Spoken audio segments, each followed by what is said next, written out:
Good morning, everybody. I believe we do have a quorum for our 9 o'clock meeting. Am I going to be required to use this microphone? Tyler, Larissa, is it necessary? We will have feedback from the stream momentarily, but unless people are having a hard time hearing speakers, it's not necessary for the room. Thank you. All right. We had a couple, first of all, I want to make the announcement that you all probably already know that Robert Cross's father died a couple days ago, so there will be services for him this weekend. Obviously, Robert will not be here with us today. And I know that Mr. Phillips had requested a moment of silence. If you would like to speak to that, I know you're just walking in, but we can start our day with that. Okay. Just a couple days ago, Aaron Davis's husband, Chris Davis, passed away. Chris Davis is from Virginia and has been active in their state party and in the national party for a very long time. Some of you might know Erin as under her maiden name is Erin Plow, previous vice chair of Indiana. You know, a great loss for the party and for their cause in general. We also have somebody I'd like to memorialize as well as requested by a member of Florida. Mr. Thomas Knapp had sent me an email. He says, "It's with a heavy heart that I report the death of L. Neil Smith on August 27th. Neil was a lifelong libertarian and a member of the Libertarian Party's first platform committee. He was also the author of more than 35 books, mostly science fiction novels, all featuring libertarian themes and plots, as well as thousands of libertarian essays, and the founder of the long-running libertarian webzine, The Libertarian Enterprise, from '95 to present.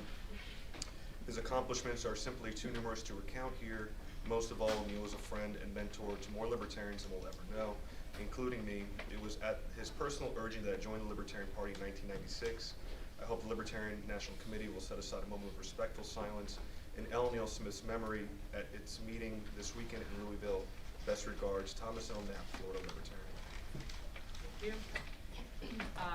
There was someone else mentioned on the email list that I don't have it in front of me. So I believe that's the same. It was me, Elmo Smith. okay, so that's covered. All right. Is there anyone else who we need to recognize right now before we start this? All right. Then we'll have a moment of silence and recognition in honor of those folks.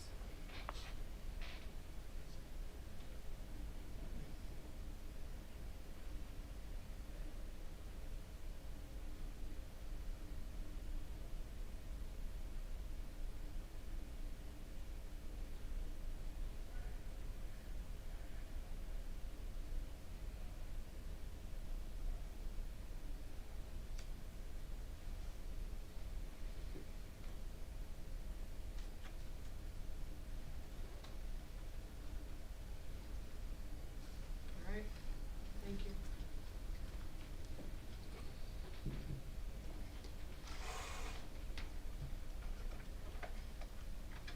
All right, we're going to move into opportunity for public comment this morning. We have 3 minutes per speaker slated. So if there's anybody in the gallery visiting us today, first of all, welcome and thank you for being here.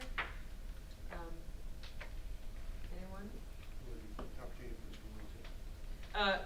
It was brought to my attention that there was not an opportunity for public comment specified on the agenda for tomorrow morning. Part of that was because I was kind of using a previous agenda as a template, and it was not on there for the second morning. However, it is on there for the second afternoon. I am amenable to having 15 minutes tomorrow morning as well. There's no objection to that. I'll go ahead and adjust the agenda accordingly to add that for tomorrow. So yes, there will be. Anyone wishing to speak this morning?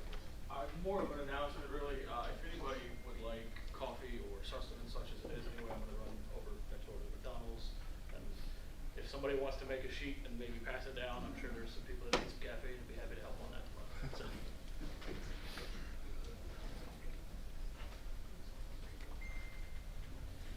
Anyone else in the gallery wishing to speak this morning? Wow. That's the shortest public comment session we've ever had.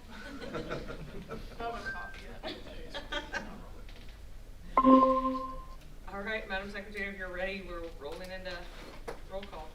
Certainly. Bill, you? I'm here. Mullen? Hagan. Here. I am here. Epke. Here. Longstreth. Here. Roudset. Was he also not going to be here today? He was unsure. Okay, I'll just. Sarwark? Here. Mr. Smith said he would be absent. Oh, I need to take you off of regionals. Mr. Bowen? Here. Mr. Hewitt said he would not be here. Ms. Hogarth? She was here last night. Yeah, sure, she's coming. Mr. Lucchini? Here. Mr. Nana? Here. Mr. Nikela? Here. Mr. Phillips? Here. Ms. Adams? Here. I don't believe, is Mr. Buffman here? He is not. Thank you. Mr. Ferreira? Present. Mr. Flores? He will not be here until later this afternoon. Okay, let's put him down as absent for now. Mr. Ford? Here. Mr. Hall? Mr. Hall is on his way down, but he's not here yet. Okay, thank you. Mr. Sexton? Will Mr. Sexton be here? Don't think so. I thought he had said on the list he was not going to be here. I thought so too, but I was just checking with Mr. Nikela. Will Mr. Yeah, Sexton? he won't be here. Sorry. Thank you. Oh no, Ford's here, I'll fix that. Mr. Valente? Madam Secretary, Mr. Hall is here. Mr. Hall's here, thank you. Then I'll have to fix that, but I do need to make sure I have Mr. Ford here. Is Mr. Valente here? I think he had said he was not going to be here. Okay. And I have for staff, at least from last night, I know Mr. Harris is here, and Ms. Guan is here. Is Ms. DeSisto? Thank you. And is there any staff I missed?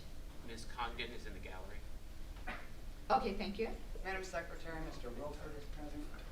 I'm sorry? Mr. Wilford is here. Oh, thank you. All right, Madam Chair. Karen Schultz is here. Thank you. Yes. Okay, I have absent presently Mr. Roudset, Mr. Smith, Mr. Hewitt, Ms. Hogarth, Mr. Buffman, Mr. Flores, Mr. Sexton, and Mr. Valente. Mr. Ferreira will be sitting in for Mr. Hewitt.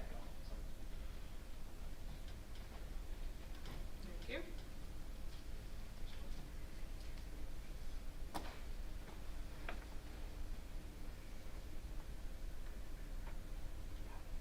So no changes to the body today then? Yeah. All right, we are moving on to the adoption of the agenda. The agenda was shared last, I guess, a day or so ago. The only change that I've made since then was the one we just now did, where I add 15 minutes tomorrow morning for public comment. Ms. Harless? I have a point of parliamentary inquiry. Yes.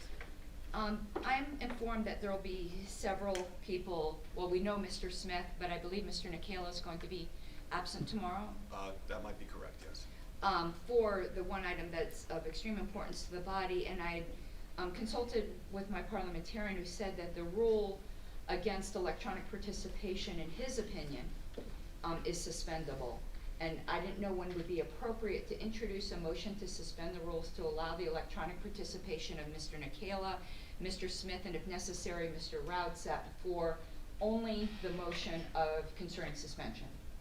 I would say that would be appropriate tomorrow morning. Okay, and I'll just let those gentlemen, I'll let them know. And I also had an agenda item. You could delete historical committee report. We will not be reporting today. All right, thank you.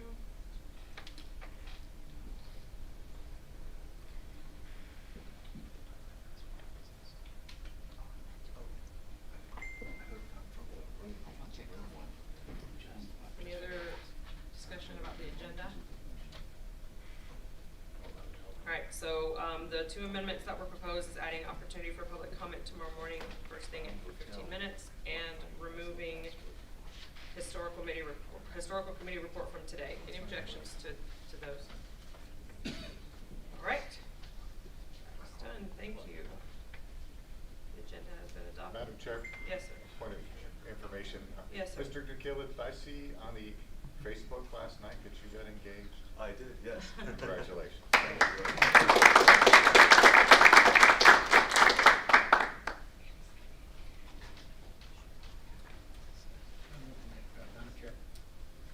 Yes. Hang on one second. So there were no objections to those amendments. I can entertain a motion to adopt this agenda. So moved. Second. All right, we've got a motion and a second to adopt the proposed agenda, which I can share with you shortly. Ms. Harlow, any objections to this agenda? Hearing no objections, we have adopted an agenda for the next 2 days. Thank you. All right. Yes, Mr. Vaughn. There is not one. So you can go to the hotel one or the conference one, and there's. Thank you. Got it? Perfect.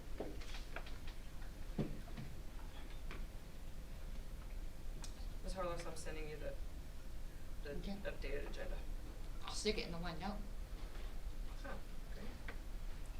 Never done that before. No, I'll stick it in there. Oh. Yeah, okay, yeah, so I'll put it in. still send it to you. Yes, yes, ma'am.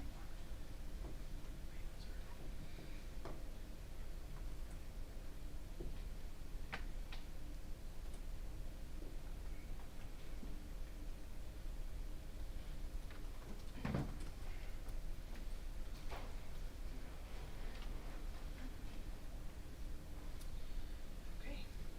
There we go. All right, so the next is reports of any potential conflicts of interest. I saw some coming across the list yesterday. So do you want to report on those?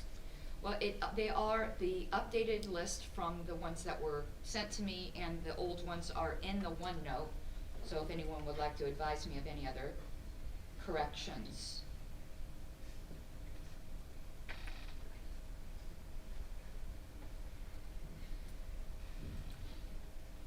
All right. Anybody's jumping on that one?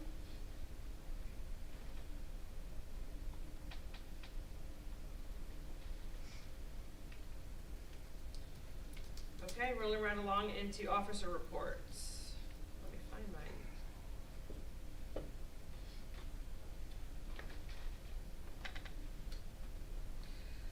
So I sent out a report. It's brief, although it is not all-inclusive. Just kind of an overview of what I've been doing since July 13th. What is that? 8 weeks? No. So a lot of what I've been doing is there. In addition to what's there, obviously, is a lot of time being spent on interacting with the Investigative committee, which we'll hear from later this afternoon. Just some onboarding, working with staff, getting oriented to this new role, and figuring out where we are and what we need. And beyond that, I don't have anything else to state, but I am open to questions if anyone has any for me. Adjustment's fun, isn't it? It's fantastic. It is. It's been a highlight of my life.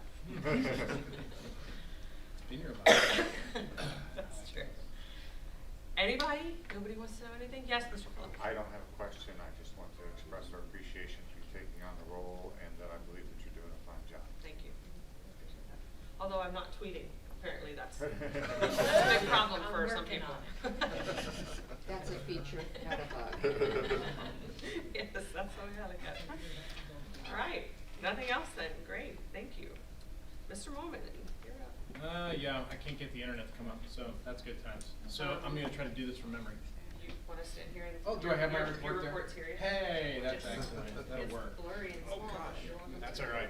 You did Brown Boy, Hotel, not Brown we'll Hotel work with Council, this. but, Welcome everybody to Kentucky, first of all. You know, I'm from the state. I was born and raised here, and we are a very diverse state here in Louisville, our largest city. It makes up almost 20% of our population lives here. The other 119 counties that we have in this state make up the other 80%. So we have a very diverse population here, ranging from extremely urban, where we are now, to extremely rural where I live.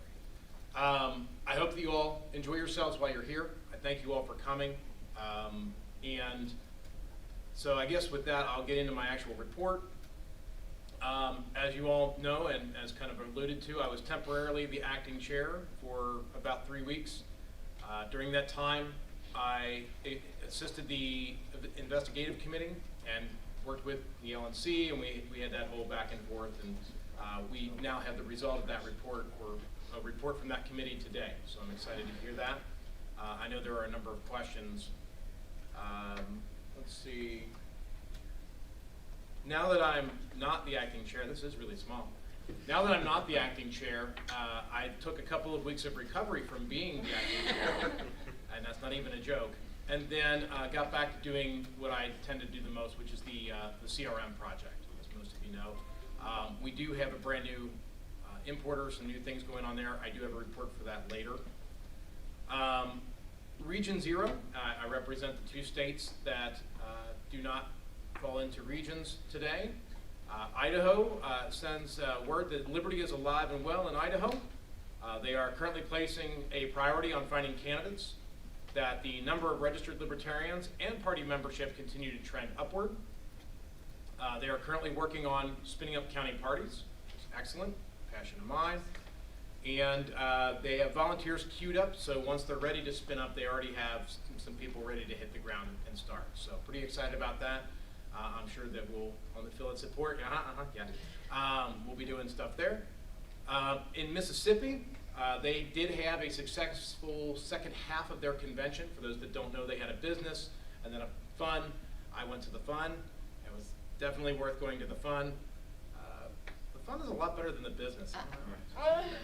But it was in person in Tunica at the casino there. It was a great time.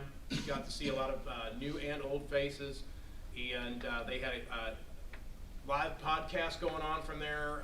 They had lots of good training and lots of good camaraderie. So Mississippi is, for those that don't know, Danny Bedwell is no longer the chair of Mississippi, so it's a new day in Mississippi. Not to say anything bad or about Danny. Danny's awesome, but it's a new leadership team, and they're doing their thing. So with that, that kind of concludes my report. Anybody have any questions? Mr. Chair, is that Vicki Rose in Mississippi? It is Vicki Rose in Mississippi. Thank you. Yes, Ms. Harless. Just a comment. How dare you blaspheme business sessions? They're the best. Here, here. For those that later on may want to, I did bring some libations to assist us in business if it gets too awful. Because I am in Kentucky, I didn't even have to bring it far this time. So the critical questions, are these taxed libations or untaxed? They are taxed libations. I see. But they did come direct from a distillery, so we're allowed to buy direct in our distilleries here as gift shop. So I avoided at least one part of the 3-tier system, I think. So, any other questions? Taxation. Taxation is theft. It's also extortion. So, Mr. Ullman, yes. have you had discussions with Idaho or Mississippi about joining the LNC? So I do know that Idaho, it sounds like, is probably looking at joining Region 1, is what I've been told. I don't know if you've heard that, but Might that's, not. and then Mississippi is looking at either joining 7 or 2, and the last I heard they had not decided. So it sounds like next time around the vice chair's gig is going to be even easier. So, Or different. or different, yes, but that'll be up to some other folks. So, but yeah, no, it sounds like hopefully, I encourage the states, I don't mind representing Idaho or Mississippi, but I encourage them to be involved in more specifically with their neighboring states. As one who's worked with Indiana and Ohio and Tennessee, here in Kentucky as both formerly the state chair and now in the LNC, it's really nice to be able to share resources and work together to build our parties up together with our neighbors. So I strongly encourage states to work together. Any other questions? Seeing none, I'm done. Thank you. Oh, who's timekeeper for this now? That's a good one. Any volunteers? I'll be happy to assist and keep it. I think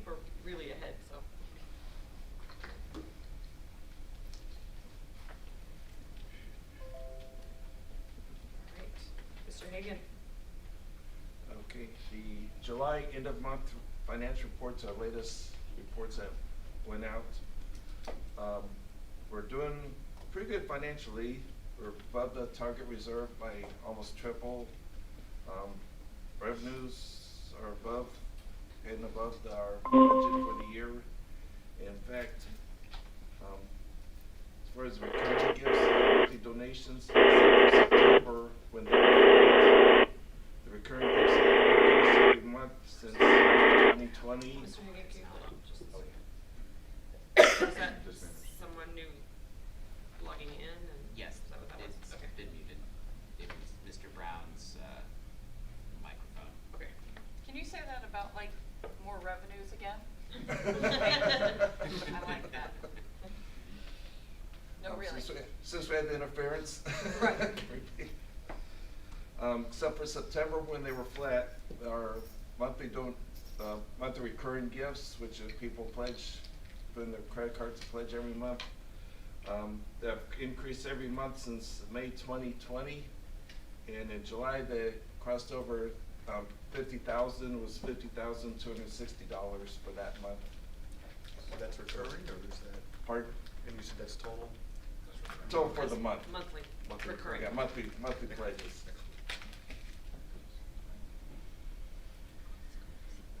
And we'll be having a motion to adjust some budget items. Part of it is revenues. These revenues are doing pretty good. But first, I want to see if there's any questions on the financial report. And Mr. Higgin, the time for those motions was built into this report time. Okay, I thought that would be so. So yes, and then so again, move to amend the budget according to the sheet I sent out in the business list. Second. So there are quite a few changes.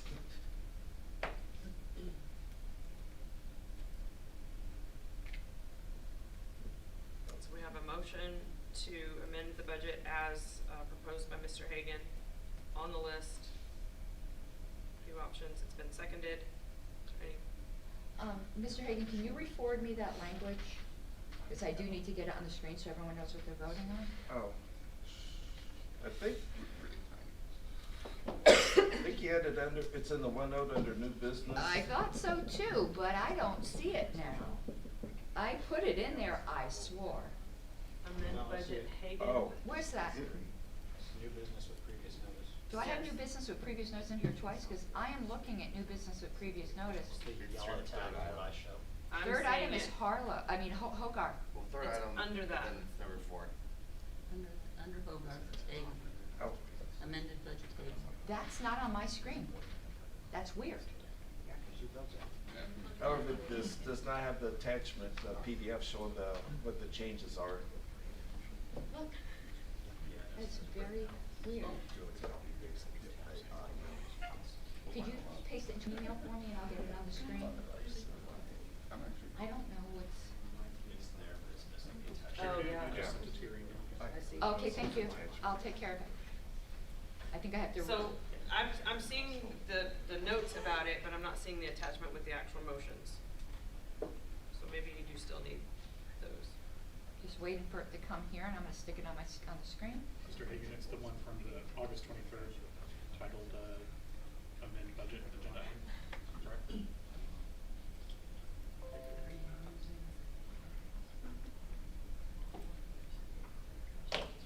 This isn't actually though in like a motion language. So do you wanna put it into motion language for me, Mr. Hagan?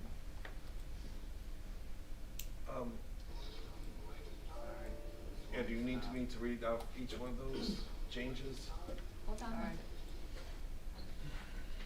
Well, your attachment is the actual budget, but the language like increase line item X, decrease line item Y Oh. isn't, it Correct. isn't in motion language. Oh, I see. If you want to read that out, are you prepared to type what he says, or do you want me to do? Okay. Okay, it's to move to increase line item 21 donations by 60,000. Item 21, donations by 60K. Correct. Increase line item 22, recurring gifts by 95,000. What line number, 22? 22, How much?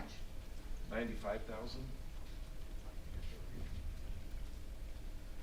Okay. Decrease line item 23, board executive director solicitation major gifts. That's a decrease by 157,000.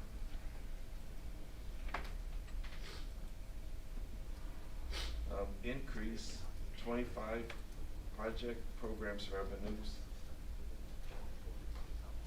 by 157,500. That's it. Okay. Ms. Rose, I believe he's just reading down the column labeled increase, decrease in his Right. spreadsheet. It might be easier for you to look. I know it's easier for me to listen. Okay. Okay.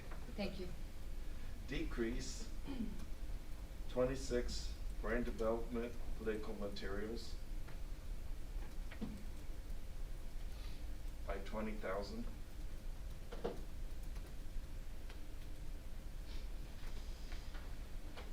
Increase 28 membership communication by 12,500.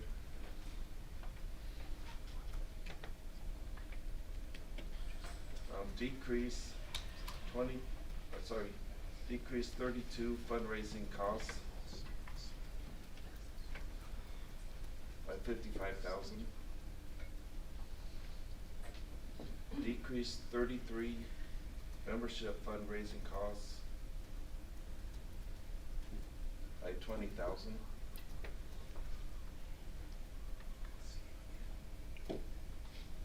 Increase 45 compensation by 95,500. Was it 95,500? Correct.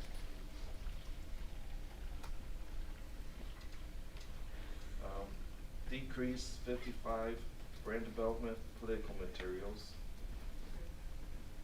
by 40,500. 1 second. That was political materials by how much? 40,500.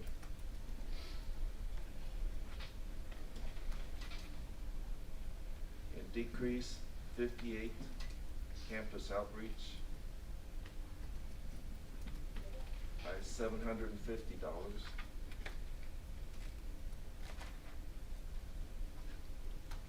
Increase 60 candidate campaign and initiatives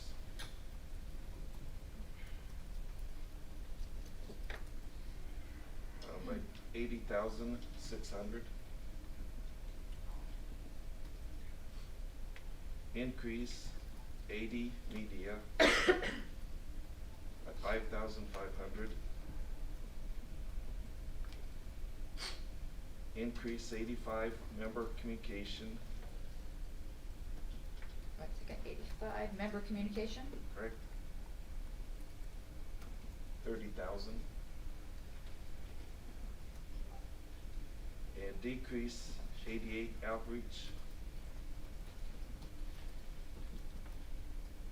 by 2,500. How much? 2,500. Thank you. That's the last one. Okay, thank you.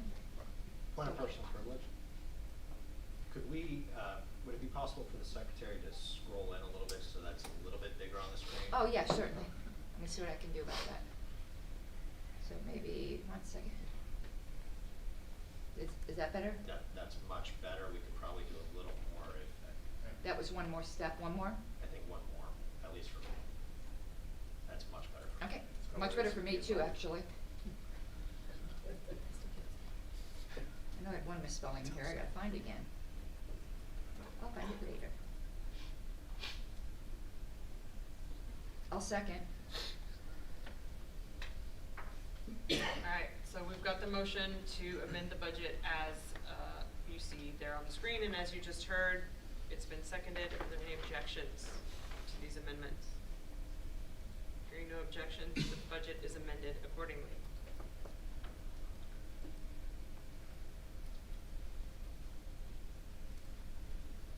point of inquiry, Madam Chair?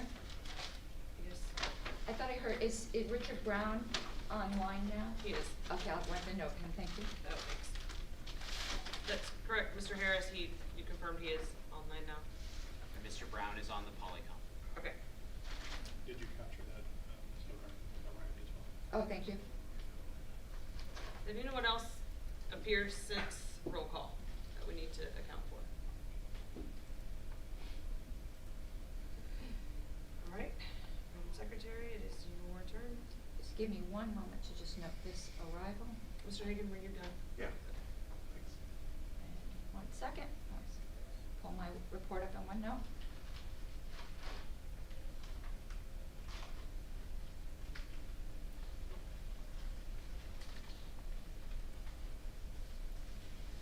I'm not going to have anything to add to the report, but I do have several motions coming out of it for minutes.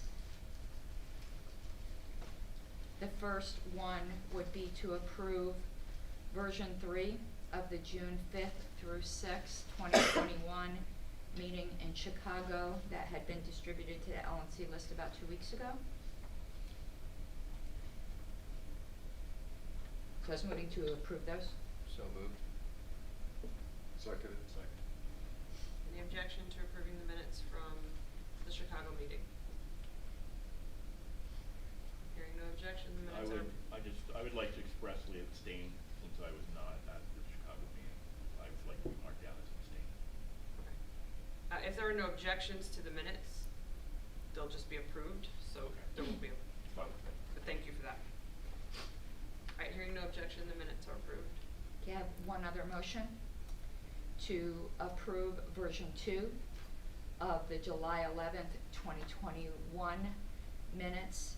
Version 2 was posted this morning with the attendance changes by Mr. Hagan. Other than that, there were no other changes. It was to note the chair is vacant and Mr. Mullman as vice chair rather than as chair, and to strike the word interim from executive director, which was a legacy in a form that I was using. So I would like to move that version 2 of the July 11th, 2021 special meeting be approved. Second. All right, the minutes from the July 11th meeting have been moved and seconded. Any objection to adopting those? No objection, those minutes are also approved. And I have just a comment. There are 2 outstanding sets of minutes that I am working with Chase Crum, and I'm trying to train him on minutes. He was going to be here at this meeting, but just considering some of the topics, we thought it would be better for him to start at a different meeting. So you will be seeing those on the list, but I'm using those as a training opportunity. Those are the ones dated June 18th was a short special meeting, and June 27th, and I just wanted that noted for the record. And after that, I would entertain any questions.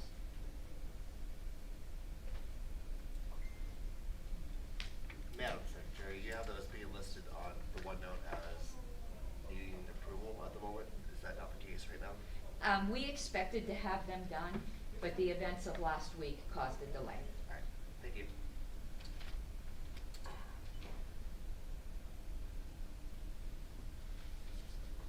Anything else to report? No, ma'am. Any further questions on the Secretary's report? All right, on we go.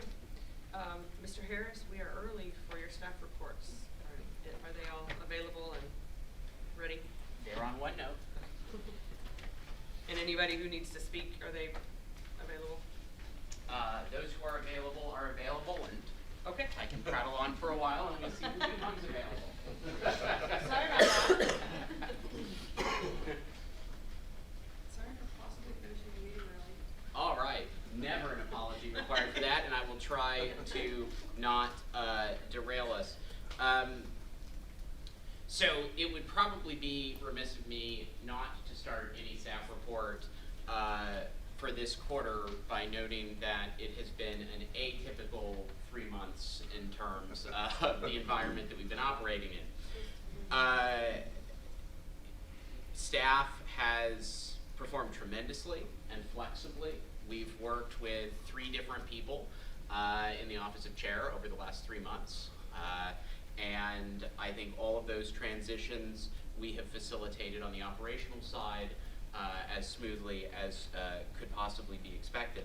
Particularly worthy of commendation in this are our senior level staff, our director level staff, who tend to interface directly with the chair, and the disruptions to those processes certainly occurred, but every member of staff really rose to the occasion in working to help everyone who held that position of chair be successful during their tenure, and I'm tremendously proud of our senior staff efforts in that regard. Mr. Harris? Yes. Would it be appropriate right now, in your opinion, can we give a round of applause to staff? I mean,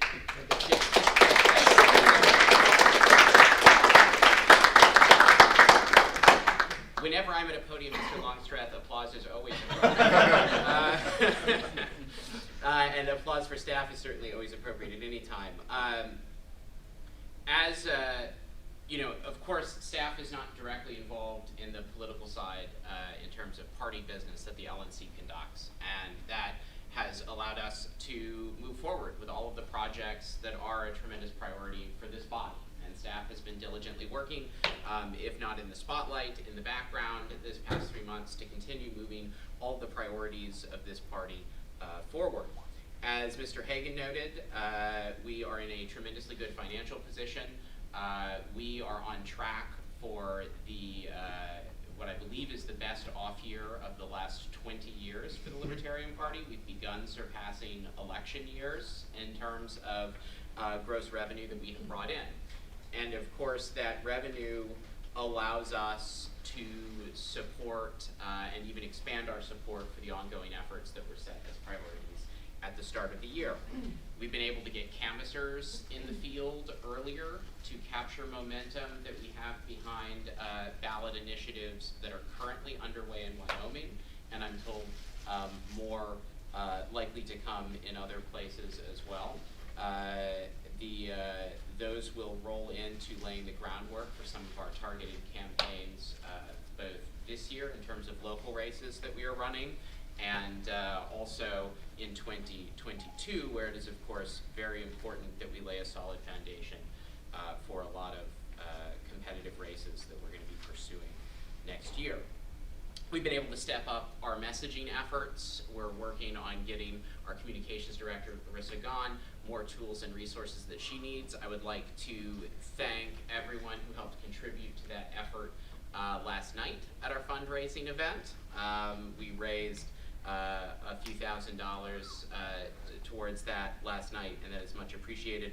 Larissa has also been pursuing conversations directly with some of our donors and has obtained support that have allowed us to expand the PR tools that we are able to offer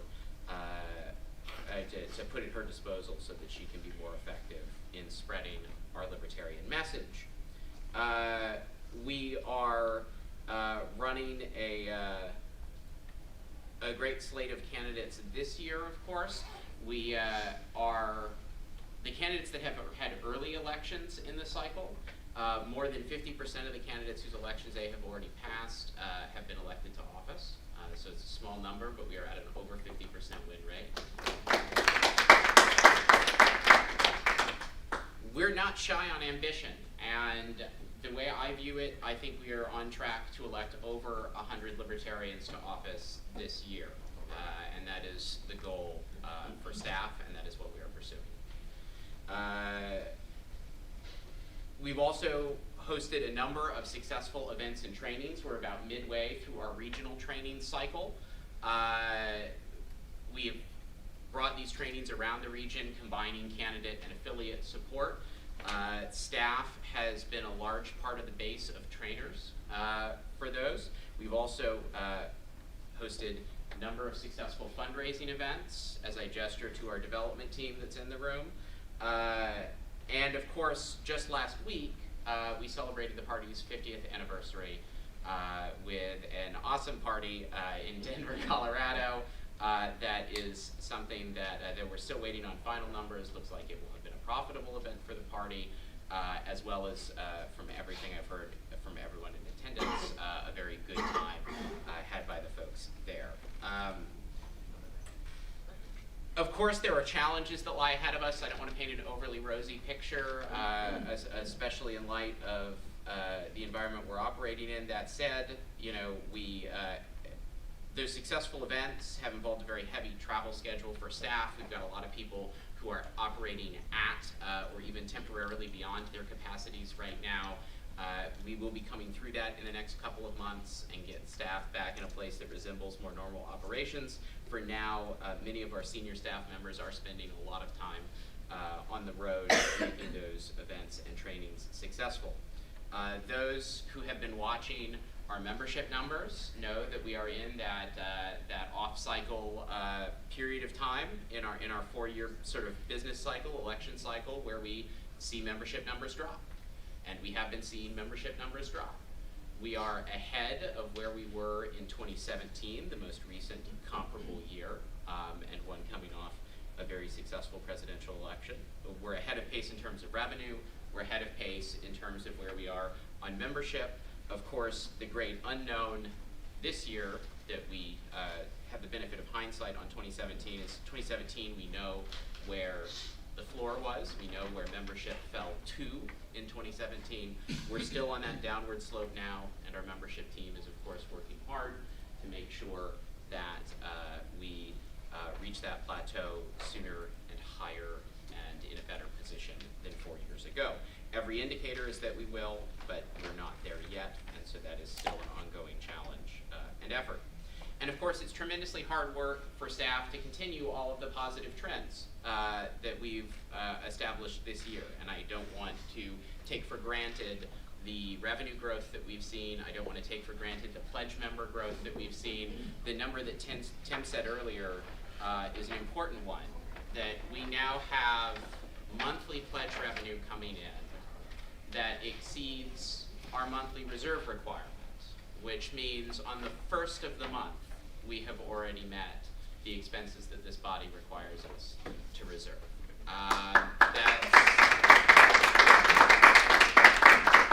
That is a very important benchmark, but that doesn't happen without stewardship, that doesn't happen without staff effort, and now that it has happened, we can't rest on our laurels, and we will need to continue that if we're going to meet the expectations of the new budget, as amended a few moments ago, with a very optimistic revenue positive amendment package, but we still need to rely on our team to make that a reality. I apologize for going on a little longer than I normally do. I, of course, covered my remarks and also a number of Robert's items in his report dealing with the financial side, as he is not able to be at this meeting. For a more detailed look at the development picture, I will bring up our development director, Mr. Sisto. Mr. Harris, before you Yes. step away from the podium, I think it would be appropriate, I mean, I think we've done it individually, but as a body to express our support for Mr. Krause. Absolutely. Question for you. Do we want to do questions? I guess we can do questions piecemeal as we go, in which case Up to you. We can do that. Let me do questions. Tara, is it okay if I postpone you for a moment You're my longer? boss. You All tell me right. what's We can do questions as we go instead of at the end. Richard. Yeah, first question I have for you is, as of right now, you mentioned targeted races going into next year. How many targeted races have we already set up, and what are we working on? And how many, you mentioned 100 libertarians in the next year elected. This year. This year elected, okay. So looking ahead to next year, how many targeted races are we already working on? That's a difficult number for me to offer you, and it's even more difficult for me to talk about specifics. That's maybe more of a strategic conversation for executive session if we wanted to get into details about specifically where we're looking for obvious strategic reasons on those 2022 races. I do have to applaud the effort of Pennsylvania this year in recruiting a large number of candidates, and it's a warning that goes out to our other state level affiliates. Pennsylvania just this, 2 years ago, Pennsylvania became the state with the most elected libertarian officials, more than any other state. Pennsylvania is shooting for enough candidates now where they will be knocking on the door of having more elected libertarian officials than every other state combined. So applause for Pennsylvania, but shots fired for every other state. Let's give them a race. Tim. Actually, my question was on the Pennsylvania. So my understanding is with the Moulton maneuver, they already have like over 100 or just over 100 candidates. Is that for this year or next year? My This year, I understanding think that your it is 100 for may be. this year. So your expectation of 100, I think we're gonna, with Pennsylvania's help, way overshoot that. Yeah, that may very well be. They have done a fantastic job recruiting, and they deserve absolutely the round of applause that they got a moment ago. Not every state can replicate that. In fact, many states cannot replicate that quirk of that allows us to do that. But it is encouraging that we are seeing a lot of recruitment outside of Pennsylvania as well. It's just a little bit more difficult to recruit into those uncontested races in other places. Maybe I'm not understanding, what is the quirk that allows that to happen in Pennsylvania? It involves the ability to, it's referred internally as the Moulton maneuver. It involves the ability to have information about races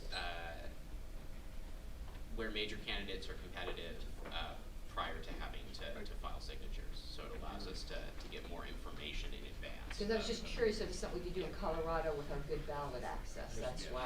Happy to talk more about it offline. Thank you. It involves deadlines and timing that are. The answer to the question is that the Democrats and Republicans have to file and have their primaries before the Libertarians do, and so that they can look at those results and know, okay, hey, this race is going to be uncontested, or this race is only going to Not applicable in Colorado. Right. Yeah, it's difficult to replicate for that reason. Mr. Moulton. I would like to note that there's actually a U.S. Supreme Court case on point on this, and that the Supreme Court actually, in our favor, ruled that third parties and independents have to have the ability to respond to what the D's and R's do for their guys.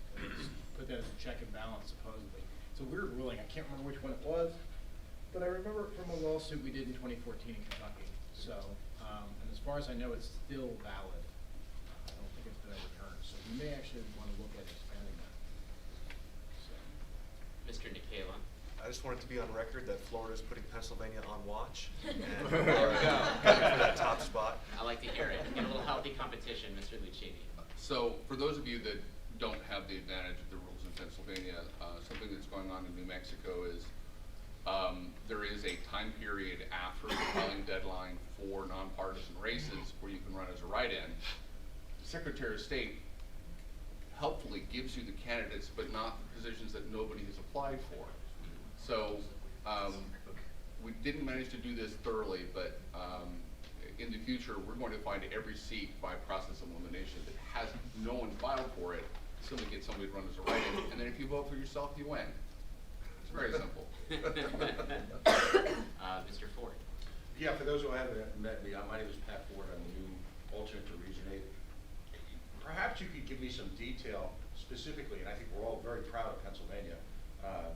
And on an enormous level, they've been able to bring to scale what has been such a challenge for the rest of the country. But what exactly, in terms of either staff or resources, do nationally contribute to the Moulton maneuver in Pennsylvania? Ms. Schultz could probably speak a little bit more to that during her reporting period, and she will be speaking on the Polycom. But I have to give a lot of credit to Pennsylvania. You know, national is not going to be able to run local races in 50 states around the country. That's not what a national party can or will do. And Pennsylvania has really stood up, as have many other states, in having a tremendous political operation that they have built from the ground up in their state.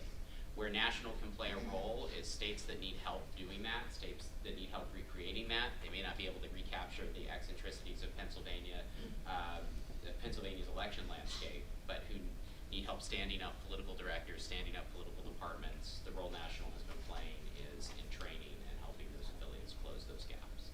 Well, I'd just like to make the point that I think while the skill sets necessary to succeed in an environment like Pennsylvania are ably, if you will, supported by the training staff. I think it's important, though, for purposes of our meeting, our conversation here, to understand that the successes that we're talking about in terms of a national meeting really are by and large, the work of the local party. And I'm not sure how appropriate it is to really, bring that into this picture. I'd love to focus more on exactly what the national party does outside the training, where they excel in terms of actually supporting state and local elections. It's well taken, and we'll probably hear a little bit more later on about the work some of our teams are doing on the ground for strategic reasons. Those are sometimes not conversations that we can have publicly, if this body decides it's inappropriate for me to ballyhoo state affiliates while I'm up here, then I'll stop. But otherwise, I'm more than happy to congratulate successful efforts that are happening on the ground and to do it from a national stage, because I'm tremendously proud of what our party is accomplishing, and that's our local activists, our county activists, our state affiliates, our state activists, and of course our hardworking national team.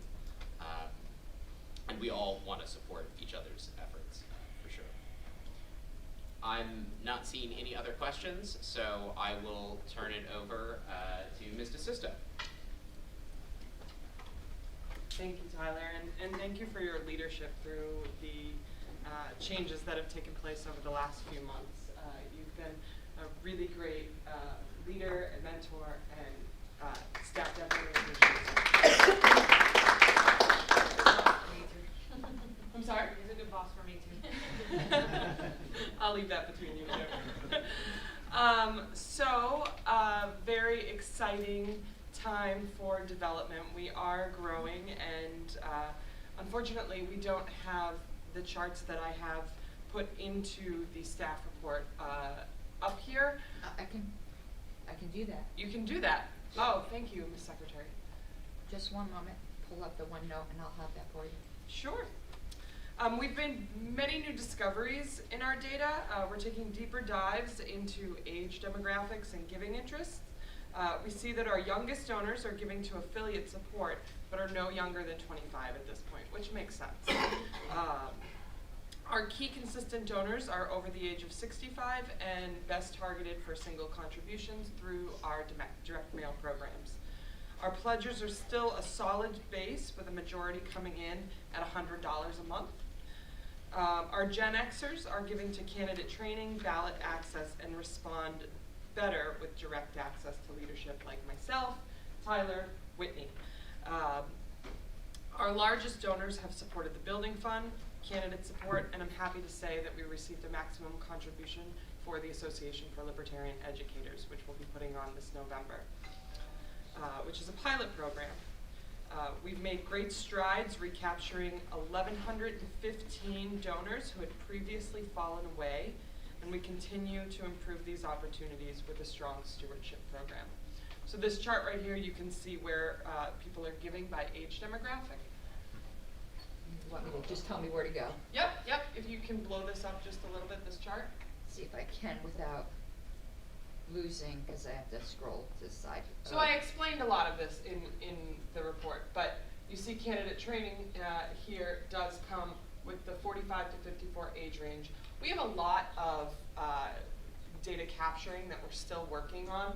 All this gray space here is unavailable data, so we're not sure the age groups of these people. Our pledgers have been around, many of them, a long time, and so we don't ask that data. We really suss that data out in other ways. But you can see here, and this is all available in the staff report if you want a closer view.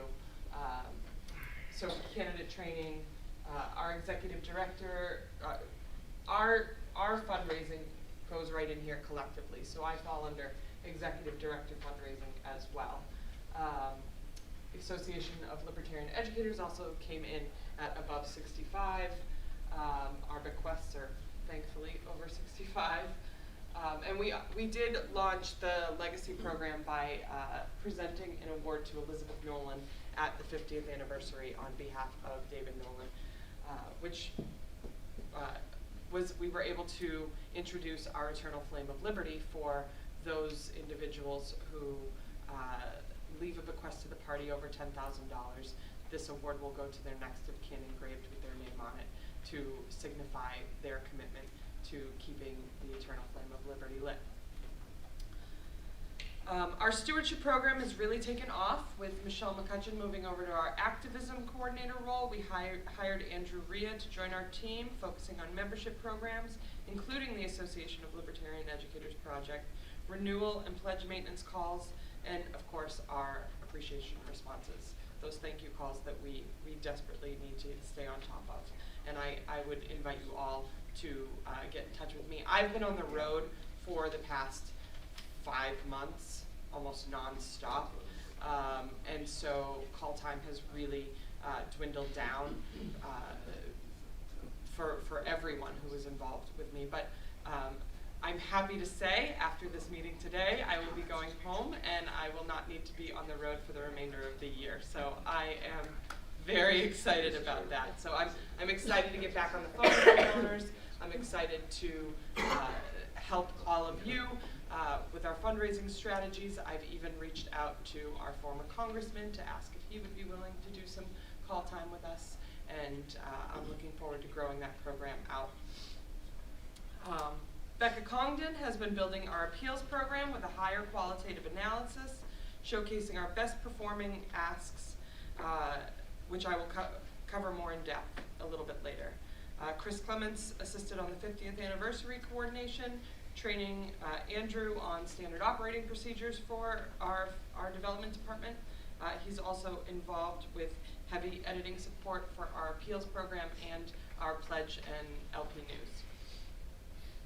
Much of my time not overseeing these programs has been spent traveling across the country for Kara Schultz's candidate and affiliate regional trainings, teaching fundraising, and I've recently started offering one-on-one time to affiliates to help build out their individual fundraising plans. That will ramp up when I'm home as well, but I have spent a significant amount of time with Florida, and I am looking forward to working with more states. I've spent some time with Utah and a little bit of time with Colorado as well, and I'm looking forward to expanding that. I think it's very important that we help our affiliates understand the fundamentals of fundraising and how to operationalize their fundraising strategy. I'll be working with New Mexico. We already have something on the books come post Labor Day weekend, which happens to be this weekend. But my offer to those state affiliates is 1 hour every 2 weeks to go over their individual fundraising strategies. I've also been catching up with new chairs as they've entered on our donorship programs and priorities as needed and required. This chart right here is our rolling donor recapture. I had mentioned that we have recaptured 1,115 new individuals this year. We are still doing better. Obviously this chart is a little bit erratic, but it's much better than way down here. So I'm happy to see that we are recapturing donors, that we are making efforts. And my tenure started in November of 2019. So here is where my team has been working. And I'm happy to say that we're going to continue to work towards recapturing more donors, getting to know our donors, and bringing in new donors, of course. The next chart below is funds by giving level. This is also explained in my staff report, but you can see who is giving the highest dollars amount and where they're going, where those dollars are going. If you scroll down, you can see appeals by giving level. Oh, yep, there you are. Again, just a chart as where people are giving major contributions versus smaller dollar donations. Comparative to 2017, the last post-presidential election year, we are up over $250,000 in revenue, and gift numbers are up 50%. We have even surpassed what we raised in the 2018 midterms at this point by almost $100,000. This is well worth the investment that the LNC has made in development, and we will continue to work towards building out programs that sustain and create donorship. By rewarding a culture of giving, some of you may have seen the Pledge News. We've been highlighting some of our major donors in our Pledge News. We are trying to create a more substantial culture of giving in this party. we are hoping to increase our average gift size as our newer, younger members learn and understand how their investments really do go towards supporting liberty. Our returning membership accounts for 75% of our revenue, and 17% comes from our first-year donors. As you can see, our renewing first-year lapsed donors alone would go a long way increasing our revenue. We have about 9,600 lapsed individuals in our database, and so yes, we've worked on accumulating 1,100 of those, but there's a significant amount more to go towards recapturing those donors that have fallen off in past years. We consistently send out topical appeals every Tuesday, and we've begun a second appeal weekly, often focused on an upcoming event. Appeals have started to work more in segmentation and to determine if that benefits us in revenue from email appeals. If you can scroll down the secretary. Here we go.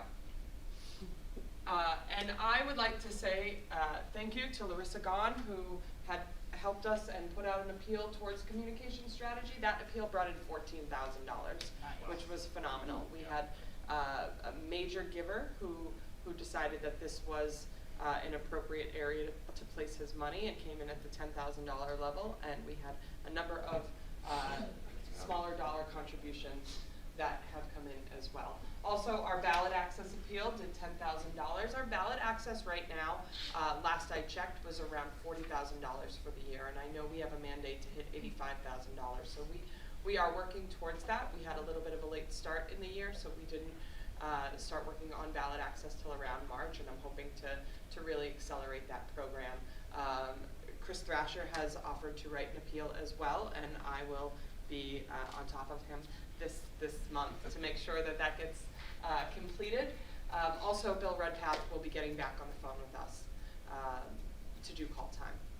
I just want to make sure I'm understanding. Our gross revenue, that's year-to-date gross, or is that since last quarter, or what is gross symbolized there? These are appeals and what they have grossed. Okay. These are specific appeals that have gone Just out. specific emails, okay. Yes, one single appeal and how well they've done. This was the date that they went out, and this is how much revenue they've brought in. I also really want to highlight Becca Congdon for the work that she has done on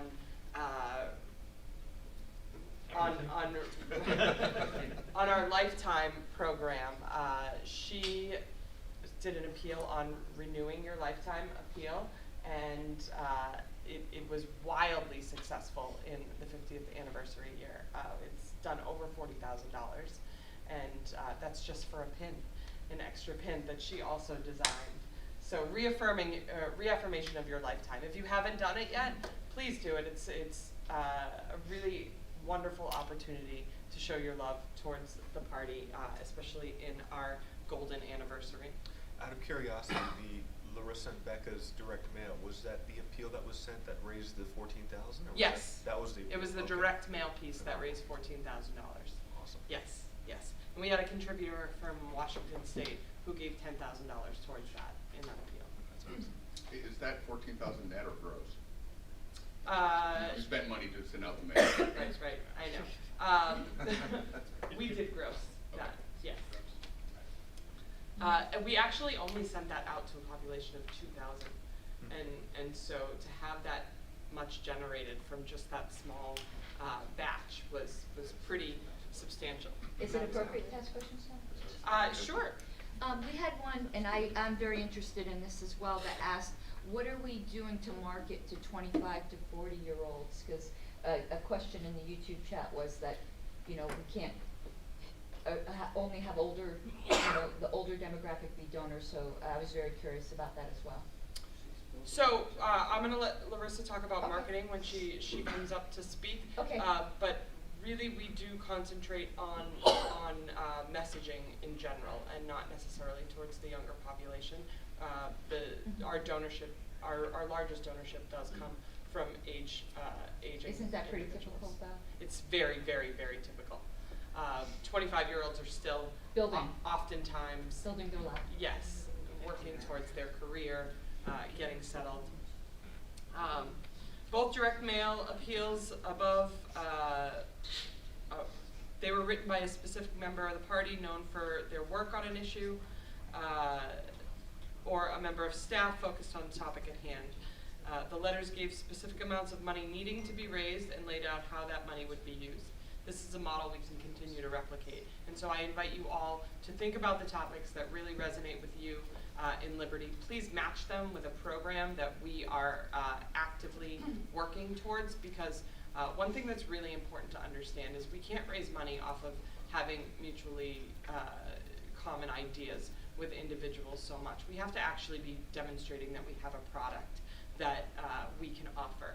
So if there are targets that you are invested in this party that we are working on, please amplify that and work with our development team to create an appeal that we can cut a great list for and get out to a larger population. We've also been highlighting candidates running for office. While they've had varying levels of success, they've brought in money. And as we approach the 2022 midterms, this will continue to be an important appeal model to use. We're getting a lot of positive feedback about this as well. We have to be very strategic and make sure that we're going through the right channels and making sure that these candidates have been vetted by their state affiliate and endorsed before we can move forward. But we do highlight them towards our candidate support fund, and we're having great success. We've also had great success when we've let the candidates themselves write the appeals, and it helps amplify their name. It helps them get some face and name recognition in front of national donors. It's a win-win situation. Question? Yes, sir. What's the revenue share model on that? How does that work? If national does an appeal highlighting a candidate, how much of money actually goes to the candidate versus national? It goes into our candidate support fund. It does not go to the candidate. It's themselves. So we are giving them a stage to present themselves to our national audience. Right. However, when we raise money, it's towards candidate support and training new candidates. We don't directly give money towards a specific race. There are times that happens, but that's really worked out between our executive director and the campaign or state chair involved. Have we done an analysis in terms of, let's just say an appeal brings in $10,000. Have we done any sort of basic geographic analysis to geo-fence off the money that came from that candidate's home state and might have gone directly to that candidate? Any type of thought process on that? No, sir. We really focus on just highlighting the candidates themselves and let them run their campaigns. Right, but I'm just wondering, if a national appeal is actually, and I don't know the answer to this, that's why I'm curious, is a national appeal doing, how much of that money might have gone to the candidate directly in the guise of local contributions? I think we need to get away from thinking that we're stealing from and that we're in competition. I'm not saying that word. I'm looking at it. Well, you're suggesting that money otherwise would have gone to the candidate had we not put out that appeal. That's not stealing, that's an actual question. I disagree that that's the case. I think that a lot of these Fair enough. donors that give towards these appeals would not have otherwise known that the candidates existed, A, and really want to support our national efforts to amplify those candidates. No, and that's the hope. I'm just They wondering. can then go on to the website and donate towards, for instance, we have Jeff Hewitt running for Governor of California at the moment. So we're amplifying messages highlighting Jeff Hewitt as a libertarian, the libertarian candidate, by the way, for Governor of California, and individuals are not prevented from going on to also contribute to Jeff and his campaign. So this is supplemental and not competitive. Actually, I want to just chime in on that side of it, is that also this money that's raised for candidate support is spent directly to benefit these candidates. So while we may be, giving, the money may be going into the national funds, we then use it to do things like we did with the e-canvasser and all the other different things that we've done for these candidates and the training that helps these candidates run their campaigns. So the money does directly benefit these candidates in those things, because we can provide these resources at a better cost effectiveness than they can. Thank you. In addition to having appeals written by members of the development staff, we have had guest written appeals from Bill Redpath, Larissa Gahn, Whitney Billieu, Tyler Harris, Spike Cohen, Justin Amash, Andy Burns, Tony Durazio, Chris Bikini, and Dr. Aaron Lewis. The Development Department welcomes members of the LNC and party leadership to submit appeals, and we work on editing and crafting that message with you. We look forward to that. Thank you so much to those of you who have written appeals for development. Let me just scroll through. The remainder of the year will focus on recapture, recruitment, data hygiene, as well as ALE as a pilot program. With a very successful 50th anniversary analysis soon behind us, which I'm going to give you some numbers that I think that you will appreciate, we will have a clearer picture of where we need to recalibrate our efforts.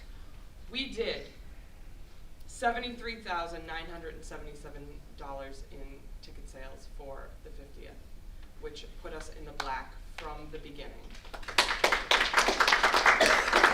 On top of that, we raised $15,000 in sponsorships from the Advocates for Self-Government and also Approval Voting, who were there. All right, could you share what the net profit was? She's just getting out of there. curiosity? Okay. I'm working towards that. I'm working towards that. Thank you. Yeah. At the moment, all of the revenue in total that we brought in, including the $12,000 that we raised in fundraising while we were there, we hit $100,977. Now we're still doing analysis on what that cost us, but we're in the range of about $55,000 to put the event on. So $45,000 of that is cream for us.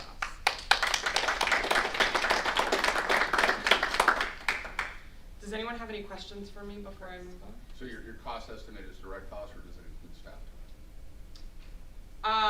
It is direct costs that we're looking at, and staff time is really built into our budget already. Yeah. Just want to make clear that that's a cash out the door. Significant amount of my time, regardless of what, whether or not this event had gone on, I would still be working 60 to 80 hours a week. So yes, we do think about all the staff time that goes into fundraising, but we want to make sure that we highlight the success of the event as well. Oh, I'm sorry. That's fine. Very good. So I know that you were working some with Colorado on their fundraising. You mentioned that with other states and that sort of thing. I'm just wondering, specifically, what does that look like from our national perspective? And in terms of Colorado, when it came to preparing for the 50th, what engagement did you have and what programs were put into place where they helped you out? So there was a little bit of a breakdown with the LP Colorado. I had hoped that we would be able to partner in ways. I was meeting with LP Colorado once a week in the lead up to the 50th. However, there were some challenges that on their side in assisting with the shuttle services, so we ended up picking up that cost at the end, and there was a basket contributed for the auction that did very well, that sold for $420. I heard. We did not end up partnering with LP Colorado on this event as we had hoped to, but I'm hopeful that there will be other opportunities. But when I'm meeting with affiliates, what I do is I talk to them about operationalizing their fundraising strategy, teaching them about understanding their universe of data, how to segment data in an appropriate way, language used towards building donorship, making sure that they have the assets that they need, the stationery that they need, teaching them about, a lot of them don't have BREs. We use a lot of BREs, and just the fundamentals of fundraising so that they are able to make it easier for donors to give, helping them create a website that is user-friendly, that can really bring in more contributions, that highlighting their donorship page in ways that they haven't thought about before. How to capture new donors through postcard programs and QR codes, just teaching them on the basics of fundraising. Just in a one-on-one atmosphere where they can, similar to how I do call time, in that one-on-one atmosphere where I can give them feedback on what they're doing. So I'm not telling the affiliates what to do. I'm pretty much laying out the groundwork of how they can build their program, and they can utilize our suggestions or they cannot. That's their program to run. I just wanted to let Mr. Longstreth know, if you want to get with me off time, you know Colorado pretty well. I can give you some details on Colorado's end as well on that I may issue. take you up on that. Thank you, Mr. Mr. Phillips. Please don't take this the wrong way. It's not meant as criticism.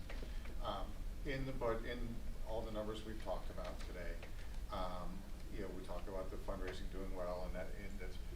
But I also noticed that in Mr. Hagan's motion that we reduced major gifts by $157,000.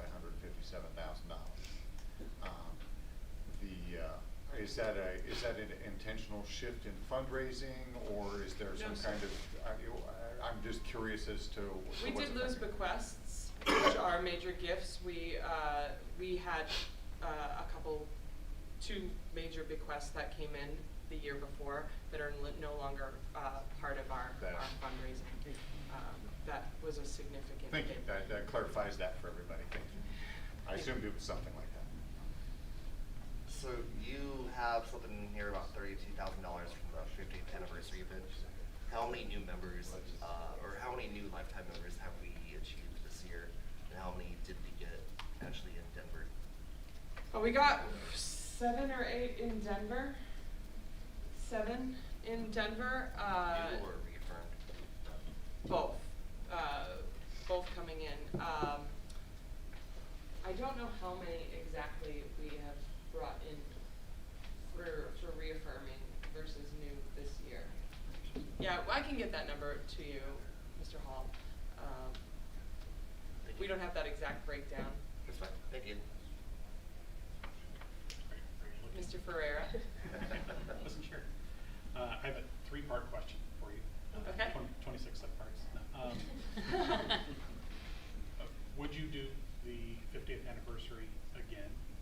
If so, how frequently would you do it, and what would you change? Well, we only have one 50th anniversary. I would like to do more major fundraisers like this. The one, for those of you who were not there, this was a celebration. It was not focused on politics at all. It was about the camaraderie, and these kinds of celebrations are critical to party building. That kind of tribalism is only formed in celebratory moments, and so this was a fantastic celebratory moment. I've had a lot of amazingly positive feedback. People have written me to tell me what a fantastic time they had, and I would love to do something like this again. Maybe in the off years where we don't have a convention, something fantastical that people can really come out for. It was a very casual event. Many people were very worried that they would have to come stodgy with suits on, and that was not what I wanted to portray. I wanted people to come. It was a beach party. People went swimming in the reservoir. People were sunning themselves all day. I really felt like we hit the mark on what we were trying to achieve, which was a celebration where people could just relax and be in liberty. We had vaping going on site. It's Colorado, so it was very, very lax. Did you ask what I would have done differently? Is that? Because of my travel schedule, the availability to communicate to our audience became a little tricky for me. I would have liked to have had a little more communication with participants on what to expect. So I in that vein, I would have really held that up. There were some people who had complaints that we didn't have name tags. I think I would have invited anyone who had previously had a name tag in the party to bring theirs. I didn't want name tags because I don't wear name tags to a party.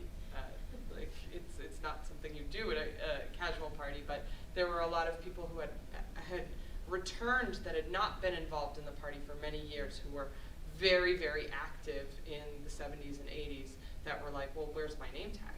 Where's the agenda? Where's the... Yeah, a lot of people were looking for an agenda. What's the program? What time are things happening? And we wanted it to be very loose and very freeing, and not be confined to any sort of critical agenda. Also, I think with the silent auction, I would have liked to. I think our VIP space was kind of closed off to what was happening outside, and some of that was intentional, but there could have been more announcements made so that those individuals could have had more of a knowledge of what was going on outside. Madam Secretary? Just wanted to add that, I'm sure you can vibe off this a bit. I spent all my time in the historical room, and a lot of very special interactions happened in there, where the pictures were the big hit. Yeah. People loved looking at the pictures and identifying people. And there was this wonderful older gentleman, an OG libertarian named Bill McCord, who just was absolutely in love with what was in there. So I think that little display was something very special to some of our more seasoned members. Yeah. So that, most people didn't see me at all on the celebration. I just stayed in that room, but that's my happy place. And I think that was a big hit. I do too. A lot of people who had come from afar. I had a woman from Guatemala who traveled to the 50th. They loved looking through the photos and being part of identifying. I mean, a lot of these pictures that you had no idea who these people were. There was no context to that, and people were able to write notes alongside pictures and give some of that context that we had never had before. So I thought also that was a really great opportunity for them to engage, and they were really happy to be there. So thank you for setting that up. No, thank you for the opportunity. Just to highlight one of our members here, what was the winning bid for Mr. Phillips' knife? Mr. Phillips' knife went for $1,475. And I struggled with saying it's a knife because it was more like a sword. It was big. And there was a lot of talk. We had displayed the items beforehand, so people had gotten to see it, touch it, interact with it before the auction occurred. So excellent. Thank you so much for your contribution towards that. And thank you to Susan Hogarth, who had put together our auction, because our auction was very, very successful. Joe Johnson from Colorado, amazing. I can't wait to meet him again. Hang out with him. Yeah. He does all of our auctions in Colorado. It's fantastic. Yeah. Sweetheart, too. Yes. Are there any other questions? Yeah, I'm just asking John, when is the next knife coming out? Because I got beat out by $75. I have a list of about 20 paid commissions coming that I've got to get knocked out. But I know that Indiana and Texas have already requested knives for their states. And so we'll have to see, we'll just have to... You can add Region 1 and New Mexico on that list. Okay. To the paid list?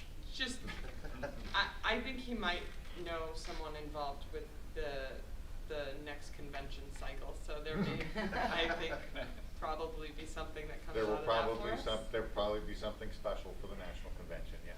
Beautiful. Well, thank you all so much for your investment in the development department, and we will continue working to make you proud and impress you with what we have coming up. So appreciate it.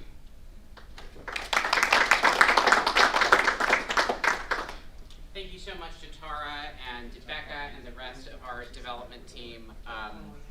One of the things that has been really noticeable to me over the last year on the development side is a greater professionalization of our development operations. And part of that process, and this will add a little color to the response to a question that Mr. Phillips asked earlier. Part of that process is that we've become really, really fluent in articulating to our major donor base the value of our projects and programs. And some of that shift that you saw in Mr. Hagan's motion away from the major giving line, you will also notice a large increase in the line for fundraising for our projects and programs. That's because a lot of those gifts are being reclassified under that line since we've so successfully articulated the value of our comms team, the value of our Libertarian Frontier Project, the value of the candidate trainings, and we're seeing more and more of those large gifts going directly to those projects. Just to be clear, I actually knew that answer, but I wanted it expressed for. Well, then I'm happy I could rise to the occasion. And to that end, in light of mentioning our comms department, I'm going to bring up Larissa, who has been intrepidly, for those of you viewing online, managing the live stream. I'm going to borrow her from you for a moment. Larissa?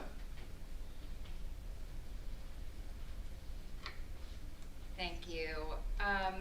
So this was actually my first full quarter here. I came in the middle of quarter two. So quarter two was mostly what I called a fact-finding mission. It was just really a process of discovery, finding out what the needs were, and handling some reactive needs, some needs that needed some attention as soon as I came on staff. So I'm really happy to report that in quarter three, I was able to actually move fully from reactive communication to proactive communication, and then from that discovery and fact-finding into strategy development and then begin implementation. So I just want to highlight some of the things that we were able to accomplish in quarter three. We were able to really build out our media mentions and build some media relationships. At the beginning of quarter three, Tyler Harris spoke on SiriusXM on Julie Mason's show on the POTUS channel, and she invited us back. And so this quarter we had Whitney go on her show. She did an amazing job, and it was great because then later Julie Mason actually tweeted out on her official channel that we were there. And we got some hate in the comments on her Twitter, but she actually came to our defense and invited us back. So I'm really happy about that. And I was also asked to do an op-ed in my official capacity as comms director on behalf of the Libertarian Party in the Daily Caller. And that was somebody reached out to me to do that. So we're not chasing journalists so much anymore. They're starting to come to us as sort of a preferred partner, and they're like, well, what do the Libertarians have to say about this? So that's exciting, and I'm enjoying doing that. One last thing that I want to mention about our media work. I had a state affiliate contact me. They were in urgent need of a press release. Something happened. It was actually Wyoming. The ballot initiatives were certified by the Secretary of State, and they knew that the Attorney General's office was going to be putting out a press release. And they said that they wanted to beat it, and I said, let's do it. So we worked for, it took us 9 minutes from start to finish.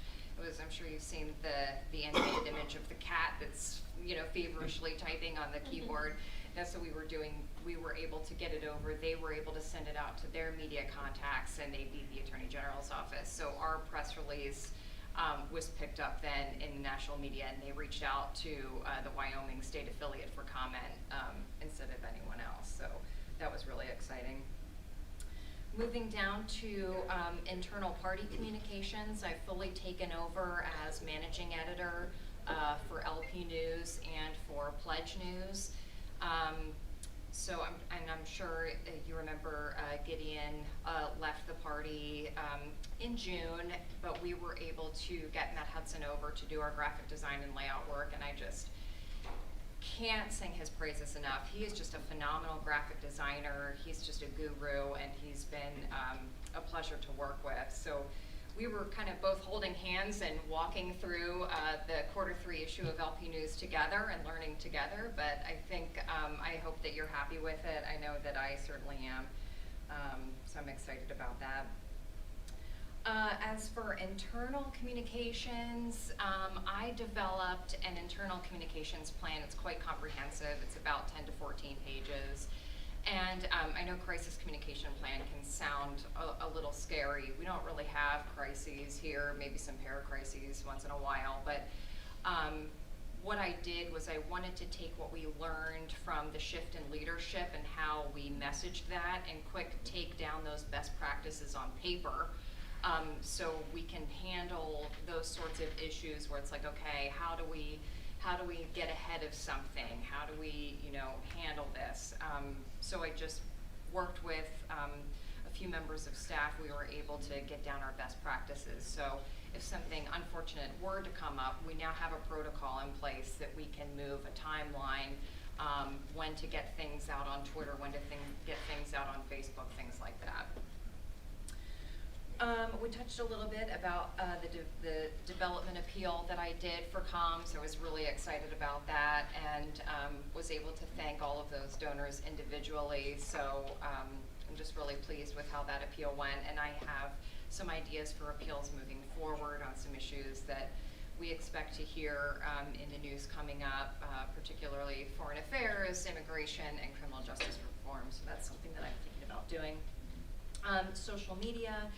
We were able to, over Q3, change our social media impressions from negative to positive. So now we have a net positive view for our social media for our brand, which is really good. We were able to grow our accounts, but again, I just want to convey to you the urgency of having a social media staffer come on to sort of help me with this, because planning posts and engaging with people in the comments and everything, it takes a substantial amount of time. So, oh, yeah. I know we talked briefly about this yesterday. You did say that a paid intern would be worth your time. Mm-hmm. Yeah. Yes, absolutely. Okay, good. Absolutely. So, yeah, and then I'll jump back up a little bit for social media. Sorry, I went out of order. So I was really happy for this quarter to launch these 2 issue-based microsites. The first one is SetAmericaFree.org, which is based on the ballot initiatives that were submitted in Wyoming. And so we were able to get people to visit the microsite and get engaged with what's happening there. And then also the alreadyagainstthenextmandate.com website, which just launched late Thursday, early Friday. Just really want to thank Secretary Harlos for her help on that, and it went off really, really well. Within the first hour of launch, we had over 300 petition signatures of people, signing our petition and saying that they're against these government mandates. We are probably close to 1,000 at this point, and that's just from an email that went out. That's not from actually doing some work recruiting people and asking them to sign the petition. It was just an email that went out. So I was really happy about that. I would love to launch some more of these issue-based microsites that link to the party as we get closer to Q4 through Q4 and into next year. And we can link on issues that are important to Americans right now. And thank you for taking that on. It's everything I thought it would be. But I'd be remiss if I didn't bring up Mr. Nicola and Mr. Ferreira, who back in the early days when we were thinking of this idea. But I hope in the future that, even though that came out of a little bit of a conflict, that in the future maybe we think about getting some independent brainstorming committees that gets out of the LP or LNC culture a bit, brainstorms. Some of the ideas will not be good, but some of them will be. So, because I thought that actually worked out really well. But I just wanted to make sure Mr. Nicola and Mr. Ferreira got their due. Absolutely. And I think that's a great idea. I'm always up for knowledge sharing. So, yeah. So I was navigating the website while we were talking about it. And there's like a section where you can ask for like a Facebook cover photo and stuff. That's super cool, but when you try to like click it, it says you don't have access and you have to request it Yeah, specifically. they are, so what you can do is you can go on, we are fixing that problem, but if you go on Facebook, on our LP Nationals Facebook page, you can save that cover photo and then put it up as your cover photo. But we are working on that. Okay, And awesome. also we're having some difficulty uploading the photo frames. There's some bureaucracy there, so we're working on that, but we'll get the photo frame, the one that you can put around your profile I've got a picture. few more ideas for you too. Awesome, yes. Question, and certainly this is something you've just recently inherited. Our Facebook page has been relatively static in terms of overall likes. I'm wondering, number one, what we can do about that, and where do you see most of our engagement in terms of social media posts? What's attracting the most? Is it individual policy stands, news cycle stuff, LPTv? Where do you see the growth and where do you see it stagnant? Yeah, so we've actually been growing our Facebook page quite steadily over the past quarter. I can say, I mean, I have the numbers on that for sure. So, but LPTv hasn't really gotten a lot of engagement, unfortunately, when they come up. I don't know if that's because we're linking to an outside, sometimes when you link to YouTube or link to an outside website, that sort of stifles the algorithm. It makes it difficult for people to see it. People tend to engage in not heavy policy, but kind of policy hot takes. And unfortunately, that's all social media, it really is. But another thing where they engage is storytelling, so we've been engaging in some of that, so. Yeah, I'd like to go forward and work with you on the LPTv product because I think you're right. We're going out to StreamYard, which is a great little platform and it was perfect to start out with, but at this point in time, I don't know if the algorithm is really supporting the material and getting it out there enough. And I'd like to work with you on that. Yeah, and we are still noticing some shadow banning too. It's just something that unfortunately we'll have to deal with. So that's something that we're also working to overcome too. Well, and maybe the messaging on LPTv on all the different shows. I mean, we're not exactly controversial per se, so it shouldn't, but we all know how Facebook feels about us. So. Right. When you say impressions went from negative to positive, do you mean, when you say impressions, do you mean like the amount of Impressions of the party. Impressions of the party? Okay, so not reach. How do you gauge impressions, positive or negative? Yeah, so I self-funded using this software program to analyze what our impressions were. And it was about $250 a month that I used this service. And so it just analyzed from the time I came on staff until last week. And it was able to analyze the positive versus negative. And then, you can go into that and you can click and see what people are talking about and all of that stuff. But Does that analyze comments and things like that? yeah. Okay, gotcha. Yeah. Aaron. So I have two questions. One, in regards to LPTv, do you feel like possibly one of the potential downfalls there is that we continue to speak to our own already built-in echo chamber versus reaching outside of it with new topics, new information, and things that aren't seen as boring and over-intellectual, and maybe self-promotion of inter-party stuff? And two, do you see value in us continuing to use the service that you used and potentially creating a budget line for that for your department? So, for the first question, I suppose I've never really thought too much about LPTv just because I don't really live in that space. I do see the posts come up and I analyze them, but I haven't really thought about, should we change anything or anything like that. So unfortunately, I can't really speak to that right now. Do I think that there's a value, or do I think there's a value in having it and a need for it? Absolutely.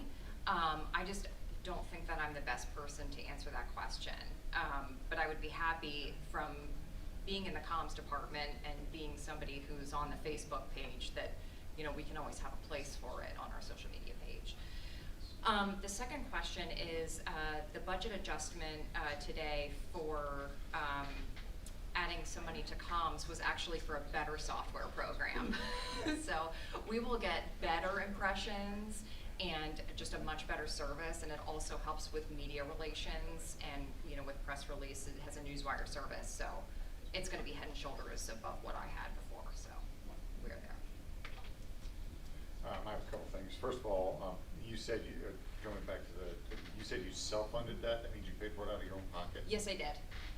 Well, thank you for your dedication. Of course. Back to the LPTv thing. You're new to this job, and you know, and this is not intended as any kind of criticism, but as that is a party communications resource, I would be interested in you taking a harder look at it. Sure. Here, here. And then third, it's just a matter of commentary in that while we've had some great volunteers in helping with communications before, I in particular have noticed that the increased professionalism in the product coming through communications, and so I want to thank you very much for your efforts. Thank you. I just want to say that LPTv kind of was birthed out of COVID-19 and our need to continue to communicate with members of our constituency when we could no longer meet in person. We wanted to give space for that to exist, and we didn't have a communications director at the time that it was created. So how it's evolved, you know, LNC members have really taken on the big stuff as far as keeping it alive, but it is a malleable thing that was created out of urgency and has the potential to be whatever you want it to be. Whatever Larissa wants it to be. Well, and building on that a little bit, right now it is an LNC member or a couple of LNC members who kind of carry it, and that's fantastic. What I'm afraid of seeing is when the LNC members either decide not to rerun or don't get reelected or something like that. I don't want this amazing platform that we built, right, that is reaching people and I think has a lot more potential to reach more people, especially in today's age. I don't want to see that fall by the wayside. And we've seen in the case of a past vice chair who had a podcast that was the official Libertarian Party podcast, when he did not make it back onto the board, that podcast also disappeared. And so I would echo what Mr. Phillips said. I would like to see you really take this under your umbrella, and if that means we need to look at the idea of another staff line to assist, then that's something that we can consider. But I would encourage you to look into it and let us know how we can make this a more official party resource as opposed to a volunteer sort of aspect, at least from my point. Sure. Any other questions? All right, thank you. Thank you so much. All right, so now is the moment of truth where we get to find out if the Polycom is working. So we've had several members of staff diligently listening on the conference line, and I'd like now to recognize Michelle McCutcheon, our Activism coordinator. Michelle, are you there? I am indeed. Excellent. Thank you, Michelle. You're up. Hello. Happy Saturday, everybody. I already submitted my report, but some of the highlights are I am covering member welcome hangout every week. Andrew Ria is joining me on those. We've had some really great discussions. All the members that tend to come on those are ready to work campaigns, run for office, what have you. The last talk, Set America Free, has been going on, and that is the Wyoming volunteer project for both the medical and decrim, and that's my big project I'm working on now, so I'm onboarding all those volunteers. I have found out many of our volunteers on our site aren't members yet, so I am their first person they meet. I'm ensuring they have a positive experience so we can then turn them into lifelong members of our party, but we are about to start training for that. We did have our first day of activism just after the last LNC meeting, and the big takeaway from that was that we do need more training from things as rudimentary as how to take a better picture, make it look full, and make it look action-packed. So working on that and starting to reach out to some of our more active volunteers so that they can get some additional training.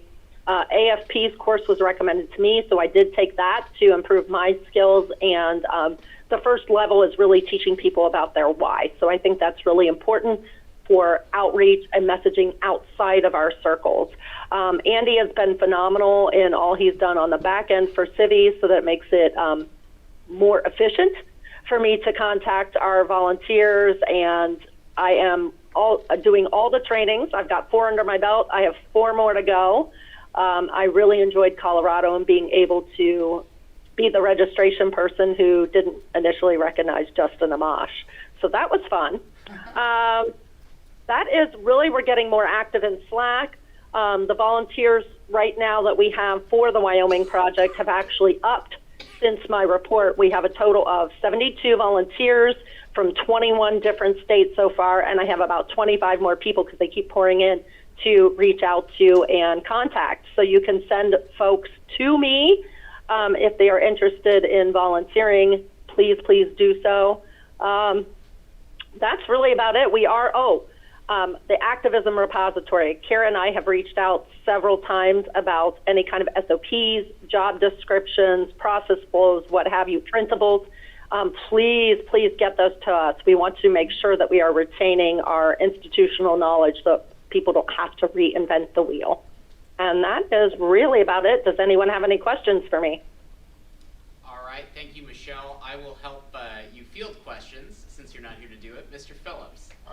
As I have been doing to everybody, I'm not going to really ask you a question, but I've gotten a lot of feedback from your work, especially in the training, and I want to tell you that all the feedback has been outstanding, so keep it up.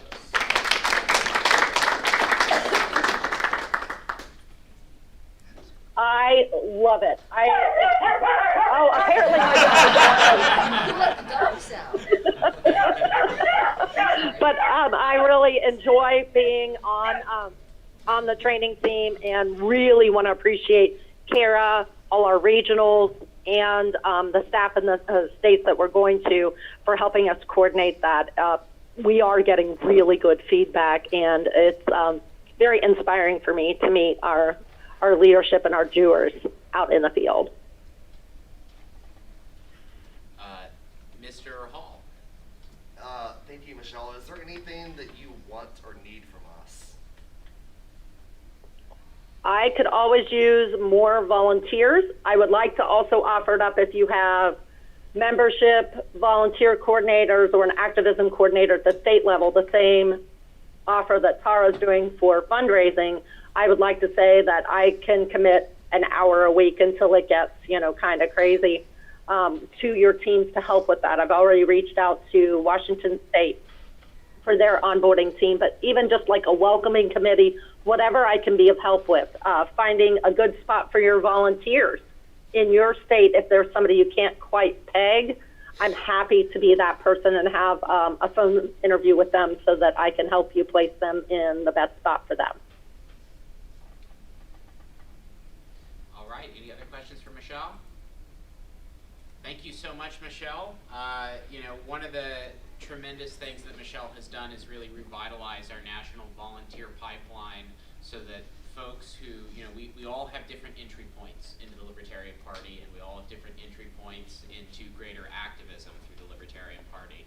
And those folks who are coming through national now have a really solid pipeline to help connect them up with efforts near them, efforts in their state, our affiliate parties, our nationally coordinated volunteer efforts, and that's all thanks to Michelle's hard work over the past quarter and a half. So thank you so much, Michelle.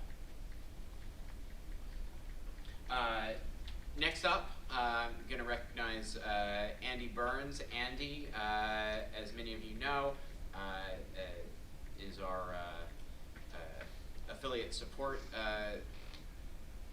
coordinator, and of course, most of you know him as the CRM guy. That is the other CRM guy, because of course you also know Ken is the CRM guy. And we have David now too. And David is now also the CRM guy. Andy, are you on the Polycom with us? Yep, I'm here. Thanks. Thank you so much, Andy. You have the floor. All right, thank you. Right, well, I feel generally good about what affiliate support's been doing and where we're at right now. We continue to be an empowerment tool and giving the fishing pole, proverbially, to the states and county affiliates.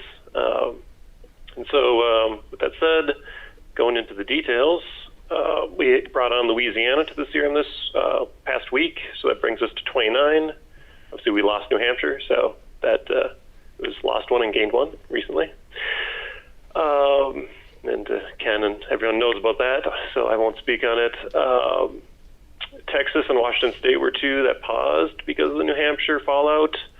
But we do still have 5 states that are being in progress, I mean, in the early stages, but like, for instance, Utah will be being the next state being worked on. I did not hear back from North Carolina, but they are on the top of my list. Ken Molman, I was not here earlier, but I bet he told you about his contact importer. So that's very good for really getting the SOS and L2 data imports into the CRM and having up-to-date data, every month or every 6 months, depending on how the state, how often a state party can get it. That's a huge improvement. I think I can't remember right now, but somewhere north of 850,000 libertarian positive, supporters in our database. We did some work on graphs and charts.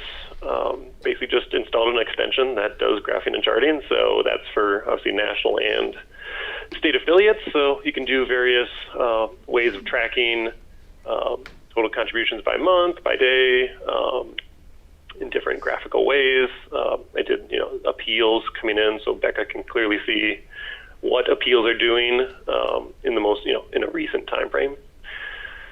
And I myself started looking at, what state affiliates are raising the most money generally, and I have a graph in my report that generally it was, Pennsylvania and Indiana, basically on a weekly basis, that, switch off and switch first place, and then Georgia and Florida as well.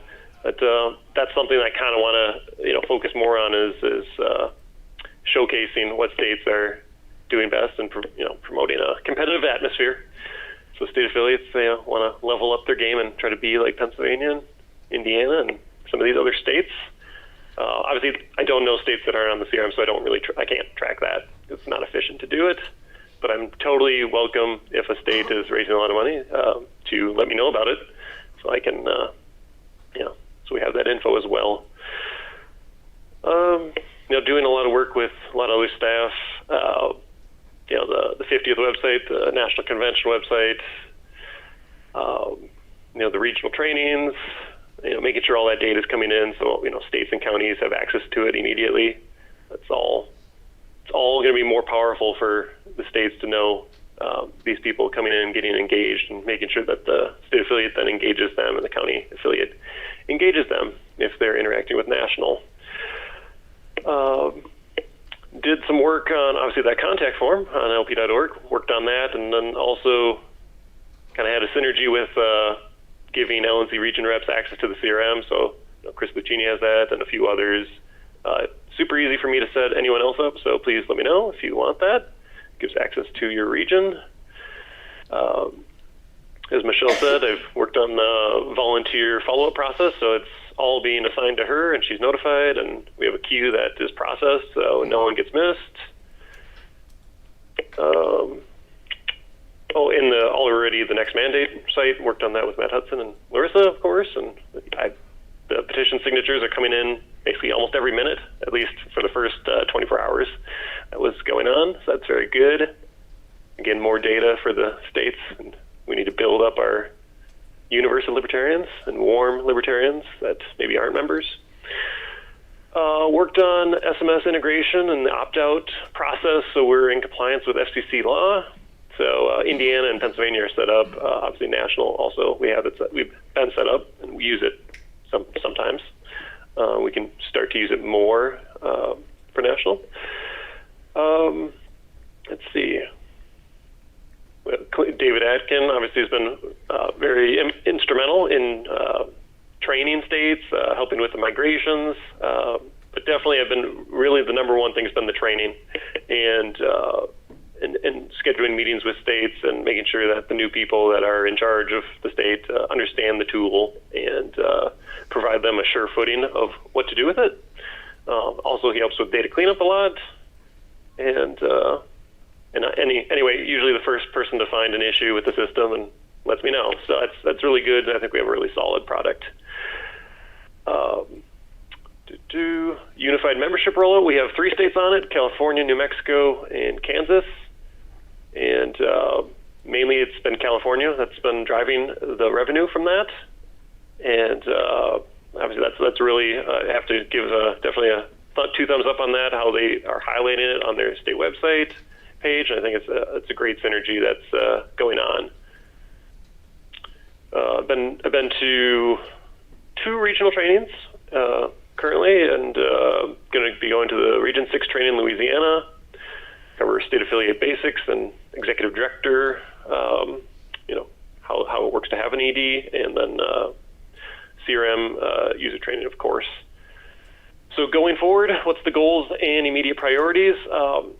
One thing that I've clearly seen, it's on my radar, and it will be probably getting done the next month or so, is a new state chair orientation guide. Because there's lots of things that may be missed. Something as simple as making sure that all of the new volunteer leads and new members and run for office inquiries, all these feeds are making sure they're going to the right person in the state and just doing these basic things. Making sure they know all the national resources, right?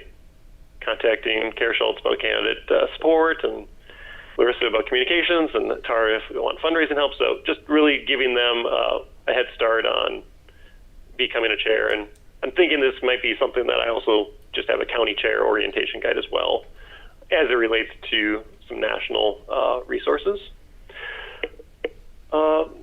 Kind of to that end, I also want to do some affiliate tracking on key metrics. Like I said, we're already kind of easily tracking contributions. So, it's really important that any new initiatives that we do don't be too, they're not too time intensive, because we're, affiliate support, we don't have, we have 2 staff members, 1.5 in terms of time.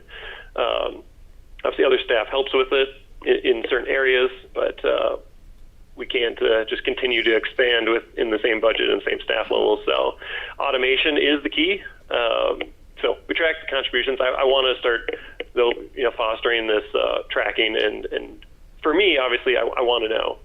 I know kind of generally what states are, what county affiliates are the most active, and they're starting up many county affiliates, state affiliates that are electing, candidates, and all these great things, and having great state conventions.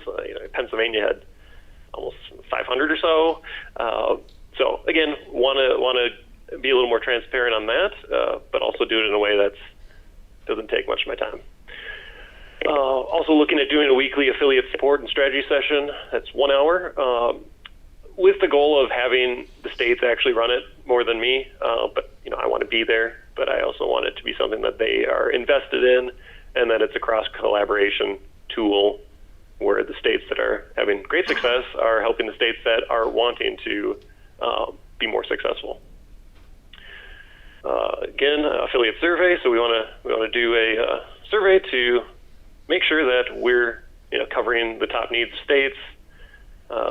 There's many priorities that we lay out, and we have again a general idea between me, Ken, Tyler, other staff, our IT working group at National. But we do want to definitely get the full user feedback of states and counties, CRM and just affiliate support in general.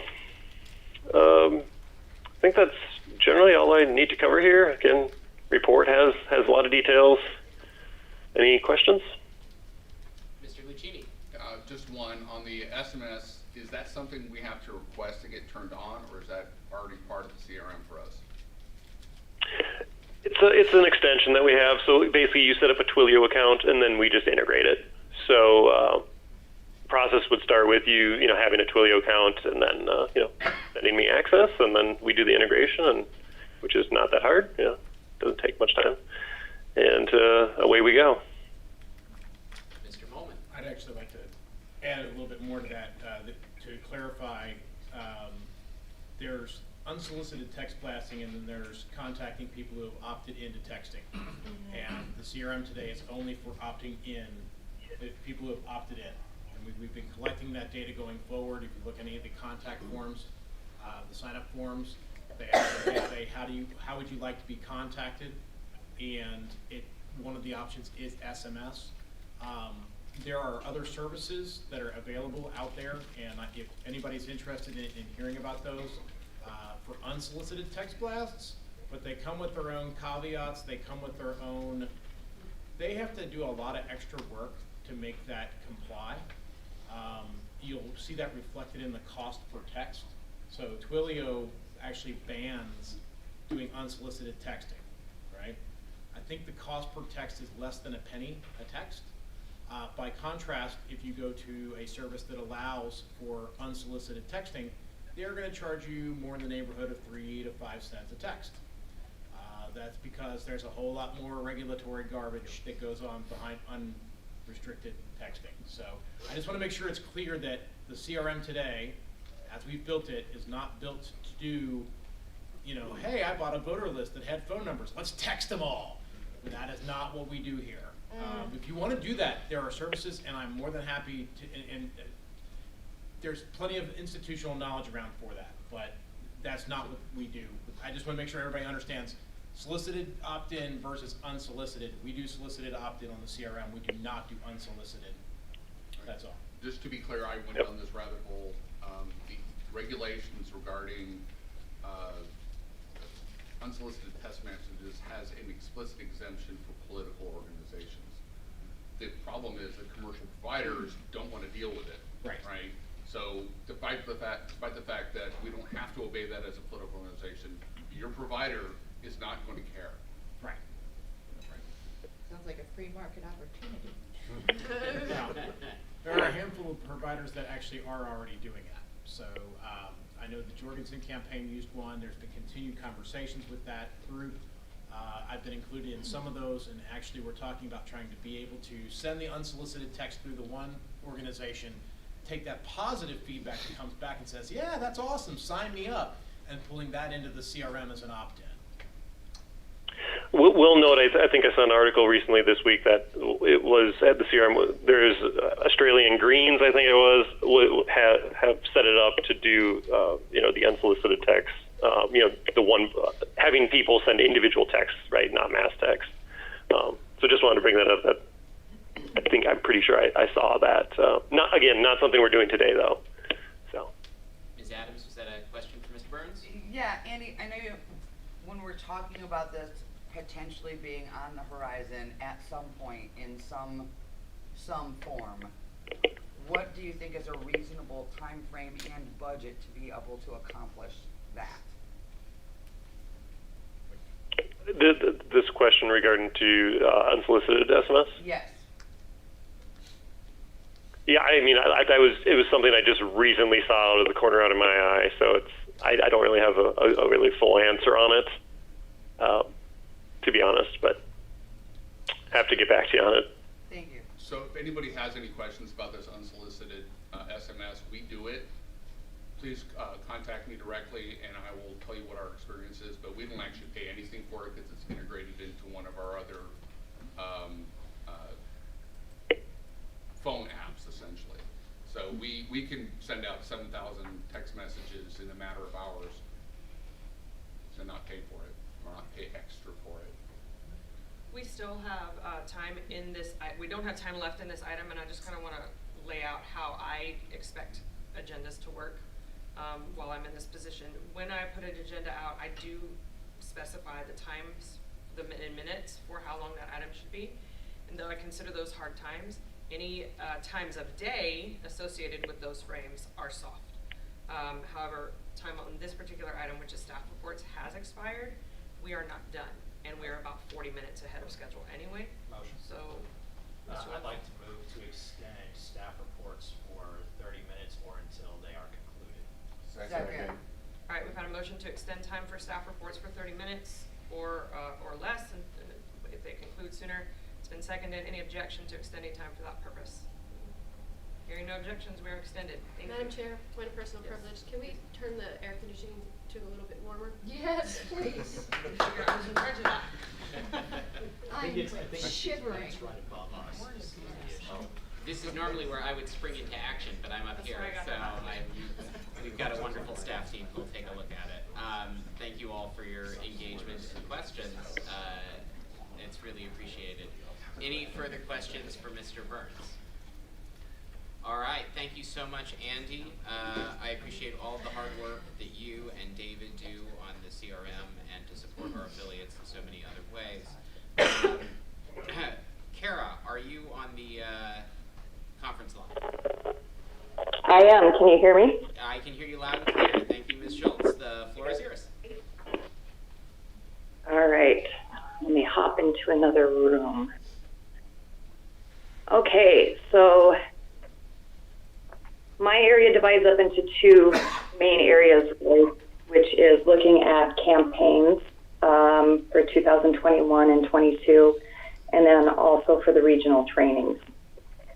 So for the 2021 campaigns, I mean, the numbers are in my staff report, so I'm not going to belabor that. If you have any questions over that, just let me know. We are still inputting some information, especially from Pennsylvania, because they just, had hit their deadline for being on the ballot. So we're entering that information. We are getting ready to do our yearly candidate survey. Ever since I've been a contractor, we've sent out a candidate survey. We send it out 1 week before the election, not after. And then we track those results. And we're most interested in behaviors and how that affects election results, and also to look at what candidates say that they truly need, and then we can tailor our offerings to those needs. The other thing that we're getting ready for, and this ramps up sharply in October, is preparing for candidate aftercare.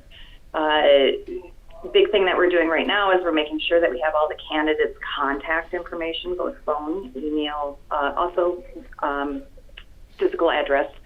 And, we want to show our candidates appreciation. They are putting themselves out there. And running is not just physically taxing. It's incredibly emotionally taxing. And I don't care if you have a team around you or not. It's also very isolating. You feel that you're kind of standing out there on a street corner naked, screaming, and seeing if people swipe right or left on you. So we do need to show them appreciation. So our goal is always to call each candidate that is run within 48 hours of the general election close, and then also send them a handwritten card thanking them for their run. So we're preparing for that, and I will be, of course, I will be doing this. We will also have LP staff doing this, and we will also ask for LNC leadership to assist with this along with the candidate support committee so that we can accomplish this in a very timely factor. So I will be contacting many of you and asking you for assistance with this. Next up is the regional campaign staff and affiliate leadership training, whether that is state affiliate leadership or county affiliate leadership. We are at the halfway mark, folks. So we have 4 done. We have 4 left to go. I do hand out a candidate, or I do hand out a class survey at the very beginning of each training, and I ask people to write notes as they go along so that we get better feedback and so that we can tailor the training so that each one is better than the last. We have made some tweaks based off of feedback, and it has made it a better training. I'm pretty excited about how it's been going so far. We had goals to have, 240 total attendees. We're halfway through, and, we've already had 189 attend, so we're pretty close to that. We wanted to get 140 total certifications when everything was said and done, and we've already beat that. We have 150. We wanted to have at least 30 attendees at each region. That's not a problem. We're good to go on that. We wanted to have attendees from at least 30 different states, and we're doing really well on that. We've already had attendees from 27 different states so far, and so we're going to far surpass that. In the survey information that we have so far, and we have information that they, fill in the blank answer, but they also do a scoring, and it's a scoring on a 5-point system. And on the question of how likely are you to recommend this training to a friend, it's right now at a composite score of 4.76. Networking is slightly lower just because we're packing so much into this. There's not quite as much opportunity for networking as I would like, but we do try to push that in there. So that's at a 4.5, so still very acceptable. And then how beneficial do you feel that this information will be to your future in the party, as at 4.68. So again, a very, very high score on that. So I'm very pleased with how all of this is going. We have 4 of these trainings left. The most exciting thing to me is we're having attendees that attend one track, because there's 2 educational tracks that you can be certified in. They're attending one track in one region, and then they're deciding to pay to travel to another region because they want to get the other track. And if it was crappy training, people wouldn't be doing that. So I'm very happy with the results that we're seeing, the feedback that we're getting, and we're already hearing from affiliates of what they're putting into place, changes they're making in their affiliates, and also candidates and campaign teams of what they're changing and preparing so that they can do a better job. So this is pretty exciting to me. So I stand for questions. Thank you, Kara. Speaking to Mr. Ford's question from earlier, I want to make sure you have a chance to speak to that. I think I heard some of it addressed in general terms, but specifically for our affiliates who have very robust political operations, who are where we like to see affiliates being. They've got political directors that are working closely with candidates. They're actively recruiting. Think the gold standard. What are the level of resources, support, engagement, interaction, candidate aftercare that they're receiving from National in those instances? What's National's role there? Sure, okay. So we also do online training as well. And we try to keep those very informal. We keep those very topic focused. And then we archive those so that candidates and their campaign teams can refer back to those. I also interact quite a bit one-on-one with candidates and campaign teams and assisting them. We're in the period of time I affectionately call marriage counseling, because campaign teams, we're already close to the general election, but the difficulty that they're facing is interpersonal issues within the campaign team just because of the sheer stress of running for office and trying to keep your team together. And how do you do that when you're under so much stress and yet November seems so far away? And so I'm assisting teams with kind of pulling back together and refocusing on their election. We have a lot of printed materials. We have archived articles, all kinds of information like that. I also work one-on-one with political directors, or if it's, their vice chair or chair or, whomever that is, on what their recruitment plan is. What we're looking at now is recruitment plans, and we have been working on this for 2022. We do that candidate aftercare. I mean, there's a lot that we do with candidates and campaign teams. And also, just to go back into this training that we're doing, the training that we're doing is not so much for candidates, this regional training. It's for campaign teams, because the number one thing that candidates ask us about, they don't ask for money. They're asking for trained staff. How do I find trained staff? And so this was the number one thing that I was asked about from the very beginning of when I took this position with LP National. And so this is what we're trying to address. Not only do you have trained campaign staff, but they are on the lp.org website. And so candidates now can look them up and see, okay, who at least has a baseline knowledge of the fundamentals of running a campaign. So this really is geared to help candidates, but to help them have trained staff, which is the number one ask that we get. Thank you, Kara. I appreciate you expanding on that. Mr. Phillips. Hi, Kara. First of all, thank you again for your outstanding work. In my personal opinion, the work you're doing, particularly this training, is one of the most successful and most important programs we're doing. You know, again, I'm getting amazing feedback on it. I don't really have a question other than what I would like to see come our budget meeting is an ask from you to expand this program and what it would take. Oh man, now you just found the way to my heart. You know, and I'm happy about this. The reason why we're doing this, you know, both, you know, fundamentals for affiliate leadership and fundamentals for campaign staff is, you know, we have to stop this boom and bust cycle. And we have to build institutional knowledge, not just where we store it, but also, you know, human capital institutional knowledge. And, you know, to build a building, you have to have like this firm foundation and not have a foundation built on sand where every couple of years it just gets knocked out from under us.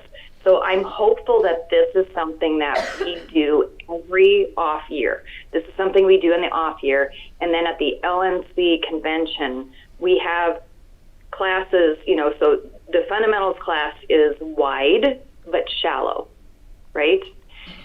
And the classes that we'll have at the LP National Convention will be far deeper and narrower. And so then we're constantly in this cycle of building this institutional knowledge and investing in our people, right? Because what we don't want is we don't want one Kara. We want 51 Karas at a minimum. And then in the next few years, we want 500 Karas. And same with Michelle, and same with Larissa, and same with Tyler, and same with Tara, and you know, and Apollo, and all of that. We have to force multiply. We have to. Thank you, Mr. Bowen. I had one follow-up, which is that I'm well aware that you are dedicating far more hours than we pay you for. So please take care of yourself. You're a valuable asset. Oh, thank you. I appreciate that. You know, I will say staff has been putting in some ungodly, horrific hours. And in order to carry these trainings off and to do everything else that we do, the hours that staff is putting in has been absolutely unreal. It's not sustainable. We can do it for a while. You know, then we'll get past some of these projects and we can take a little bit of break. But by taking a little bit of a break, by that I mean we probably work 50 to 60 hours a week. So that's the reality of what we're doing. We are extremely committed and we have a great staff. And it's amazing how we can rely upon one another. We have a really, really good team. I've worked in corporate environments. I've worked in nonprofit environments. I've worked in a lot of environments. This is one of the best teams I've ever worked with. I can absolutely echo that and thank everyone for their dedication. And I know we'll all be excited when we get an opportunity to travel a little less and step back and get back to some normalcy. I do expound on that a little bit more in the written report that I submitted as well. Rich? Kara, this is Rich from Region 8. Have you given any thought, and I concur with Mr. Phillips, about expanding the program and possibly if it involves some budget issues, we can work on that. Have you given any, I've gotten a lot of feedback from people about an online version of this program. In Region 8, the issue came up that it's a geographic oddity that the cheapest place we could find to hold the training was unfortunately the southernmost portion of the region, thereby, creating some problems for people for traveling. So, have you given any thought to, after these regions are done, whether there will be some sort of virtual training for these classes? Okay, so there's different delivery mechanisms work better for different types of training. For this particular type of training that we're doing, especially since it's fundamentals and you need to have a higher degree of interaction and ability to ask questions and face-to-face engagement. For this type of training, it does not lend itself well to online training. This doesn't mean that we won't have online components. Online components work better when you're in a smaller, more specialized area. And that is something that, in my dreams, we start to incorporate that third layer, which is an online module system, which has those, smaller, much more highly specialized classes. The thing about the regional training is when we come around and do this again in the next odd year, we're going to do it in a very similar method, which is each state chair for the region will be invited to an online meeting. And then that region is going to decide again, where is it held and when will it be held? And this way, we can have different states hosting within their region. So it will move around a little bit. We had a little bit of an oddity in Region 6. Region 6 was our test region in 2019, and it was held in Des Moines. Region 6 met, and we were like, yeah, we're going to do Des Moines again. And it may be that within your region, it moves around from state to state, or it may be that a particular hosting area works so well within the region that you keep it. But we're leaving these decisions to the regions and the state chairs themselves. This is not something that we want to impose from above. We're trying to, live our ethics by having it be grassroots. Thank you, Kara. Follow up on that. We are running short on time, okay. But if it's a quick follow-up, sure. Well, I won't waste time. This is specific to Region 8, so after the meeting, Kara, I'd like to talk to you about, I'm hearing that Region 8 training is already full and on a waiting list, and I believe we have some options to expand the amount of people in Atlantic City, so I want to talk to you about that, but I won't take up the time here. Thank you. Happily, Region 8 has expanded, so everyone that was on a waiting list is now registered. Oh, that's news to me. Well, there we go. That problem easily Well, happy solved. news. There you go. Yes, it is. Thank you. All right, thank you so much, Kara. I wanted to make sure we have plenty of time for Apollo, so I appreciate you letting me rush through the end of it there. Paulo Pizzell has a lot of exciting work that's going on that I'm sure he'll be happy to tell you about. Apollo, are you with us? I am, yes. Can you hear me? All right, can hear you loud and clear. The floor is yours. Thank you very much, and thank you everybody on the LNC. Number one, we, as I presented to you at the last meeting, we were doing a testing ground for initiative-based campaigning to increase our data effort, our data collection effort, as well as trying to advance libertarian policies. So we tested it in a statewide initiative in Wyoming that Michelle has been assisting me with.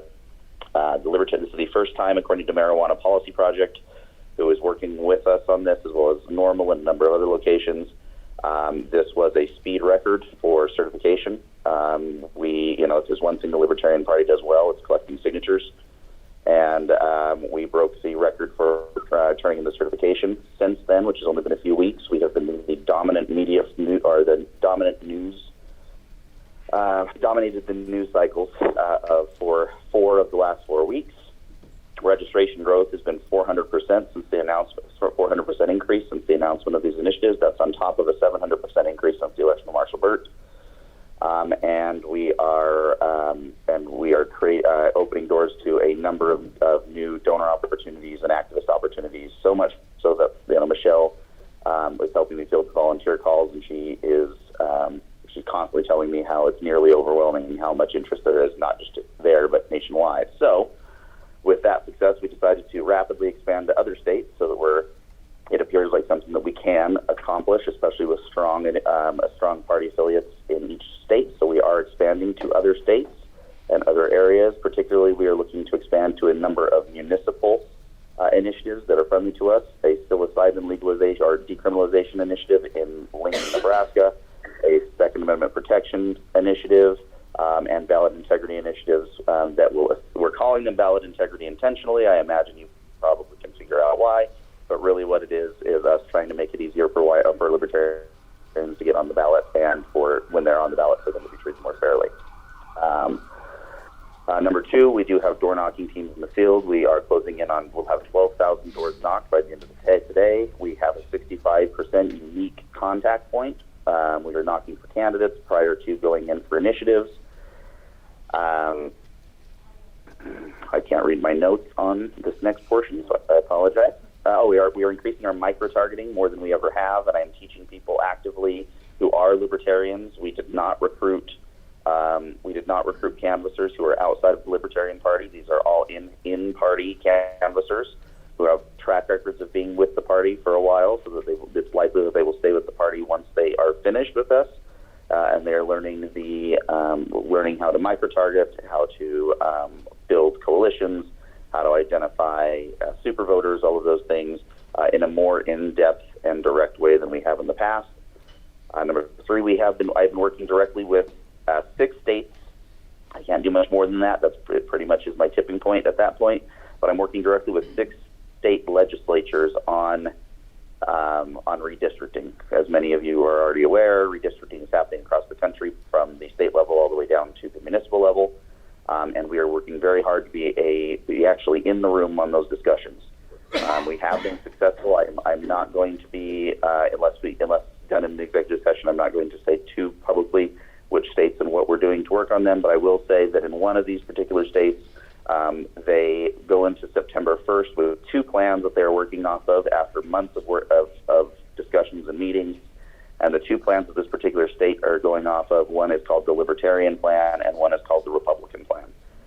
So we are having an active role in the redistricting of a number of states, and something that I would like to see us do significantly more, so that in the next 10 years, at the next census, we are a major player at the table during those redistricting talks.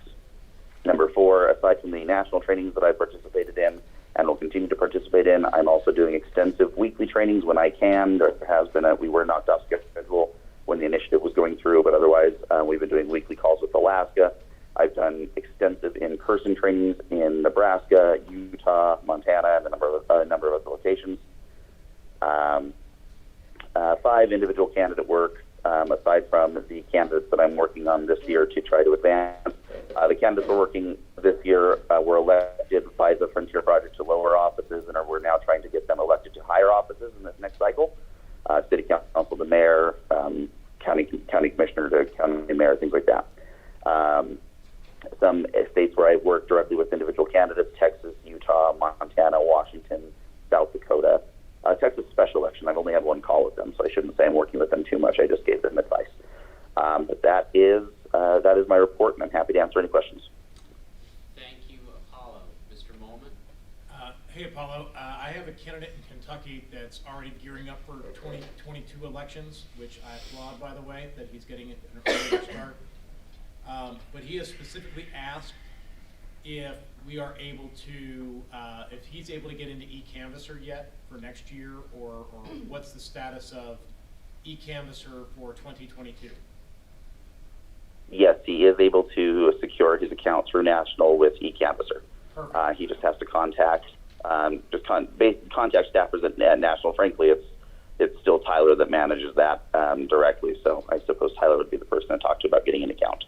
Perfect. I will have him contact you then. Thank you. Yep, sounds good. I'm happy to help. Thank you.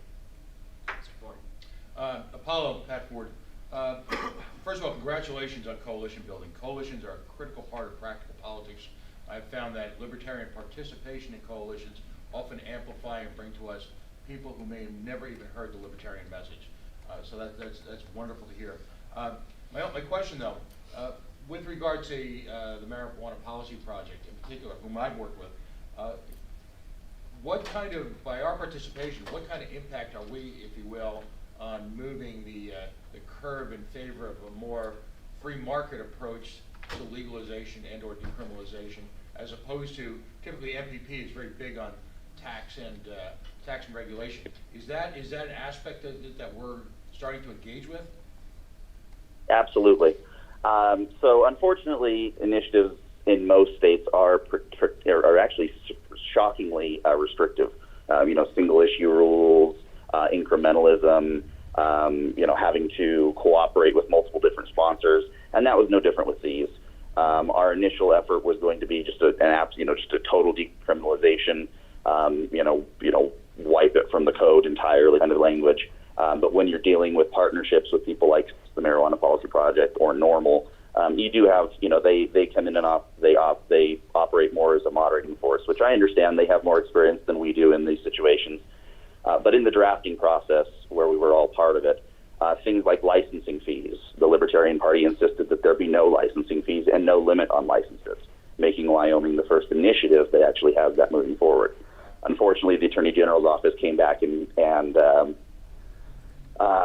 complained that it was actually against the law for us not to put a price on the licenses. They said it was unconstitutional, and they were going to challenge our initiative based on that. So we made them the lowest in the country at very least, and that was also the doing of the Libertarian Party. But yes, we definitely operate as I hesitate to use it, but I'm going to use the term.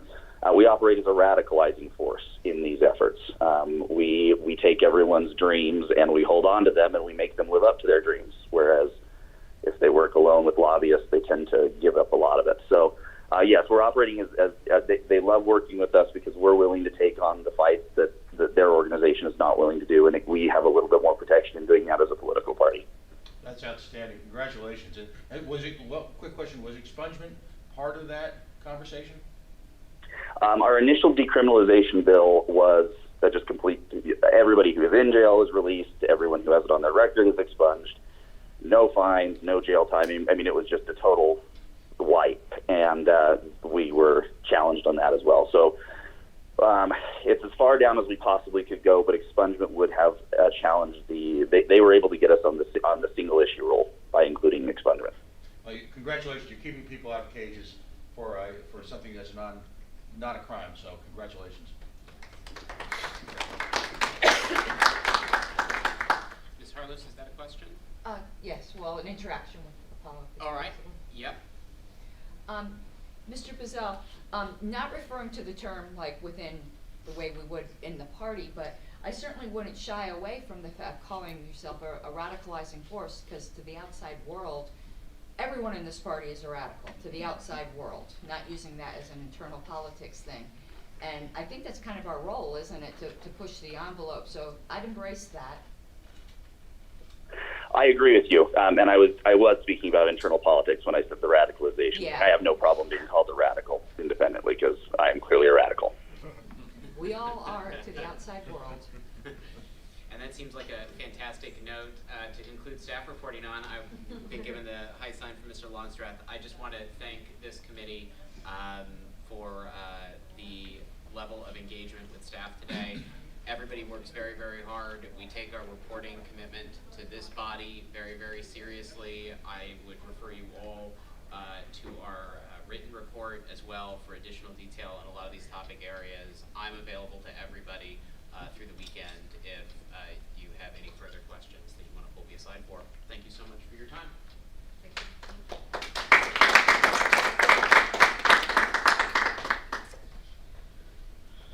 Okay, orders of the day have us going to lunch in about 10 minutes. So, Motion. yes, Mr. Longstreth. Move to break for lunch and reconvene at 12:45 for the council report. Second. All right, we have a motion to break for lunch at this time and return at 12:45 as previously scheduled to start the rest of the afternoon with the council's report.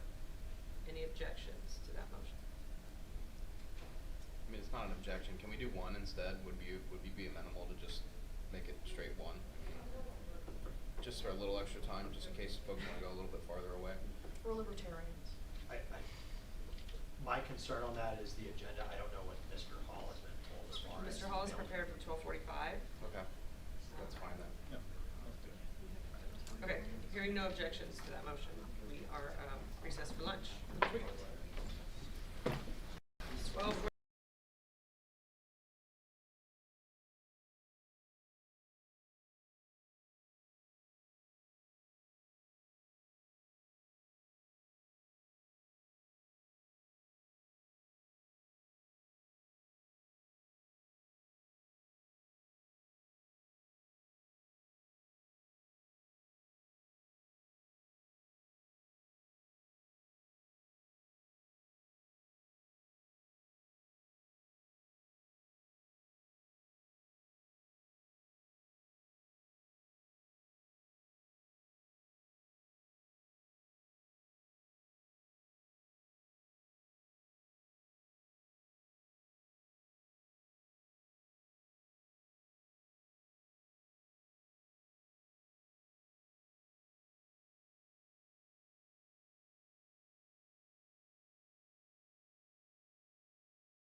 5.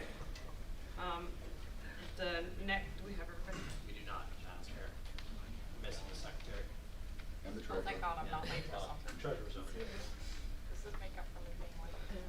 Somebody made them. You can have one. It was $85. Yeah, that's great. Oh, wow. Just want to let it be known, I said it's $85.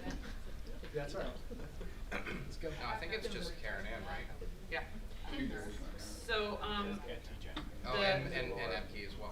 It doesn't matter. But We have we have quorum. quorum, yeah, that's the important part. and Who's we- gonna take notes? We're recording this, No, right? Madam Chair. We're all right. Take them. This is being recorded, right? as far as I It's know. being recorded. So, So YouTube feedback about it? Thanks. perfect. All right, so orders of the day have us with council's report. Mr. Hall, are you with us? It's like a seance.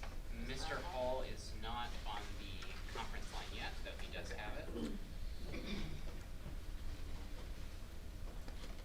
Madam Chair, perhaps we could stand at ease until Mr. Hall is with us. That is fine, yes, thank you.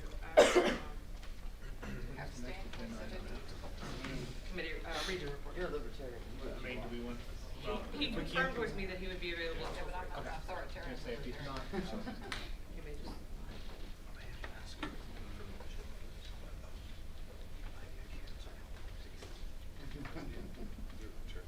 Hopefully we can reach a report. At this point,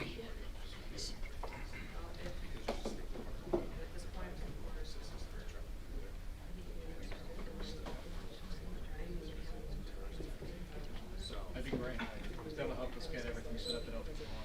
Oh, yeah?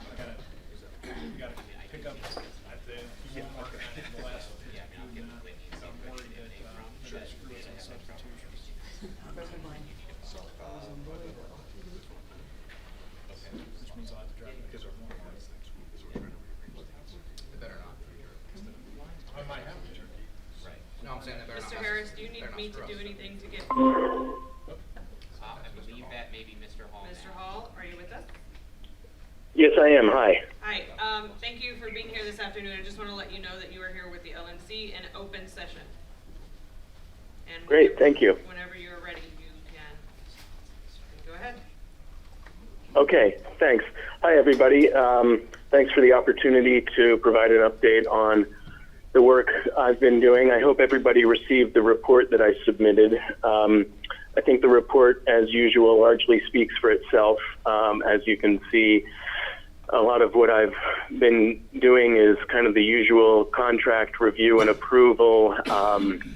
We did have to send some demand letters regarding interference with petitioning in Alabama, and that remains an ongoing issue that we're trying to address proactively and looking at whether it's going to require further action on the litigation front, but we are not necessarily preparing any litigation on that front as of now, but it's certainly something that we're monitoring and trying to deal with in a way that we're not going to have to constantly have petitioners getting removed from public places where they are entitled to be petitioning.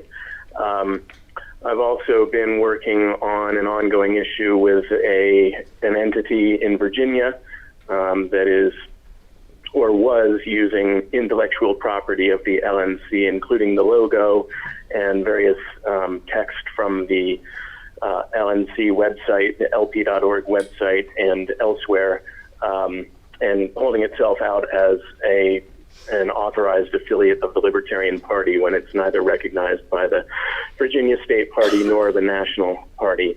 So we did send a cease and desist letter, which was followed by that entity altering much of its content on its website.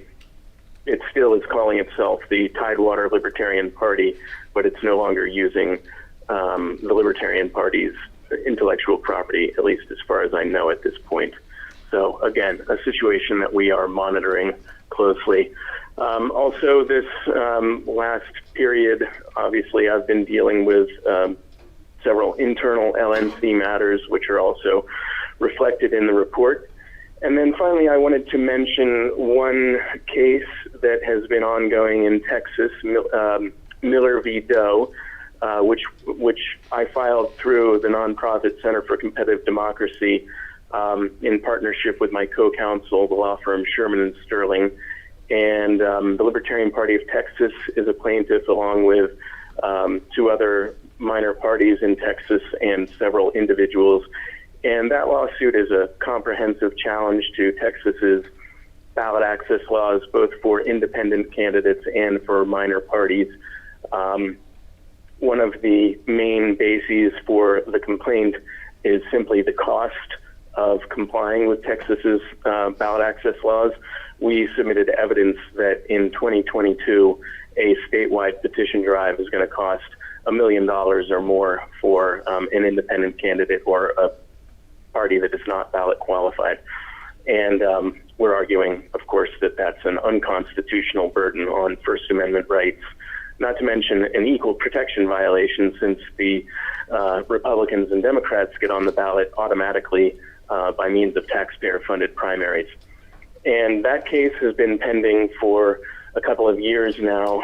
It was continued several times due to the COVID pandemic, which prevented us from taking discovery and getting the evidence that we need to get to support that case. But it is, I think, an unusual, if not unique, ballot access case in that we did not file it with the intent to try to get emergency relief to get a party on the ballot. The Libertarians are already ballot qualified in Texas, and so is the Green Party. But instead, we took the opportunity to develop about 50 years worth of evidence demonstrating that the cost of complying with Texas's statutory scheme has just gone up and up and up in recent decades. As many may know, in 2004, when the Libertarians last did a petition drive in Texas, it cost $140,000, and the prices just really skyrocketed since then. And that's largely due to the fact that the signature requirement keeps going up. It's based on 1% of the last vote for governor, but the time period for collecting the signatures remains fixed. So in as recently as 10 or 20 years ago, the signature requirement was only about 40,000 signatures, which is bad enough. But today it's over 80,000 signatures, and you still have the same amount of time to collect the signatures. So it's just creating a massive time crunch, which results in a massive increase in the cost of doing a petition drive. And so again, we've assembled about 50 years worth of evidence demonstrating that in recent decades, there's really been no way to get on the ballot in Texas except by hiring paid petitioners. And the cost of doing so has just increased exponentially, so that it's going to be over $1 million in 2022. So we just filed our motion for summary judgment in that case on August 31st. And we now have a few weeks to file an opposition to the other side's motion for summary judgment, and then we will file replies. After that, I would expect that the court will schedule oral argument sometime probably in the late fall or winter, I hope, of this year, after which the case will be ready for decision. So that case has been a long time in developing, and I'm looking forward to litigating it, and hopefully it will lead to a major improvement in Texas's statutory scheme, because if not, fortunately the Libertarian Party is qualified there, but if it ever loses ballot qualification, it's going to be a major obstacle to regaining status there. Just wanted to say also that our chair, Ms. Billieu, was one of the lead witnesses in that case, and she was kind enough to sit for a deposition, which I don't think she enjoyed too much, but was an excellent witness and provided really great supporting evidence for that case. That's everything I wanted to update the committee about, but I am available to answer any questions if you have them.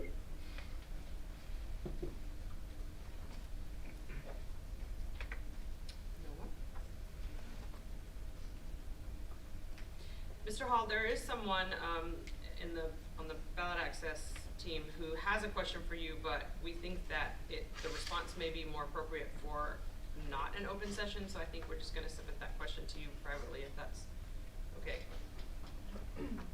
Okay, that's fine. I'm available. Okay. Yeah, we'll follow up with you on that question specifically. Okay. Anyone else?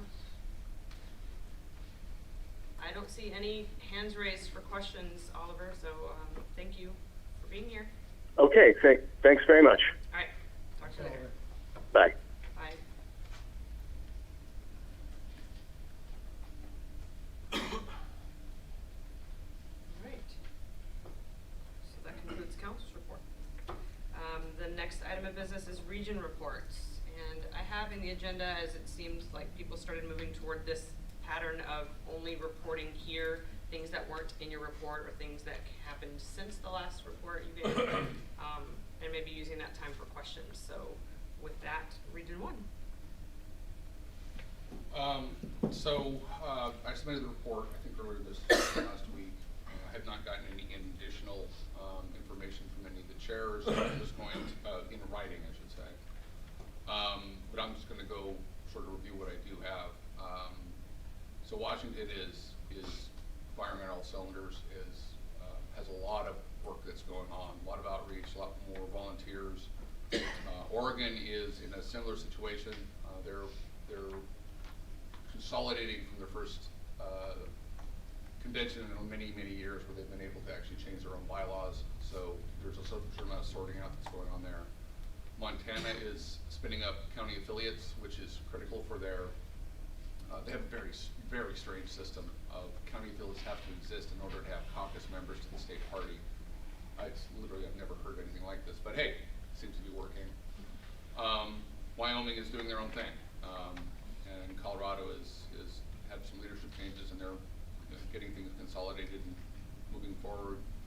I don't have much information from Kansas. They're sort of again in flux. They had another unplanned leadership change. Arizona is also very active and is reaching out to me for some help with bulk mailing. Washington as well. And I'm going to pitch this to everybody. I figured out the U.S. mail. It's a Soviet-style system. It will make you want to do violence to yourself, if not them. But I have figured it out to the point that I believe that I will be able to do 100% individualized postcards or mailings where everything can be triggered off of demographic data for that address. So unique images, unique text, and you get the lowest possible rate, and you don't have to use a bulk mail system. We do it ourselves. We've saved a significant amount of money doing this. Anyway, so I'm going to be training some of our state chairs in this, and once I get to a certain point that I'm going to capture this all electronically. It'll be a PowerPoint with video. Hopefully I can get some help from National to edit that video to something that's watchable, and then I'll hopefully promulgate that out. Yes, TJ? If you train me, I will do all of that work for you. Oh, that's what I was raising my hand for too. You do have to drink heavily during this process. The mail system is insane. And I can assist with video editing. Okay. Right now I want to do the first training, get it all wrong, figure out what I did wrong, and do it right the second time. Anyway, so states are making themselves, are going to be investigating that. We're also trying to share some knowledge in other areas. One thing that I found out that I would like to just everybody to listen to is one of our states is not incorporated. I just found this out. So in order to do the U.S. mail stuff, you have to be a incorporated nonprofit entity before the U.S. mail will recognize you as a nonprofit, which is critical to get the lowest rate. If you're not incorporated, however, I will relate to people later in more detail the horror story of what happened in New Mexico, which is they weren't incorporated, they got sued by a disgruntled person, and they ended up individually, personally paying $50,000 as a result of this lawsuit. Please incorporate your state as an incorporated nonprofit entity to protect yourself. So I think that's all I have, unless anybody has any questions in Region 1. No questions. Thank you, Mr. Lucchini. Region 2. Region 2, a couple things to note. Georgia did receive an official court order dropping the petitioning requirements for U.S. House from 5% to 1%, which is roughly between around from 20,000 to around 4,000. And we did actually receive it yesterday. It's finalized, so that did go through the courts. It's been something they've been fighting for a very long time. Georgia has pretty horrendous ballot access laws geared against third parties that no one's ever met the requirement for decades, so we're finally starting to turn that around. Let's hear for Georgia. And shout out to Ryan Graham and everything he's been able to do in Georgia. They also hired a part-time executive director, which they're hoping to use for more fundraising and general party administration. And their convention is going to be January 15th through the 16th in Douglasville, Georgia. Tennessee is going to have their convention March 18th through 20th in Manchester, Tennessee.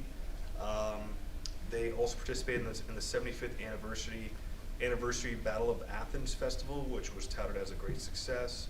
And they have a slate of candidates that they're working on, and including in Region 1 in the Whiskey region, they're making an alliance with Alabama to form an affiliate along that area. Florida, our 2022 convention will be in February, locations to be determined at this time. We did hire a part-time fundraising director, and shout out to Tara DeSisto for being a big help in helping us with that, getting our fundraising team going, training and everything else, we really appreciate.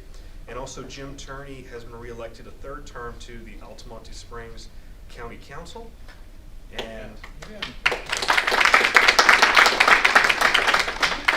Jim's fantastic. He's also our candidate support specialist. So his opponent dropped out unexpectedly, which means he's smart. So he doesn't have to. And then lastly, our main objectives are, essentially getting our candidates ready for the midterms, which is our bread and butter. So hopefully we can bring a slate of new libertarian elected candidates for next year. And that concludes my report. Any questions? Questions for Mr. Nicola? Okay. I missed the number. It was 5,000 to 1,000. Was that for, what was the? It is 5% to 1%. For 5% to 1%. 20,000 signatures required to about 4,000. That's the U.S. congressional race? For U.S., was it U.S. House? I think it is U.S. House. I'm just trying to, I think it is. Yeah, for U.S. House. Okay. Yep. No, that actually makes it doable. The tough part of those is that not only is it a large number, but the gerrymandering means that you basically have to go door to door. And it's not statewide. I'm pretty sure it's in the district only, so it's very difficult. Yeah. And then if you're old party, I think it's like 25 signatures. So. Of course. All right, Region 3. All right. So you all received my report earlier this week. First of all, I want to say welcome to Region 3. Obviously, we're in Region 3 right now. We are very pleased that you chose us as the site for this meeting. And I really don't have, what's that? Finally. You're right, finally, that's right. You guys got to come back soon. The only thing that I'll say that's already in the report, tonight there is an event at LPKY headquarters. It's $10 a person, hot dogs, hamburgers, beverages, good times to be had by all, chips. That's about a 15-minute walk from here, right? Maybe it's 4 less. blocks. Yeah, maybe less. Yeah, 4 blocks. So it's very close. Definitely walking distance. And then the rest of my report stands for itself. Sorry. I'm reading the screen and laughing because Dustin doesn't see what's been done. Oh, nice. Very nice. Mr. Nana, with regard to the event tonight, it is casual. It is very casual. And I know that they were doing reservations, and that there was some. It supposedly was closing on the 28th, and then it got extended to yesterday. Do we know if there's still an opportunity for people to attend? According to the chair, there's an opportunity to attend still. Okay. We wanted the deadlines to approximate the food we needed. Got it. Okay. It wouldn't let me do it on the site. Odd. Dustin, is it indoor or outdoor? Mostly outdoor, right? Okay, right, Ken? When did you try? Thursday? Try again. Outdoor? I thought I would just pay here. It's mostly outdoor. What's that? I thought I would just pay there. There's an office that you can go in and tour, but. That makes it difficult, but okay, that's fine. So as the person that helped plan that event, it is totally casual, come as you are, come clothed. That's more about the law in Kentucky than us, but, and then it's burgers, dogs, chips, lemonade, water, it's a cookout, right? It's just a fun thing. If you're thinking about coming, I would highly recommend, please, go to lpky.org/event and sign up and pay now, because we are working on getting any sort of last minute food stuff. There's people running around doing that right now, which I can then instruct them to go get more if we need to. So, but there will come a point where to get more food means it's an hour trip to the store, which means that you're not going to get food. So please sign up.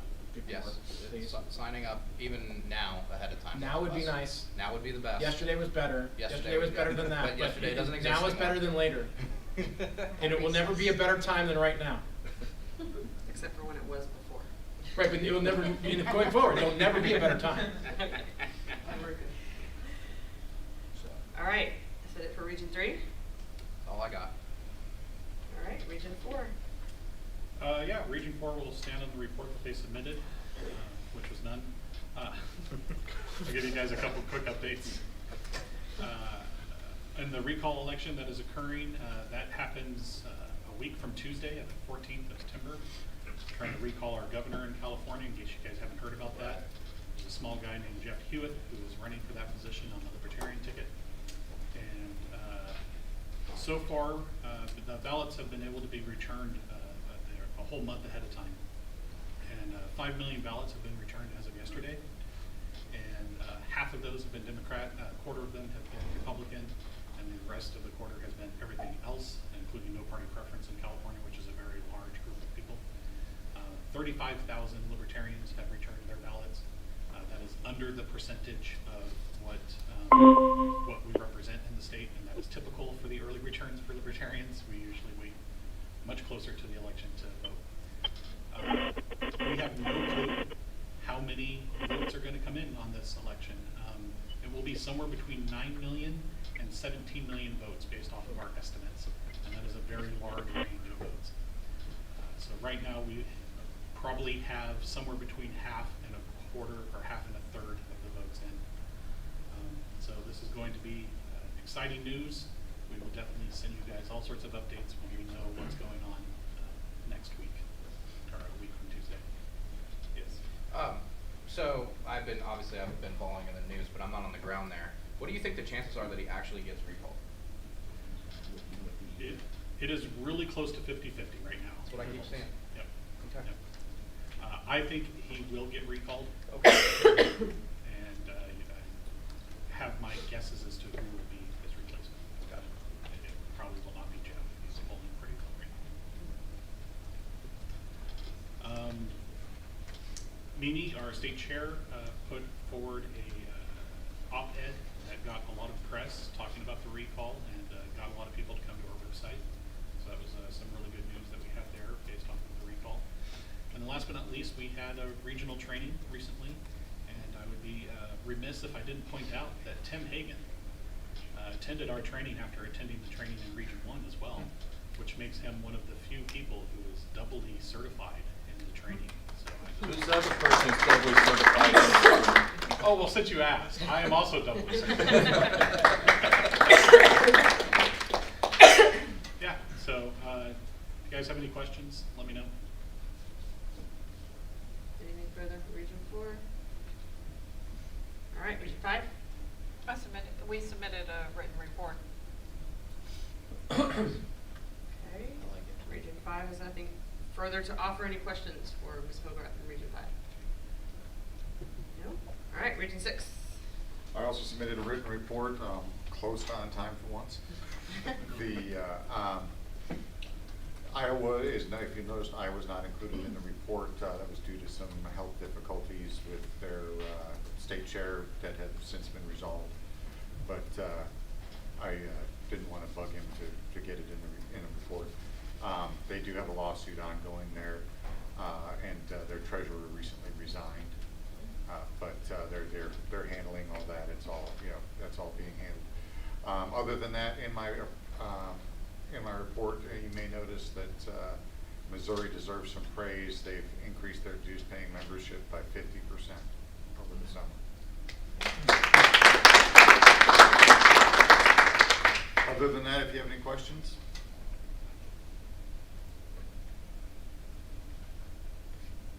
All right, for Region 7. Region 7 submitted a written report. Hopefully everyone read it. If you didn't, I'm going to anticipate if you specifically are not going to be asking any questions. Any questions for Region 7? All right, Region 8. Region 8 submitted a report on the 28th. A couple of changes since then. We just found out today that the Region 8 training is going to be in Atlantic City on the 9th and 10th of October. Now has, what did you say, Richard, 26 available spots? According to the report that was, submitted from staff, yes, Right. 26 Yeah, spots. so 26 spots available, so we're back up and running.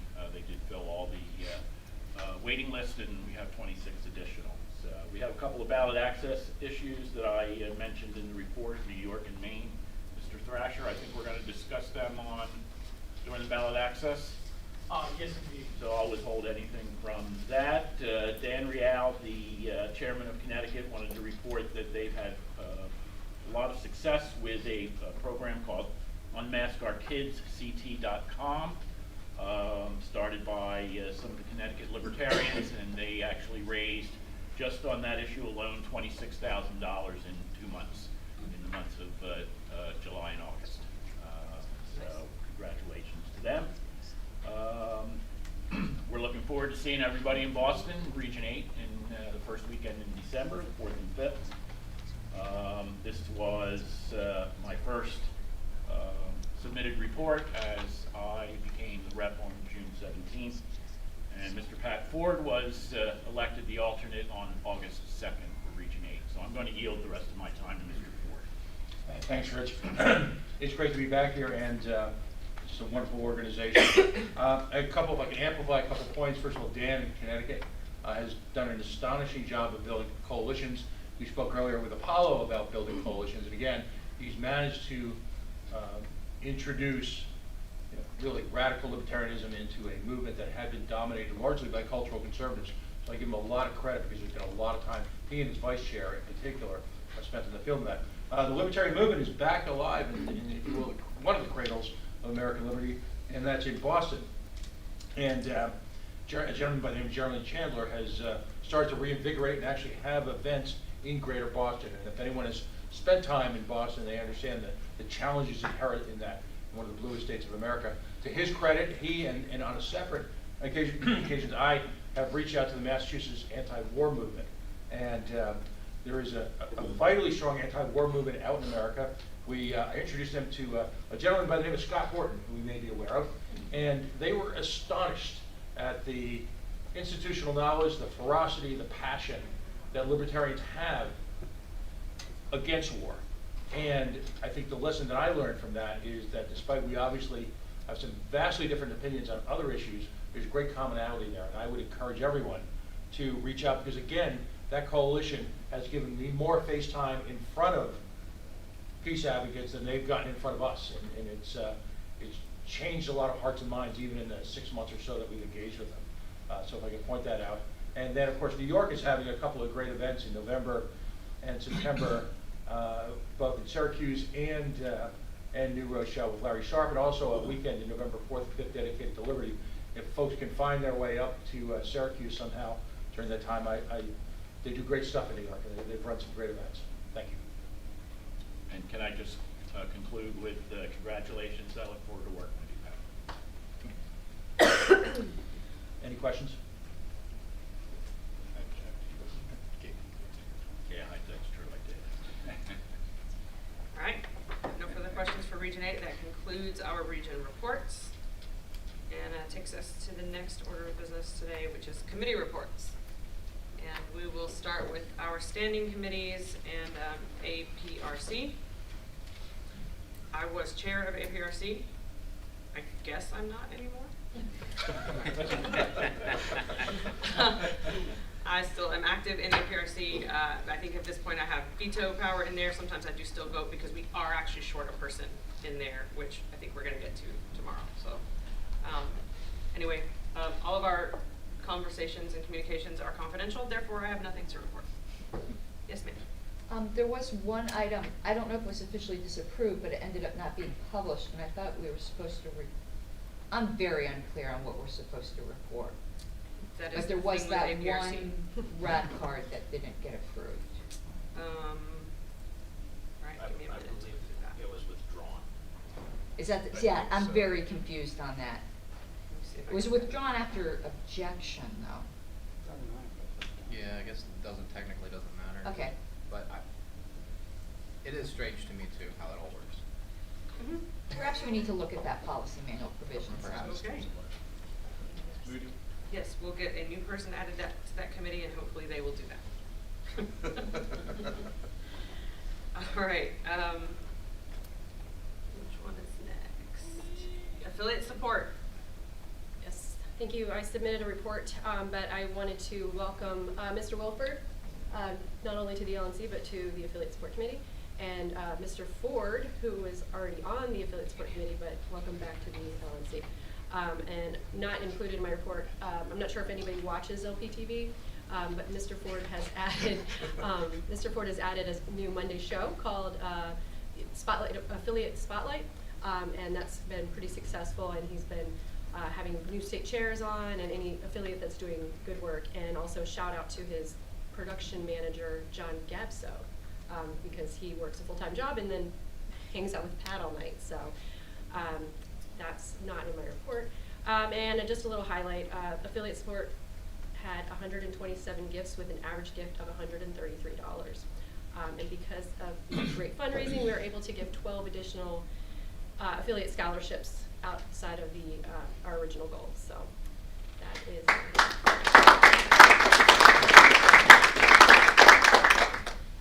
And that's it. I'll take any questions. Yes, Ms. Harlows. I just have a comment. I mean, I haven't been around a lot of affiliate support committees, but this is the best one I've ever seen. My limited experience, but by leaps and bounds, I believe. Thank you. Mr. One point, if I could, and thank you for bringing up Mr. Gabso. If I could just raise for a claim, this gentleman, John Gabso, he's a professional radio engineer who volunteers every Monday, every Friday night, gives up his nights after working a full and rewarding day for the Amazon Corporation, and jets down to wherever he's coming from and invests hours. And when he works on the shows, he's the one that puts up graphs in real time. He does research on the candidates, so he's got fun articles that he brings up, and district maps and everything else. And when you see that, and it's kind of a no glory kind of job, but every week he's there filling in, doing everything he can to amplify candidates' efforts. So I would just ask everyone if you virtually give him a round of applause, because that type of dedication has been outstanding.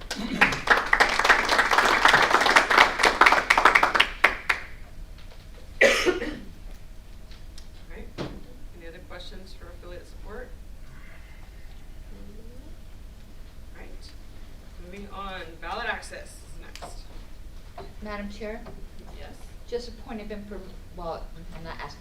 For your information, the report was just sent and uploaded into OneNote. Okay. Thank you. That was the ballot access report, or the?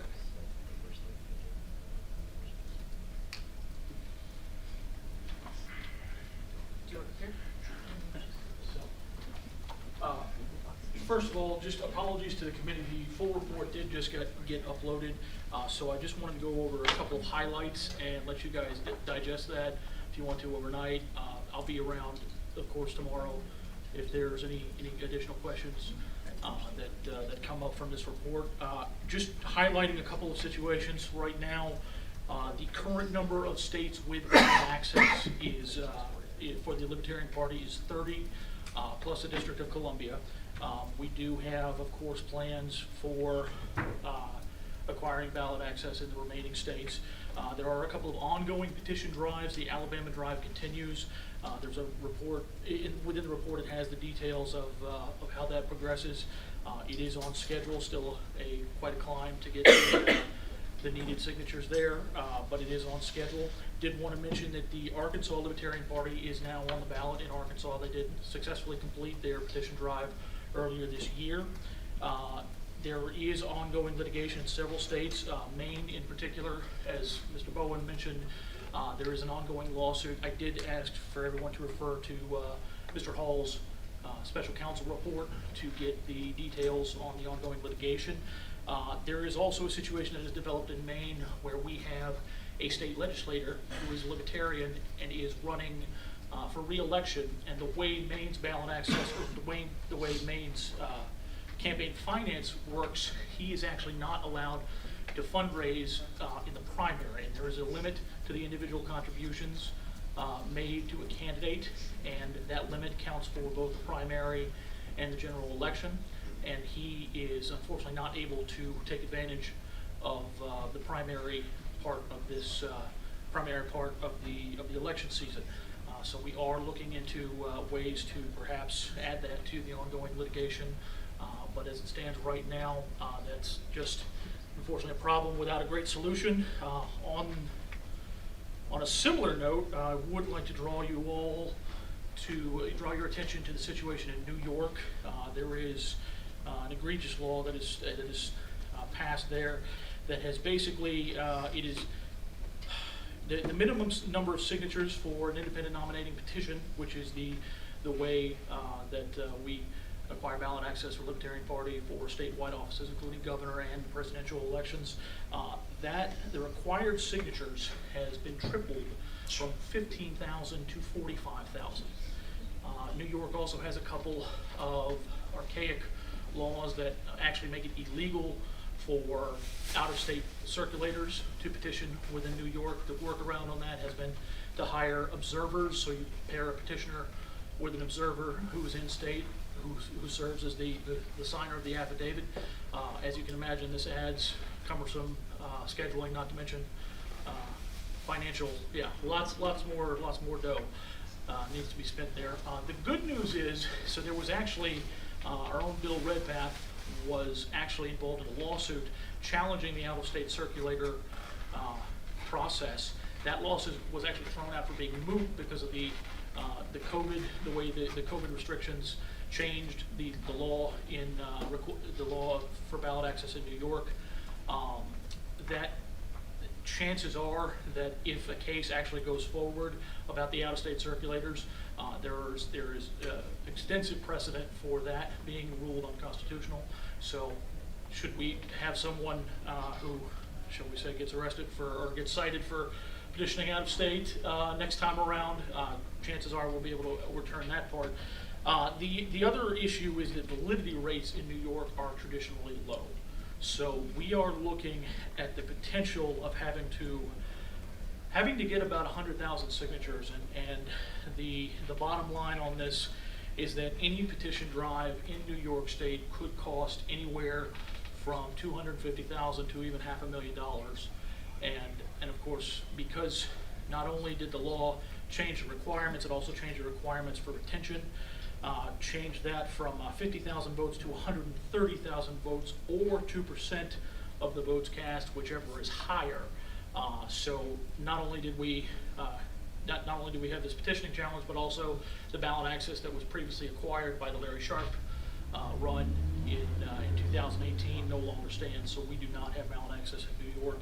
So the unfortunate situation is we are looking at that expenditure of up to $500,000 for not only 2022, but possibly 2024 because of the retention requirements that have been raised. So obviously, unfortunately, I wish I could tell you we have a great solution for this. We don't, but what I can tell you is there is ongoing litigation, both litigation that the Libertarian Party of New York is party to, as well as other lawsuits. There's also a bit of a groundswell for potential lobbying to change this law. New York has a quirk where it is a fusion state, so there are parties that can basically cross-nominate the two most prominent examples of that is the Working Families Party, which typically nominates Democratic Party candidates, and the Conservative Party, which typically nominates Republican candidates. So at least the Working Families Party and also the SAM Party have some fringe in the legislature. So chances are there may be some lobbying efforts that can be done to change that law. So just to go over potential the other petition drives that are ongoing in North Dakota. The chair of North Dakota, the new chair, who is a 21-year-old by the name of Adam Hoypel, has taken it upon himself to spearhead the drive there. I did just speak with him a couple days ago. So not only do they have about 2,600 signatures in hand out of a needed 7,000, but the Libertarian Party, or the LNC, the Executive Committee voted for a $9,000 encumbrance to the North Dakota drive. I would mention to people that actually works out to be maybe about $1.30 per signature, which is, to say the least, a really good deal. And I would just like to say thanks to the Libertarian Party of North Dakota for really taking that ballot drive by the reins. So that's and that petition drive is going as scheduled as well. So at this point, what I would also note is that there is some extensive information in the report. Feel free to digest it, and I'll be here tomorrow for any questions as well. Would be happy to discuss anything beyond this meeting as far as ballot access goes. And with that, if anybody has any questions, any burning questions right now, please. I saw Mr. Longstress first. So I want to jump back to Maine. You mentioned candidate fundraise during the primary. Could you expand on that a little bit? Why is that? So it's literally just because of the way the campaign finance report or the campaign finance law is written. Because there is no primary for the Libertarian Party, then technically he's not participating in an election during the primary. So because we're minor party status. Because technically, and the other part of it is there's an ongoing lawsuit in Maine. Just to reiterate the story, basically the Libertarian Party of Maine collected 10,000 registrations to get on the ballot in 2020 because of a quirk in the law that said that had to be doubled by the next election, and the Libertarian Party did not make that second requirement for 20,000 registrations. The Secretary of State not only kicked the Libertarian Party off the ballot, but also deleted all of those voter registrations who had previously voted or previously registered Libertarian. So there's ongoing litigation with that, and so the party status, if you will, is kind of in the weeds right now. The Jorgensen and Cohen campaign was on the ballot through the independent petitioning process. So as of right now, it's not even a minor party situation. So there is no party status for. And just as a quick follow-up, you said that litigation is being considered. Is that correct? Or? So there is the ongoing litigation, and there may be a way to fold this situation with the campaign finance into that. That's something that needs to be discussed with our general counsel before we how to move forward with that. Understood. And I guess if the body has no objection, I have one from. That's Mr. Woolard. He's an alternate, so yes. Oh, okay. My apologies. Sorry. So my question is, you talked at extent about New York, and then you mentioned kind of broadly the number of states with access and number without. From that number without, how many would you say off the top of your head are high-risk states? So, there's a difference between high risk and states that will need funding from the LP, from the LNC to get over the hump. Now, this is actually where I admit the details are in the report, but I can give you just a general overview of the amount we're looking at. The total expected LNC contribution for the year 2022 is $99,000. For 2024, it is $164,500. That's based on projections. I like to plan for worst case scenarios, so adding 25% to that, just in case you're looking at $123,750 for 2022, 205,625 for 2024. I will note those figures do not include New York. So, if there's questions. Okay, time has actually expired on this item. If he has more answers, if there are more questions, but we would need to extend time if anyone wants to hear further. Move to extend 5 minutes.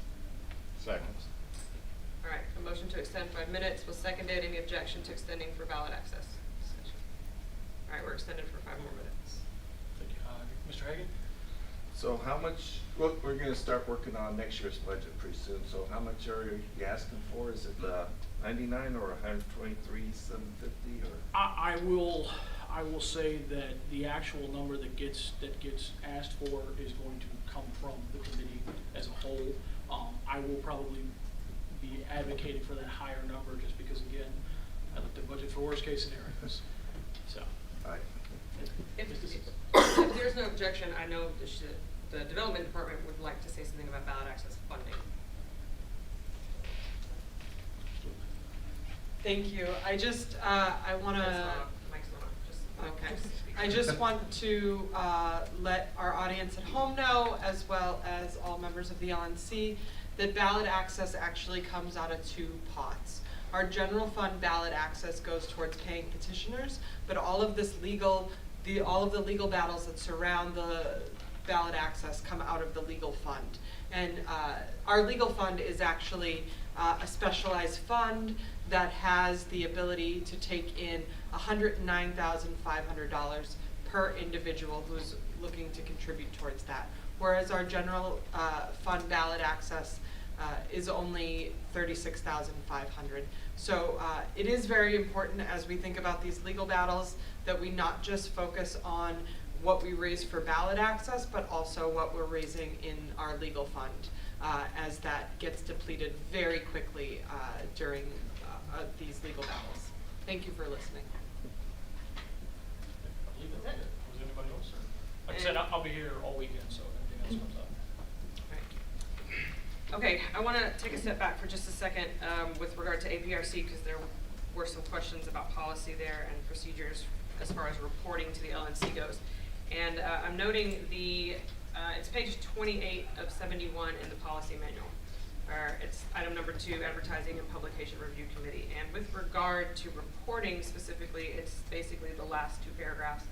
If a majority of the committee concludes that a public communication violates the bylaws, policy manual, or advocates moving public policy in a different direction other than a libertarian direction, as delineated by the party platform, the committee chair, which was me, shall report such to the executive director and the LNC chair, which maybe was not me at that time. I believe it was Mr. Molman. It may have been you.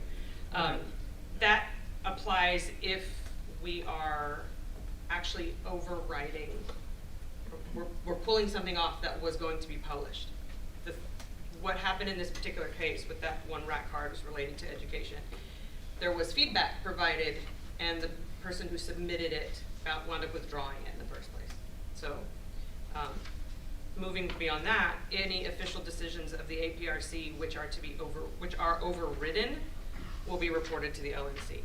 So if the APRC makes a decision and then the chair of the APRC or not the chair of the APRC, the chair of the LNC overrides it, then I would report that to the LNC. So hopefully that's a little bit clearer about what has to be reported to this body. But in this particular case, an APR decision was not overridden by the chair. So, all right, candidate support is next. Mr. Manzo's not here. Okay. And I don't believe he submitted a report, so I guess we'll have a report at this point. Okay. All right. Yes, Mr. Long. Ms. Hepke, I understand you're not the chair. Has the committee been meeting, and are there any activities ongoing at this point with candidate support? We've met a couple of times. We don't have any active activities going on at this point. We had a couple of suggestions, and then things kind of fell apart in June and July, and our membership has changed some too. Thank you. Any other questions about the candidate support committee? have one generally. I think in one of the chairs committees, there was something about candidates as well, a little further down the agenda. Yes. And Candidates and elected officials? yeah, I'm just wondering if, and this is a general thing, of kind of merging those back together, since we've had all the changes and people fall off and whatnot, that maybe this body consider filling the gaps with the people from the one, put them into the other, since they all care about candidate stuff, so. Thank you. Mr. Nana? Are there vacancies on, my question is twofold. Are there vacancies on the candidates and elected officials committee, and are there vacancies on the candidate support committee? Sounds like yes, and if so, how many? I cannot speak to how many vacancies or if any are on the advisory committees, which were established by Joe Bishop Henchman. I don't have any interaction with those. I was hoping to hear from some of them today as part of this reporting process to see who's actually been working, who still needs, who wants to continue working in that capacity, and whether or not they need some more members to for their teams. So that question I don't know. I don't believe that candidate support is one of the ones that we're We had somebody come and populating go at some today. point. Yeah, not today. Or not today, tomorrow. Yeah. So I'm not aware of any vacancies on candidates, on the actual candidate support committee. Gotcha. Yes. Mr. Question Bell. to the chair, then, are you planning at this point to continue the advisory committees that our previous chair? I'm not making that decision until I've heard from all the ones who have something to report, Fair enough. and then my intention was that they would do some self-assessment, and then kind of come to me and tell me whether or not they want to continue. I think that's priority number one, is whether or not they feel like what they're doing is worthwhile, and productive, and that they're getting the resources and the feedback they need to do those things. Otherwise, I have no problem disbanding the ones that are inactive, and whether or not we start them back up would be, I think, up to you guys. All right, moving on. Oh, Madam Chair, sorry, Mr. Phillips. Just a little further note on candidate support, just so people don't think Mr. Manzo had some illness and personal issues that kept him out for a bit, and that's why we haven't met. But he reached out to us, was it last week or the week before? Week two. About getting us going again, so. Okay, thank you for that. All right, next, with no objection, we'll hear from Mr. Recoro from Florida. Just one thing I'm noticing on the website for candidate support, it says it lists an LNC appointee vacancy For candidate support, on the website. Is there a vacancy? is that one that we have tomorrow? Might have been Mr. Wendt. I just want to point that out because Mr. Nana Oh, asked. no, and it it's- was. Appreciate you. I don't know. It just says it's just. I cannot say whether or not the website is accurate, but I know that when I was calling previously over the last few weeks for vacancies on committees, that was not one that was reported to me. But if we find that that is the case, we can always fill it in the interim, or by that I mean between now and the next in-person meeting. All right, employee policy and compensation.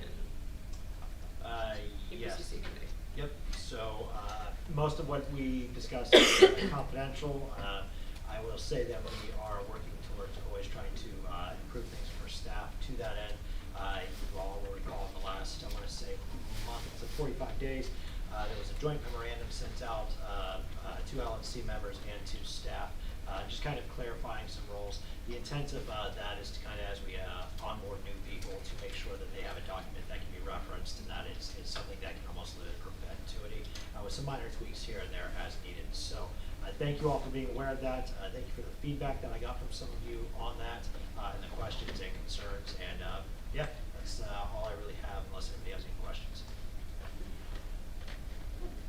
If anybody's not sure what that committee does or what we've done and you'd like to know, we can talk at dinner also. Yeah, happy to have one-on-one conversations about some of this stuff, for sure. There's things that that are confidential, more of an executive committee sort of nature, but happy to have one-on-one conversations and that sort of thing if people want to have those. Any other questions for EPCC? All right, information services. Healthy Liz DeSignore. Did I say your name right? Pronounce your last name for me. Del Signore. There we go. So, I don't need a microphone. You guys can hear me okay? Yes. Okay. I'm Italian, it shouldn't be an issue. So, I did submit a report. You all should have it in the OneNote, but the last few meetings of the Information Services Committee have been spent looking for potential LMS, learning management system vendors. After deliberating, we chose to go through with 4 of them to interview, to do demo requests, whatever the case was. With the help of Ken Molman, we were estimating about 1,000 users. And so it's a little double than CRM. CRM, I believe, is 422 users, double that, and add some extra floof, and you get about 1,000. So we came up with Thinkific, which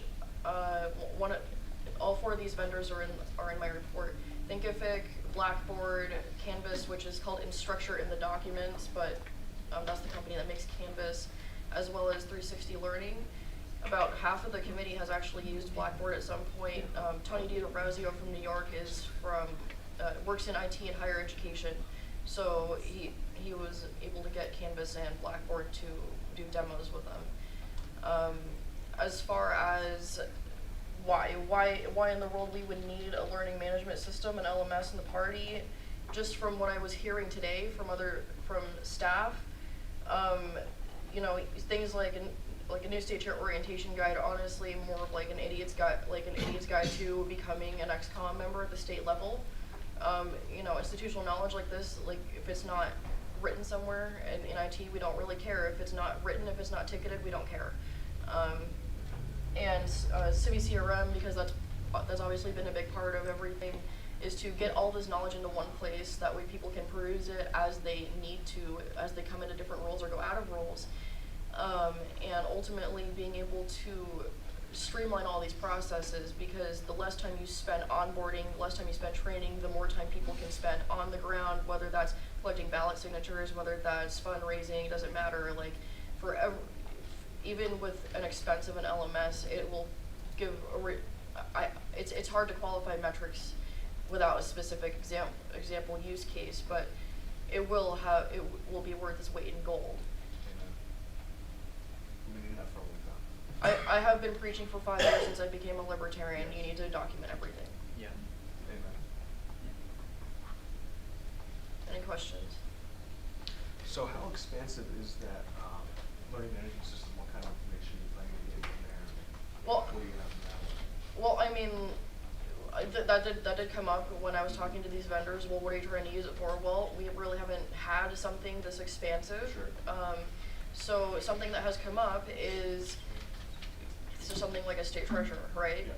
Because the Fed, the daddy Fed, makes no mistake that if you mess up something in your treasurer's report, the Feds will come after you. Mm-hmm. I mean, these are words out of the mouth of LP Nevada's treasurer. Oh yeah, absolutely. And so it would be things like that, and like all these regional trainings. Then we can dive deeper into, if I wanted to do something like, you know, affiliate social media, I could somehow, you know, work with Kara, whoever is going to be authoring that on the back end, and say, here's all the information, you know, and be able to pull all this information, expertise from people. So something we definitely need, and I think that's a problem that's endemic in the Libertarian Party as a whole, the fact that we haven't had a learning management system, because inevitably there's going to be turnover. Mm-hmm. You know, whether it's a chair or a treasurer Mm-hmm. or somebody, and then we're stuck having to get that information back in. We have to relearn everything, and oftentimes that institutional knowledge leaves with that individual. Mm-hmm. So I love the idea of an LMS. I think that's really important.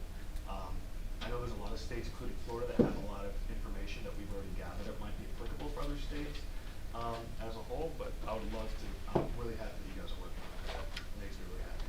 Yeah, because if we can pull all our best practices, then why reinvent the wheel? Mr. Hagan, you have a question? Yeah, Mr. Guerra's report, he mentioned that 2 of us have been doubly certified with the regional training. Haven't you also been? I have. I went to Region 1 in Salt Lake, and I went to Region 4 in Long Beach, so I did both tracks, and they were really good value, but it also reinforced the idea of the need of an LMS, because then you can have all these deeper trainings and, you know, put them into bite-sized amounts, you know, sizes even, and, you know, that way people can go for specifics. And the idea also, another idea behind the LMS, you know, Ken will vouch to this, is being able to use it for certification. So like, let's say I went to both two regions of training, but then let's say I did a fundraising course, then you can go into Civi and say, oh, Liz has been certified in fundraising, or Liz has been certified in door knocking, or whatever the case is. And having all this information makes us more efficient to get volunteers, get party leaders where they need to be. Question, is this something that would be able to be extended to the state affiliates as a service, if they will, and as instructors, create our own curriculum? Let's say for Florida, we're using Moodle right now, we're trying to figure that out to put our own proprietary classes on there that might be more applicable for our state as far as the Department of Elections and certain things, but will we be able to use that at the affiliate level if we wanted to become, create our own courses for our own? That would be up to staff or whoever's managing the system. Okay. But, I mean, application-wise, I don't see why there wouldn't be a reason to not have that. Okay, excellent. We can do that. Any other questions?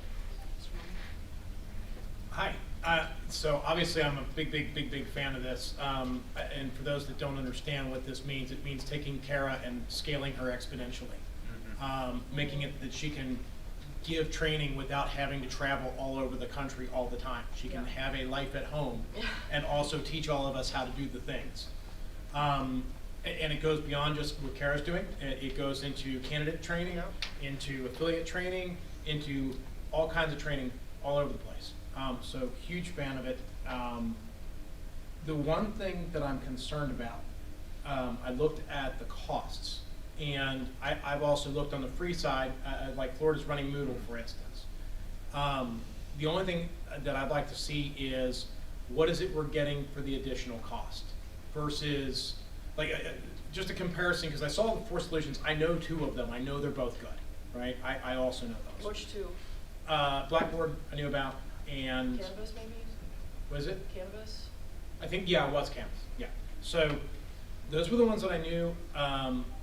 I know they're good products. I'm just looking at the price tag, and I'm like, I can build a system for $1,000 a year that does an LMS within WordPress, which we use. But that also means we have some maintenance stuff too, right? There's downsides to having our own. I just like to see the comparison of, if I can build one for 1,000, this other one costs 12.5. Is there 11.5 worth of value in the difference? That's all I'm trying. That's the only thing I saw that was kind of missing from what I looked at. Right. I tried to keep the report pretty brief. But, Sure. Like, I think that having an implementation manager or team, whatever the case is, of these companies will help. I mean, those implementation times are pretty aggressive, so it would depend a lot on how fast information can be got to them. Pretty much all of them have said that I have dedicated account manager, but it was really honestly because of the enterprise level that sure, you can build it for like $1,000 a year, but at what cost? Your cost is your time, and can you have a life and you have a wife and for the moment anyway. I'm just saying, like, you have the infrastructure, you have the expertise of the enterprise software. I will say that I attended UNLV for 3.5 years, and we used Blackboard, and I have pretty extensive, experience with that. It's been a while since I've used it, so I'm sure they've added some things. But ultimately, like, that scalability is what you're after, and they take care of a lot of things that you otherwise wouldn't. There is something to be said to not have to fool with it on a Friday night at 3 a.m. One thing I will note, though, just for people that don't understand, because there's always questions about will people use it. You had 2 people in this room just doing bragging rights on getting double certified on whatever. Well, there was the 3rd that wasn't bragging about it. I'm just saying. 2 people were bragging about it. One was like, yeah, it's me too. But the point is that this is the gamification of the learning process that will boost our activists to actually know how to do it. And as mentioned, once tracked, you could go into the CRM and say, show me every activist in California who has taken this training and been certified, and I can build an instant campaign team. And that's the kind of stuff that I would love to see us do with this. Yeah, this is really huge. I'm just wondering, how many users can we use? Unlimited scalability, as many users as we need? We recorded for 1,000 users. 1,000. So we took the current CRM and doubled it and gave us some more. And what would it cost to scale up from there, say 5,000? It would depend on the vendor, I could definitely ask them if, you know, I'm sure it would be something along the lines of like a block to where, you know, every X amount of, you know, per whatever 1,000 users or 5,000 or whatever, they'd probably go up a block. That's how I would assume, but it would depend on the individual vendor. I'm going to extend time by 5 minutes. Okay, time has expired on this item, but we Second. have a motion to extend for 5 minutes. Been seconded. Any objection to extending for 5 minutes to hear the remaining questions and responses? All right, we're extended. It's on the list. It's, I already went. so I have Ms. Adams and I have Mr. Thrasher actually raise his hand before you. Would you be amenable to hearing from Mr. Thrasher first? With no objections, we'll hear from Mr. Thrasher and the other. Go ahead. Thank you, Madam Chair. So 2 questions, just to follow up a little bit on what Ken and Steve both said. I know Kara had Ms. Schultz had kind of been against the overall, not the overall, but possibly having the massive trainings online as opposed to in person. Have your committee by any chance reached out to her to see what elements she would be interested in using for some of the deeper trainings or anything like that? As far as what, to come up with which one of these systems would be the best, I guess? I mean, not yet. I haven't had a chance to really talk to her one-on-one so much yet. Outside of like the trainings, the couple times I've seen her, she's an excessively busy woman, as I'm sure we all are. That woman works way too many hours and probably not enough sleep, like a lot of us. But you know, it is something that you know, we can definitely like, you know, talk to her more about that, because I know that the intention was to make the regional trainings like the broadest stroke of brush, and then, you know, at convention she was planning on having more specific things, and then, you know, this would be more like specific oriented, I guess. And the second question is just, does your committee plan to continue to look at all these things and come up with a decision on which one to go over and which one to make something happen, or what's your committee's plan for going over this? Well, we chose to have the 4 as options because I mean, I personally like at least a couple options. I'm asking for, you know, anywhere between $12,500 to $25,000 plus implementation costs. I just will say that, like, you know, about half of us have experience with Blackboard. Some people have Canvas. It's mostly those 2, but as libertarians, we don't like just 2 choices, do we? So, if it was my personal suggestion, I would say Blackboard, but I mean, you know, I attached all sorts of information from all 4 of them. If you guys want to look at it, you can contact either me or Tony, and I put the names in asterisks under each one of the table to just who contacted them. Ms. Adams? Yeah, so I had a couple of things. One, that I hear people talking about maybe Kara doesn't want to do some of this online learning management system should certainly not be limited to that, and maybe Tim Hagan wants to do some FEC training online. That would So be that's less of a extraordinarily concern useful. for me. What I do want to ask you are the big differences. We're hearing our vice chair say, well, maybe I could build it for $1,000, and I believe he has that capability. But what kind of timeline difference are we looking at? If Ken sits down to build this and it takes a year or 2 or 3, if the LNC decided to move with something like this, how quickly could we implement that? 4 to 8 weeks. Thank you. I did put in the report 4 to 6 weeks or so implementation. That's what it means, is like, you know, their team, or at least their, for lack of a better term, project manager for it that's what that is, that bullet point, each one. So that will just take, that's completely done, not 4 to 6 weeks or 4 to 8 weeks for them to start, that's start to finish. That's a pretty aggressive timeline, so it would also depend on probably this body and staff a little bit too. Okay. And Tyler's nodding in agreement. We all know that libertarians like herding cats, so. Yeah. Thank you. With no objection, Ms. DeSisto from the Development Department. Yeah, so I've done a really deep dive into LMSs, and I found that Blue Sky is one of the best. I looked at 40 different LMSs at one point, and found Blue Sky to be one that is far worthier than a lot of the others, so I would encourage you to look at Blue Sky as an option. I also think there's great value to the in-person trainings, because that humanized a lot of us staff and allowed us to really connect with those state affiliates in ways that we have not been able to. I know, Liz, you took part in that and I wouldn't know you had you not been involved in both of those trainings. So that is very important, keeping that humanizing of it. I think in these trainings, as a teacher at one of these trainings, I would say, also the classes themselves, like the actual graduating classes of these, having them be able to come together in some way to be able to work across state lines. I don't know if that's involved in, and I think in your timeline, as to answering Ms. Adams' question, I think it's also really important to factor in what it would take to build that curriculum out for you, because that is going to take a significant portion of staff time, and we would have to factor that in, not just staff, experts across the field. So I just wanted to add those notes. Yeah, I mean, I could write a whole course on just social media for affiliates, so.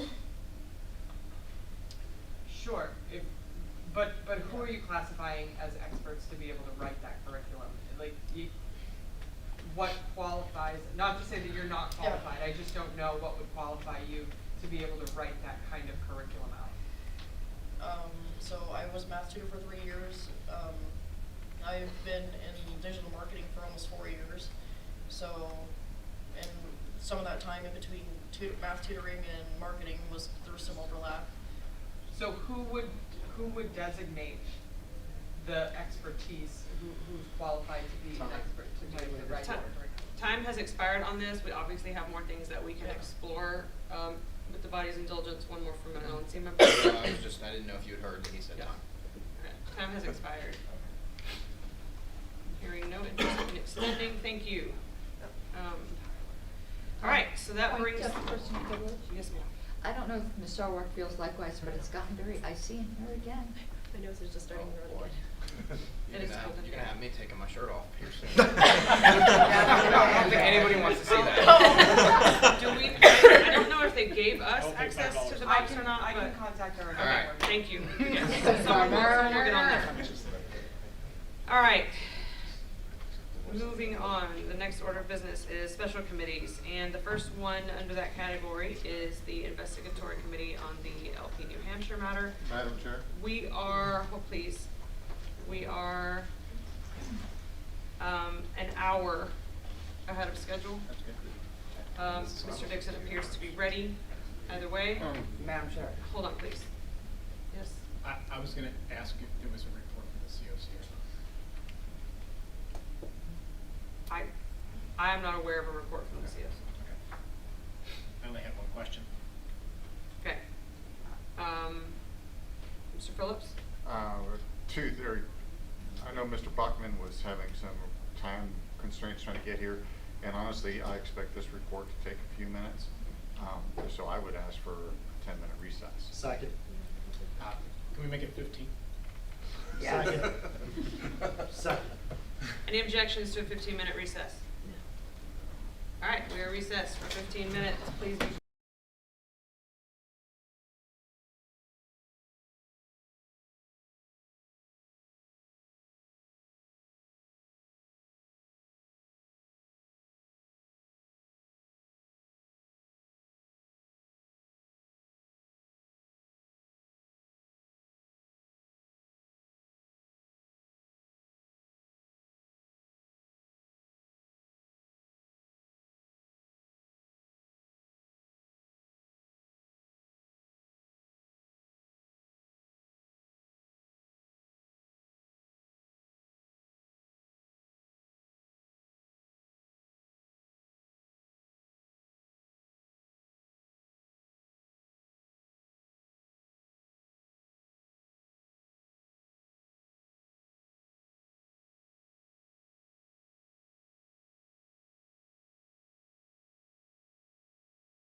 Mr. Dixon is going to probably not read his entire report, but present what he feels he needs to present, and then after he's done, I'll have a list going of people who have questions or comments or concerns. So just get my attention, I'll get you on the list, and that's how we'll proceed with this part of the meeting. Howdy, everybody. First thing, we got a logistical issue. I got Rufus on Zoom. We're trying to get him to call into that thing because you can hear he's having issues here. So, and I don't know if Joe Bookman will be able to call in. So I'm going to try to see if we can get everybody in. But in the meantime, I'm going to proceed. The first thing, hey Rufus, I don't know what planet you're on, but call into the number. Okay. All right. So what I want to do, the only reason I'm here is to address questions. Really, you have the report. I assume you've read it. So I'm going to address questions. We had 2 people contact us with questions in the last day or 2. So I want to give you some responses to their questions. First, Tim Hagan had some list of questions. I want to read out what our response is. And the first question was, what makes this letter from Joe Bishop Hinchman unique? Because there are letters in the past from the LNC or a chair. Hey, I think we got Rufus. Hey, Rufus. Hello. Yeah. Hello, hello. Hey. Do you hear me? That's a little better. That's a better audio. Yeah. Can we turn this up? I think it is as loud as it is. This is okay, Rufus. Hang in there, man. Sorry. What makes the letter unique? It's not that this is the first time any national chair. All right, stand by. I think I can fix that. And that could be done by this. There you go. Hey, look at that. You don't call me an internet sleuth for nothing. So, as I was saying, this is not the first time any national chair has ever sent a letter to a state chair. There are 3 things that make the letter unique. It's only from the chair of the LNC. It's not from the LNC. It's not from the Judicial Committee. It's the chair alone sent the letter. It was to an individual. The letter was not addressed to a state party or an organization. It was addressed to an individual. And the last part of it is there was a dispute. There was a question of who represents the Libertarian Party of New Hampshire, and that letter essentially said the national chair made that decision. That's what makes it unique. Now, I will tell you that very recently we received,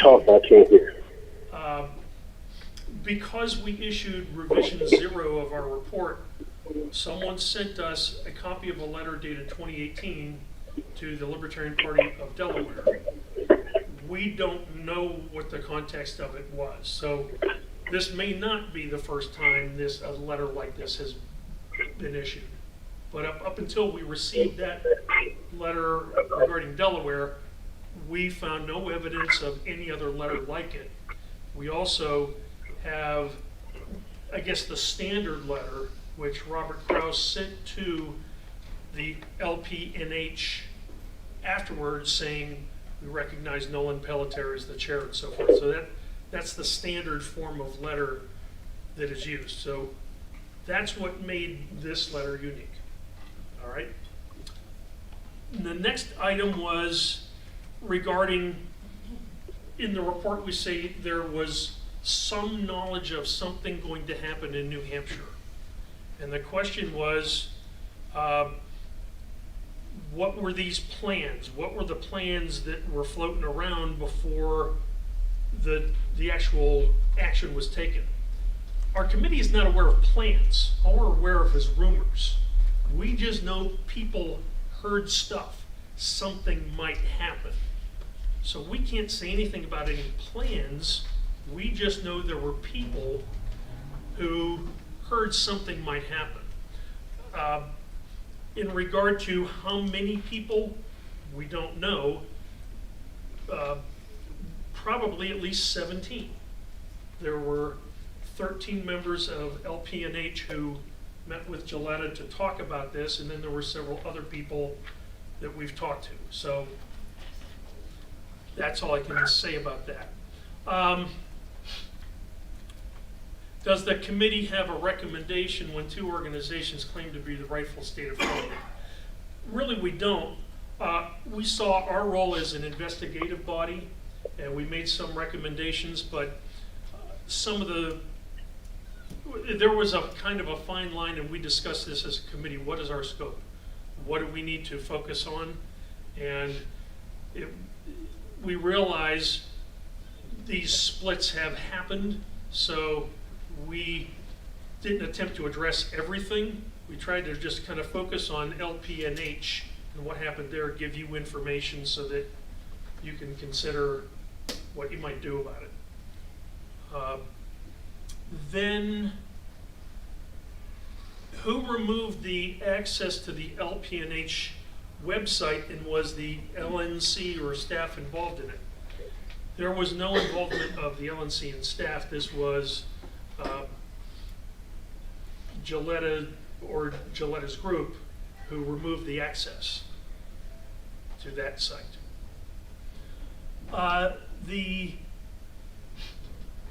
So there was a question, the interviews that were conducted, Karen Ann had some interviews with LPNH and Gilletta at this time. The question was, were there people other than LNC members or outsiders in the interview, and did they affect the interview? There's no way of us knowing who all saw it, how many people participated or whatever. But in terms of influencing the interviews, we saw the videos and there were questions asked and the people responded. So I don't know what would be constituted influence, but people asked questions, we heard responses. So that's all, I think all we can say about that. The next one, I made a mistake. I goofed. One time in my life, I made a mistake. So the issue is, in the report, there's a timeline, and it says at 2:12, Ken and Tyler locked down the Joe Bishop henchman's email account, but then 4:21 there was a login. I transposed some numbers, and those are actually the same timestamp. Okay, so the login that happened, and I'm going to make sure that this may merit a revision too, just because what you see in the timeline are two back-to-back, okay, 14:12, I kind of like military time, but Ken and Tyler locked the account. That was actually 4:12. And then below that is 16:21 log in to Joe Bishop Henchman email account. Those were the same thing. So I had a little dyslexia. The real timestamp is June 18th at 4:12. So hopefully that clarifies that. There was a question about credit card information given to an outside entity and whether somebody had access to the CRM. So our understanding is there was no credit. As I understand it, the CRM does not retain credit card information. That's correct. The issue was an accusation that Jackie Perry disclosed private information about Gilletta Jarvis. So I think that's what this is talking about. That's what Let's ask him more about who had access to them who had not signed the NDA. Who had not signed the NDA. Well, if anybody had access to it, not signed the NDA. anybody who, you were saying anyone who had access to the CRM? Okay. Yeah. Do you want to respond to the question? Well, I think there were two things that are being commingled here. There was a concern from the side that was recognized as the official LPNH that the splinter group had access to the credit cards and information. Based on what I was able to ascertain when we went in, what had actually happened was the splinter group had changed the website, redirected all future donations to an alternate bank account, but that would not change the existing Stripe based transactions. Anything that had been set up monthly recurring was still going to the old account. And to my understanding, the LPNH that has been recognized never lost control of that bank account. So Right. We do not retain any credit card numbers at all. I think that was one piece that needed to be very clear. We do not retain credit card numbers on purpose. That is a big liability that we avoid. So at no time that I'm aware of was credit card information taken or illegally accessed or somehow transferred to some other group. Okay. What I want to do is get the last item and then ask Rufus if he has any follow-up. So the last item here was the talking about property stolen and that they were removed for the Southern New Hampshire Convention. When they tried to get back into the unit, the lock was changed. So I guess the question here is, there's a storage shed and items were removed. Our understanding is it was for the New Hampshire Southern Convention, but the other group found the storage unit empty. The materials were put back into storage. I'm not sure we know whether a new lock was used, but I know that on June 18th, the LPNH, the Nolan Pelletier group, and Sean Dempsey specifically said everything's been returned. So that's what I can say about that. So I want to see Rufus. I don't know if you're on the phone or on this. Yeah, I can hear you, Pat. I can hear you, Pat. Basically, may I speak as to what you just spoke to about the items that were stolen? Yeah. Theft is a word of art. It requires the person who takes the item to have the intent to permanently deprive. If I take something and bring it back 3 days later, you might be mad that I took it, but I didn't steal it. That would be perhaps unauthorized use of a movable, which is not near the grade of crime that theft would be. I think at the moment that the stuff was removed and the access to the Twitter accounts and all that stuff were done, I think there was a contest as to who was running the show between Giletta's group of 13 and the March convention group. That was resolved in relatively short order, although I've heard timelines from a few days to months. So I think that it's not unusual in these sort of situations for answers to be hyperbolic, exaggerated. So I don't think we can establish with certainty the date it was removed and the date it was returned, but our information is that anything that was there has been returned to the March convention group. Thank you, Rufus. So I give umbrage to the word stolen. Okay. So those were the questions you had, Tim. Then I think it was this morning we had a list of questions from Avens O'Brien that I'd like to address. So the first question was, what efforts were made to discover who the person was who presented the idea to Gilletta? Every effort. We tried in every way. So there were discussions we had. Rufus had most of those discussions. We went through all the records we had, and that it was either a case when we talked to somebody they didn't know, or they felt that they needed to protect the person. They were concerned about the safety of the person involved. So that's what we did. The report doesn't name the 13 members that Gilletta met with to make the decision.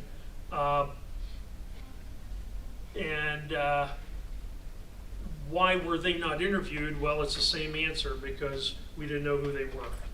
Now, it's possible somewhere that information is in social media, but we were 3 people working for 2 months on this. We tried to look at everything. Possible we missed something, but I believe those 13 members are people that we're not going to know who they are. Okay, and so then May the I speak to question. that, Pat? Go ahead. Okay, with reference to the unknown third party and the 13 members of the new group, we don't have subpoena power. We don't have the power to hold people in contempt. We could just ask nice. If someone out there is watching this meeting or hears what we're talking about, knows the answer to that, please, you can bring it forward if you want to or not. We know who the executive committee was from that group of 13 because that was recorded in the filings with the state.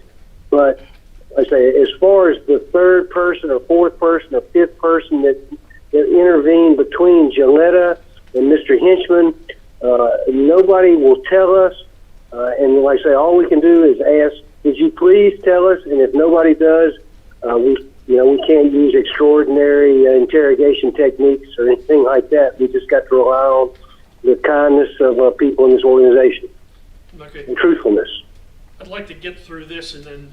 I have I might Okay. forget by then. But. So, one thing I want to mention at this point is that our committee does respect confidentiality. There were people who talked to us on condition of confidentiality, so we're not going to disclose confidential information. We signed a non-disclosure agreement with the National Party, but we also have agreements with people who gave us information under condition of confidentiality. So if somebody does tell us who this third person is and says keep it confidential, it's really not going to help us. And so I want that known.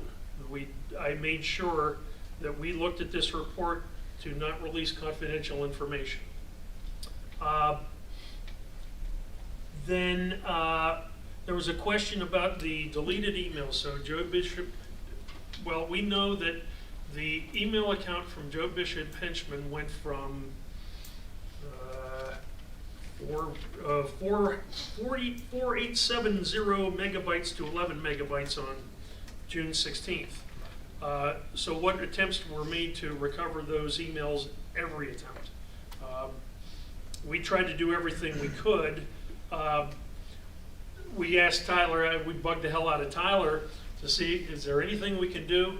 One thing we did see that might be a little confusing in the report is a mention of reconstructed emails, but essentially what that is, and Tyler, you can correct me, I think you're looking at any email that somebody else here received that Joe Bishop Henchman may have authored or something like that. So it doesn't necessarily mean that is the archive, it's just we're trying to reconstruct what might be there.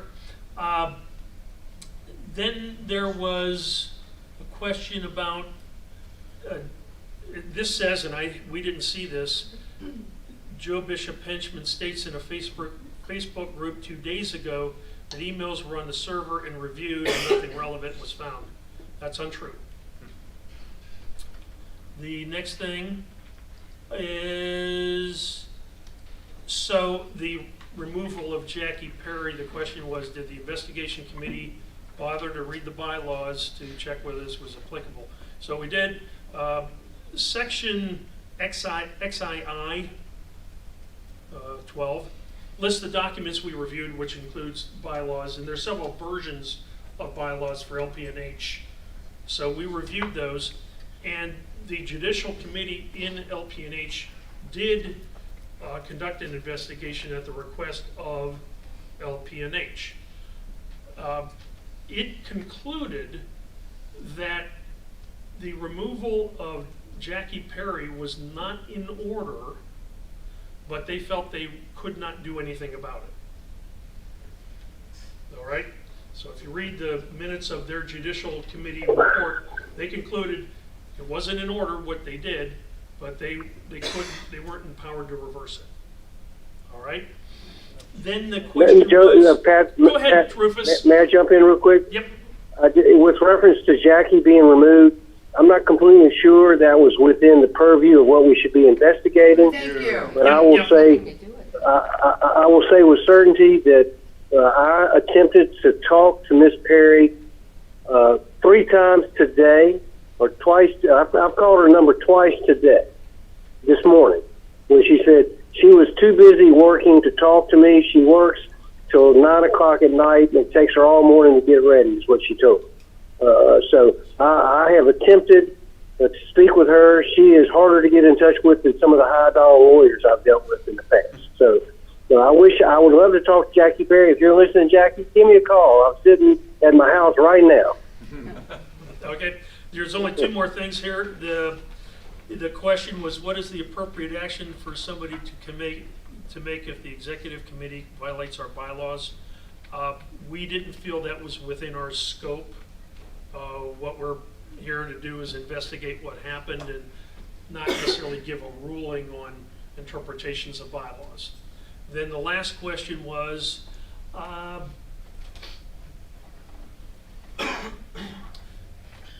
it's kind of the same thing.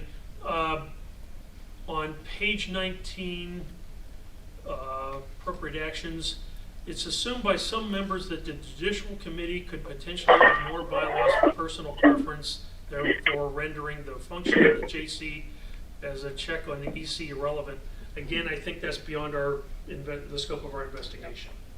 So with that, that's everything that we know of this pending question, so I'll open it up. Oh, Rufus, did you have anything to add at this point? Not so far. I have a summary I'll present at the end if anybody wants to hear it. All right, I have, Ms. Carlos, did you have questions? Oh, I got questions. So am I first? I have Harlos, Nana, Nikayla, and Adam so far.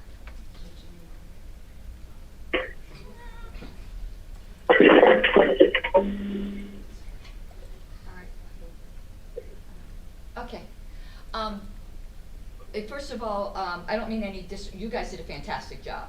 So I don't mean any disrespect by the questions. When you have something this massive, there's going to be some questions. So I just wanted to make sure. I know Avins had asked about who were the 12, and you weren't able to find that out because people had to voluntarily, but you had said some of the filings mentioned the executive committee. I don't see those names. But also, didn't they have like an initial formation committee that would have minutes? I don't believe, remind me, Rufus, did we have some document like that? And somewhere along the way, I saw something that mentioned Sean or Shay, something like that. I don't have any of my files in front of me, Pat, but I think that I know that Joletta was the new chair, and they had a secretary, a treasurer, and a vice chair that was listed on something that we looked at. And say I wasn't particularly concerned about that because I think at that point, I think we recognized that it was inappropriate what they were doing. But once again, I'll say the same thing I said a minute ago. If any of that 13 or 12 or 14 or whatever the number is out there listening to this thing, this is not secret. They are more than welcome to tell us that they were involved. And I say we've been doing this for 2 months. We haven't done it secretly. Anybody who has information that might be relevant to this investigation, they're more than welcome to contact me or Pat or Joe and talk to us.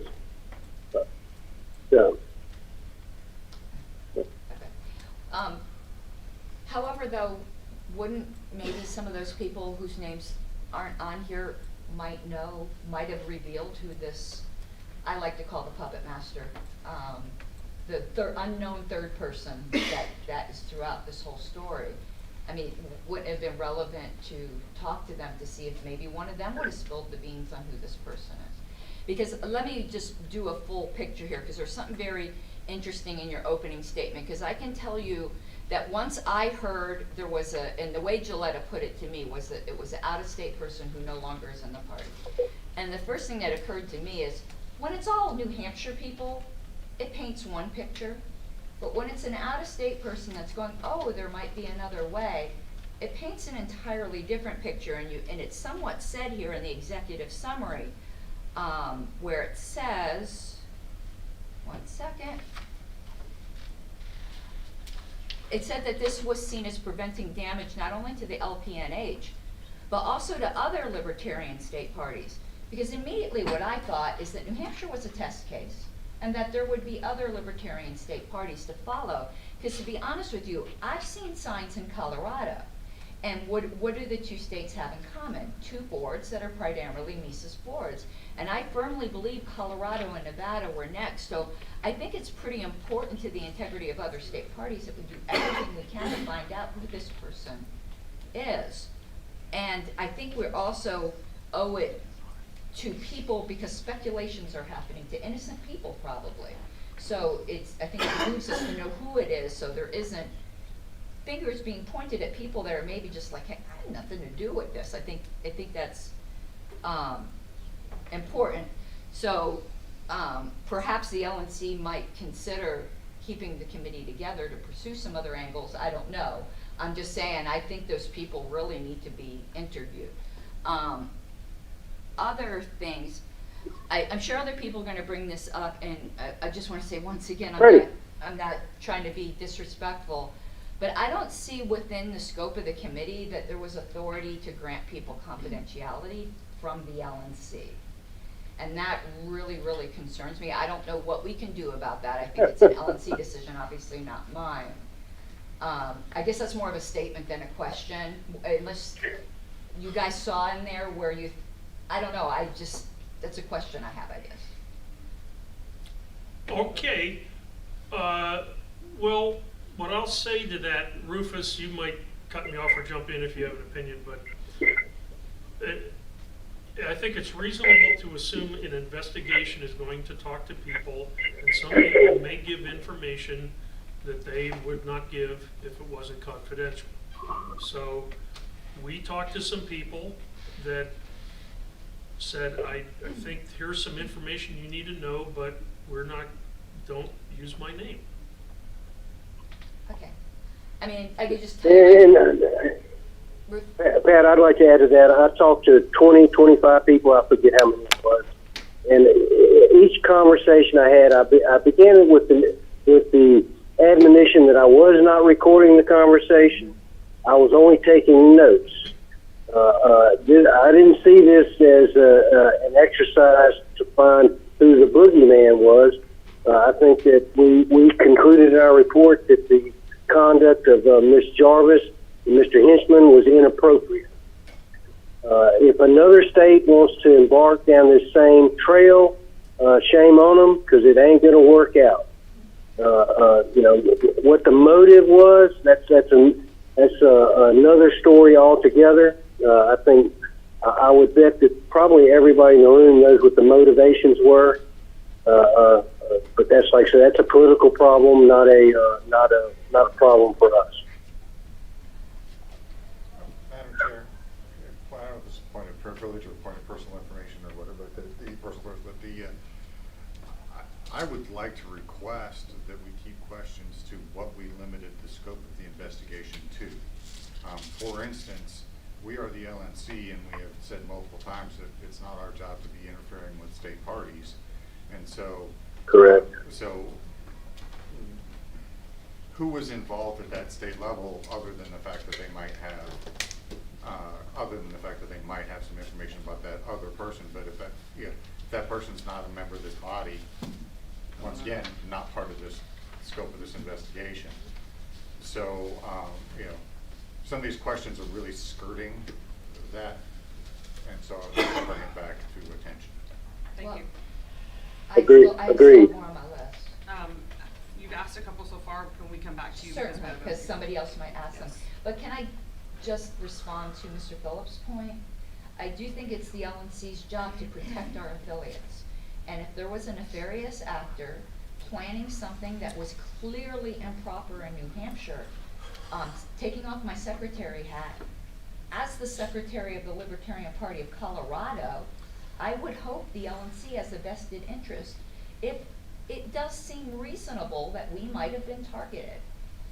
Very big government to me. I don't disagree with your point, but it's also. Madam Chair, this sounds like crosstalk. Yes, we won't have the crosstalk, but I will say this, and as I said it before on an LNC meeting, before we even formed this committee, no one could be compelled to say anything they didn't want to say. That's where we are. No, you're We absolutely got correct. some answers and we didn't get some answers. And who chooses to participate or go on the record anonymously is not our business. We can't compel anybody to do anything. So yes, I think the LNC does have an interest in that because we don't want those things to happen, whether it's in this particular regard, under these circumstances or otherwise. But there's nothing that we can do to compel anybody to participate in this process. So we'll get whatever answers we can get. Mr. Nana? Okay, I just have a few questions. I'll start with the ones that were emailed to me. These ones come from a gentleman by the name of Rob Latham rather. I believe he lives in Utah. So his first question is, did former LNC Chair Joe Bishop-Hedgeman offer an archive of his LNC emails to Oliver Hall, counsel for the LNC? If so, what is the status of that email archive? The answer is no. I confirmed with Oliver he didn't receive anything. Okay. Second question, what was the role of LNC staff and or contractors in both the matters being investigated by the investigation committee and the investigatory committee's investigation of those matters? Can you rephrase that? Can you ask that question again? Yeah, it's a complicated. You were fast. A lot of investigation. All right, Louder, so please. what was the role of LNC staff and or contractors in both the matters being investigated by the IC and the IC's investigation of those matters? So what was the role in the events of staff and contractors, and then what role did they play in your investigation? So in regard to the investigation, the role they played is I would ask Tyler occasionally, can you help us? Well, first, Rufus interviewed you, and then we also had the email archives that we were working with Tyler on, so those were some involvements. We saw our committee as frankly independent. You know, you gave us a charge and we followed that charge, but it wasn't like, since we signed non-disclosure agreements and we were conducting the investigation sometimes confidentially, we saw our committee as a kind of an independent entity. Rufus, do you want to add anything to that? I think the question is, what did the staff of the LNC have to do with this? You know, I can say that we had some frustration in that I think the marching orders where we were to be provided access to electronic communications, and literally a month or longer went by before we got the first email. It wasn't until you've got the timeline in front of you. I'm just talking off the top of my head. It was a month or longer before we found out that Mr. Hinchman's email had been deleted. Now, what was in the deleted emails, we don't know. Mr. Hinchman says nothing's there, but we can't verify one way or the other. Was the staff complicit in the deletion of the emails? We don't know. Like I said, that was a frustration, particularly Mr. Buckman was very frustrated by that. Like I said, that's a question we can't answer. Thank you. Okay, and then I just have two of my own. Unless somebody wants to volunteer the answer. Makes sense. And so I just have two quick ones of my own. We mentioned these 13 folks who we don't know. Are we for sure that 13 people exist, or do we just not know because we don't even know their names? Well, this was from our interview of Gilletta, so that's what she told us. Okay, so it's just, okay. And then I know that you can't say who asked to be confidential, but in regards to folks' perception of this investigation, about what percentage of your conversations were confidential? Well, Rufus, do you want to address that? You talked to everybody. Every conversation I had, I did not record it. I took notes and got my own mental impressions and related that to the rest of the committee. I've got 2 tablets full of notes that would be indecipherable to anybody but myself. I say I didn't see this as we should go out and say this person or that person did this or that. Our job was to figure out what happened in New Hampshire and what involvement did the LNC have. I know what happened in New Hampshire, and the only thing I can say for certain is that Mr. Hinchman wrote a letter that was unusual to Ms. Jarvis, and that precipitated what appeared to be a momentary crisis.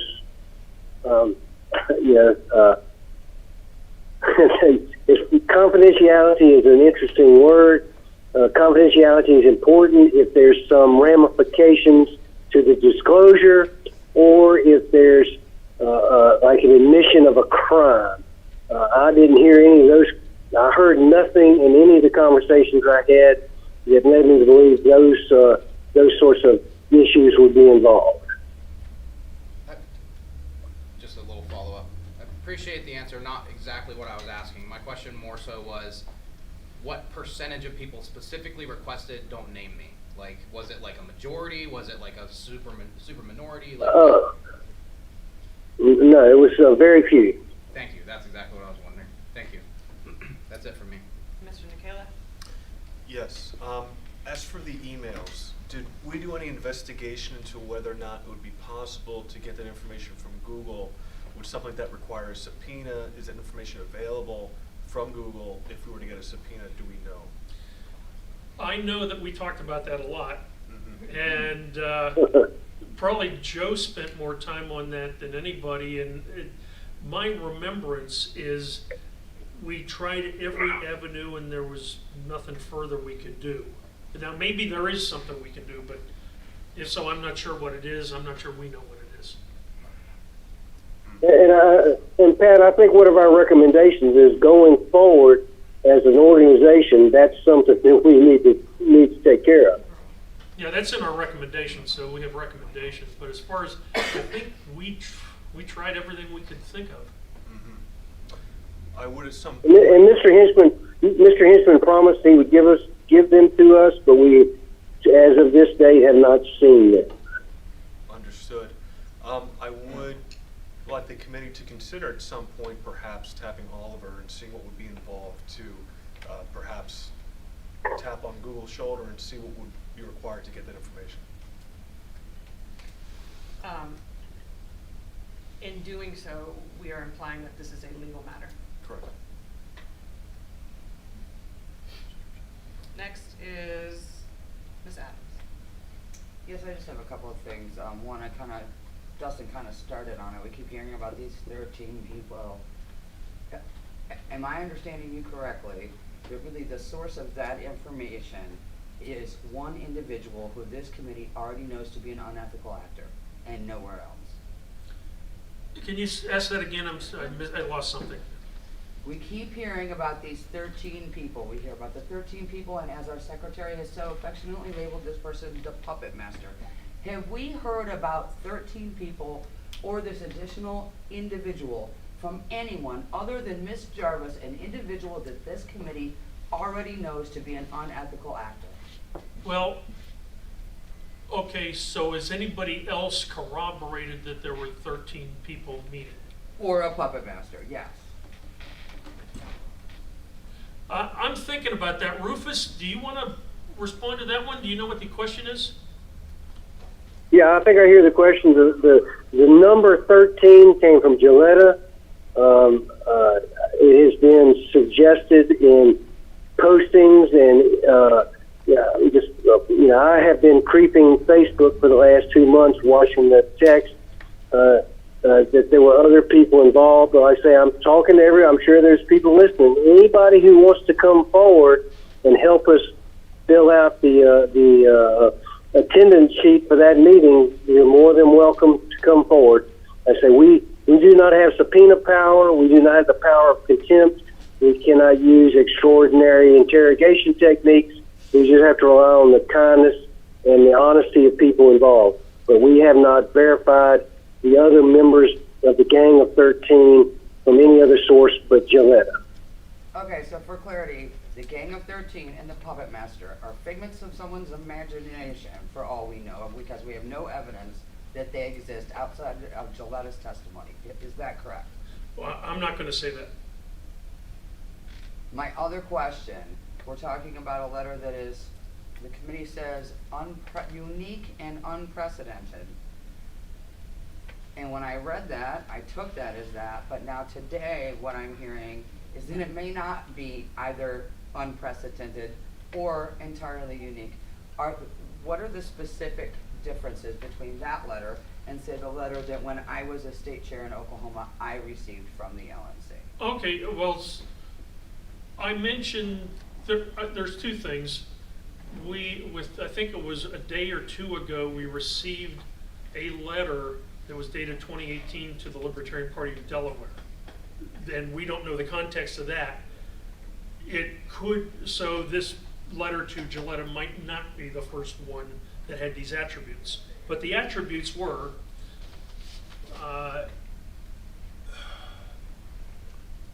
and this was part of Ken's question before. So there's 3 attributes. It was from the National Party chair only. It was not from the LNC Judicial Committee or something. It was to an individual. It wasn't to the LPNH at large, it was to Gilletta. And the third part, there was a dispute. Who represents the LPNH? And it was addressing that issue.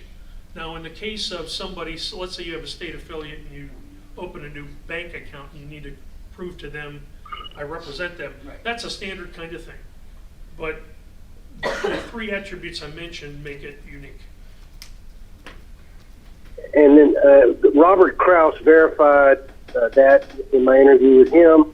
He provided me, I looked at the letter that Ms. Jarvis got, and then as an example, I saw the letter that was sent subsequently to the March group in New Hampshire that Mr. Kraus said was the standard form letter that was sent from LNC to state affiliates for purposes of bank accounts or Secretary of State filings, what have you. And the verbiage was different, correct, Rufus? Very different. Yeah, yeah. Thank you, Okay. that's all I have. Mr. Bowen. Yeah, I have 2 questions. One's a follow-up to Mr. Nicalia's issue with Google. So did the committee ever discuss, or did the committee go as far to contact Google to find out what the remedies would be to get access to any missing emails? Okay, Rufus, you might help me out, because my remembrance is Joe reached out to several IT people that he knew who knew what Google could or couldn't do. I don't know that we contacted Google directly, but Basically can't. yeah, because I think I've tried. It's like calling Facebook. Good luck. I've tried to contact Google at times, but so I can't say that we contacted Google directly, but we talked to people who are experts in this stuff, and they said, we've tried everything. Okay. And the reason I ask, guys. Yeah, Go ahead, Rufus. I'm sorry. I did not talk to Tyler Harris. Joe had that conversation, but I appreciate it. The owner of the account is typically who would be able to contact Google and get information. And as I appreciated, the executive director attempted to retrieve the information from Google and was unsuccessful. Yeah, I really meant generally, and the reason I bring that up is because I think it's something that is an open item that, again, maybe not the committee is going to have to discuss, because it may not be your decision. We'll have to discuss whether that's in your purview, but it may be a decision that this board may have to make if we want to find out if there's a way to remedy those missing emails. So I just wanted to know if there was any information specifically from Google as to what needs to be done, because there's a lot of talk about that. My other question is on your conclusion that at least one other actor was involved. So I think I know where this is going, but I just would like to hear a little expansion of that. Specifically, how did you arrive at that conclusion? Okay. Yep. And more importantly, specifically, what prevented you from identifying this other actor or these other actors? Rufus knows. Ask and answer. Well, no. Yeah, it has been brought up, but I just kind of want to get it out there and make sure that without any ambiguity, we know what you came across. Right. So our investigation concluded that Gilletta had tried numerous ways to address issues such as social media, and had come to the point of saying, I'm going to resign. And then someone contacted her and, hey, here's a new idea. So, as Aaron said, where did we get that information? Well, mostly from talking to Gilletta, okay? Then, so the rest of your question, remind me of the rest of the question, I'm sorry. What specifically prevented you from identifying those? Well, whoever that other is actors? didn't come forward, and whoever knew about it said, I can't tell you who it is, because I'm concerned about their safety. So that's the answer we got. Right, so then in a follow-up. If it was contained in Mr. Hinchman's emails, we did not get them. So if it was in I said we didn't have access to any documents or communications that would give us that information. Ms. Jarvis refused to give it to us. We don't know who the other actors, the 13 or 12 or 50 or whatever the other group of actors are. They haven't come forward and volunteered that information. Once again, to anybody who's watching this in YouTube land or Facebook bill, you feel free to come forward and volunteer that information to us. So that's how you came up with actors as opposed to just... Yeah, we don't necessarily know it was one individual. So you haven't identified that it could be more than one. It's just it could be one or it could be more. We than think it's one, but it could be a dozen. It could be hundreds. Okay. All right. Thank you. Anybody else? Mr. Lucchini. Okay, so first I'm going to criticize myself and every other member of this committee. When we formed this investigative committee, we did not give explicit instructions to staff to go in and freeze accounts. That's on us, okay? It is also water under the bridge. Yes, if we'd gotten in there early. Can I respond to that? The account was locked almost immediately at the time of the I'm resignation. referring to securing deleted emails, which could have been recovered. Oh, okay. Yeah, All right. that's on us. I mean, Okay. the capability to recover deleted emails is within the technical capability of the staff, and I'm pointing to myself, and I'm not going to point to anybody else, but we should have known this, okay? This is also water under the bridge. We can't go back and fix it now. What I'm going to ask now is, as of this moment right now, does this technical staff have the capability to recover deleted emails if it's instructed to? And within what time period can they open those deleted emails? Yeah. Yeah, I'm probably best suited to answer that. The answer is yes, we can. And going forward, we have the ability that has been activated on my own initiative at this point, where we will indefinitely be able to go back and recover emails, regardless of time clock. Unfortunately, that was not in place at the time of this. We don't have that. No. But that has been implemented now. Thank you, Tyler. Yeah. So that's there is no timeline now. We can do it at any point in time. And I have one follow-up question here, and this is regards to this claim of having to review emails for privileged information. I don't know if Oliver's on the line, but did you get any testimony from Oliver that there were privileged emails in the email communication between himself and the chair? I would be shocked if there weren't. Okay, well, first, for those emails that we did receive, we also, in cases where things were redacted, we got a list of what was redacted. More. I think what you're asking is, did Oliver review Joe Bishop Hinchman's? No, what I'm saying is, did Oliver claim he needed to review? There's this nebulous claim that these emails needed to be reviewed for potential legal information being, and there's this nebulous claim that prevented anything from happening. Does Oliver have testimony to say that, yes, I know there was something and I did need to review it? I just want to know if there was a positive claim that, yes, we have to review this because Oliver says we know that there is privileged communication in those emails. So More. Screw it up. Rufus, I'll respond to that and you may follow up. So the answer is no. One thing I'll refer you to is page 23, because that's where, our impression was we signed a non-disclosure because we were going to get information that we shouldn't disclose. So we didn't understand why the instruction was to give us information, but then it had to be screened. Okay?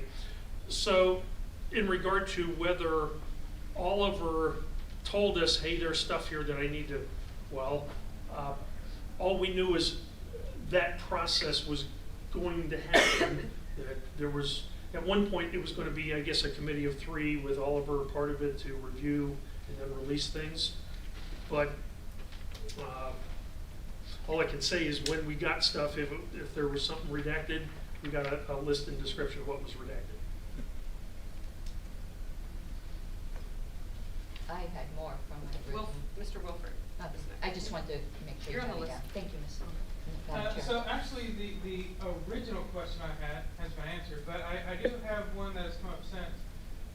So you mentioned that the committee discussed their own scope and authority for a while before commencing forward.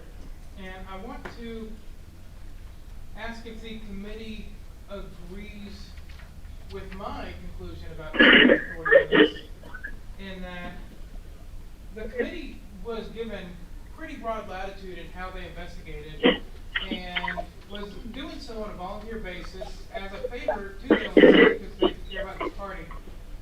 And if we're not happy with some methodology that was used by the committee, whether it be confidentiality or something else like that, but the remedy for this body to take is either to amend your report before adopting it or to form a new committee. Is that your understanding? Yeah, well, so a few things there.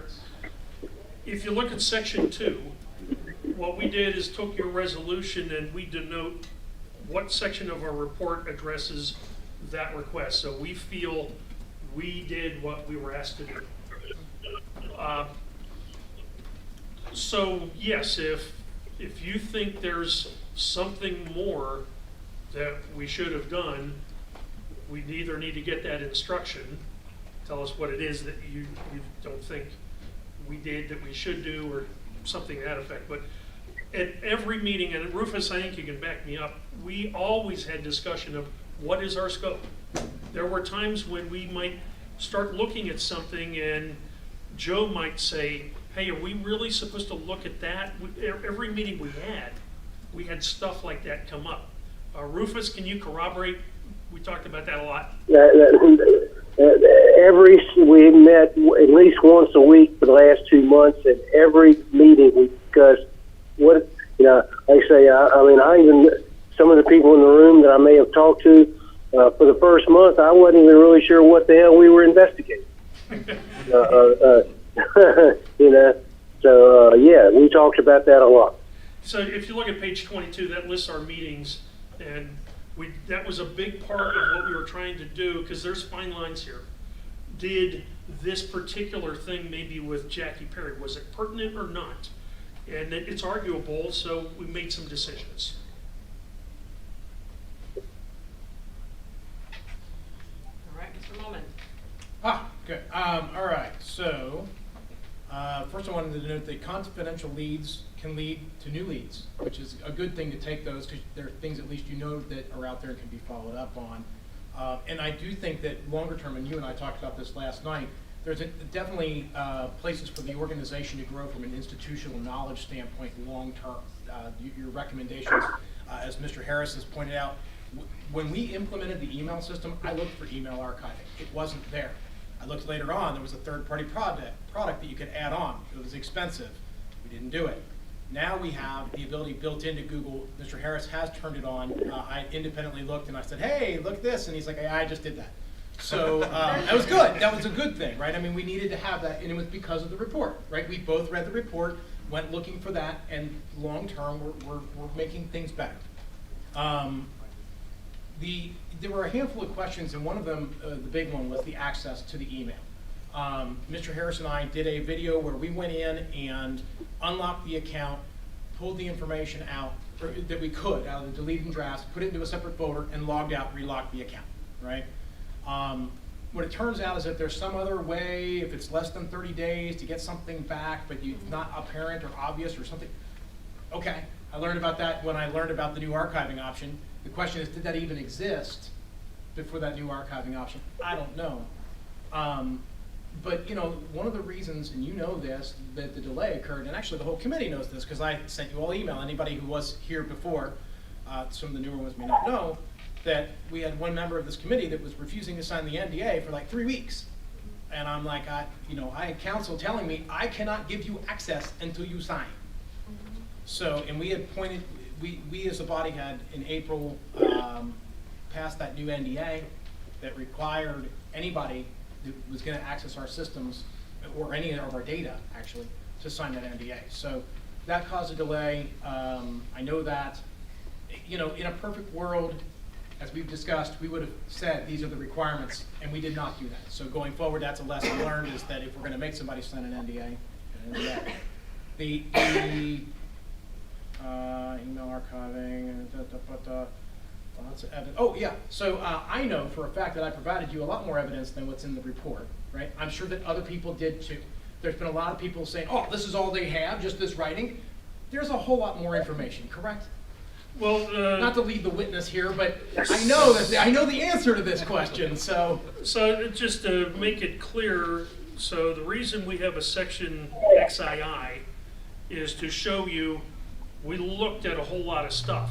I'm sure there are other documents or things that maybe I didn't get into this list. So it's at least this much, probably a lot more that we looked at. Okay. You know, Mayor, I'd like to speak to that briefly. I know that I didn't wake up one morning and say I'm going to read 6,000 emails that were mostly, I won't say gibberish, but mostly didn't have anything to do with anything. Is there more that we could read? I mean, there's how many megabytes of stuff were deleted that we haven't seen? I don't know. Are there other witnesses we could talk to? Absolutely. Once again, I'm speaking to the people not in the room, to the people who are watching on YouTube. If you would like to speak to me, my phone number is public information. Call me. Yep, no, and that is something I would like the committee to consider, this committee here, to consider, is keeping the IC open in case new information comes forward between now and our next meeting. Rufus, we're going to have to renegotiate here. We'll double their pay. Next. Don't be cheap.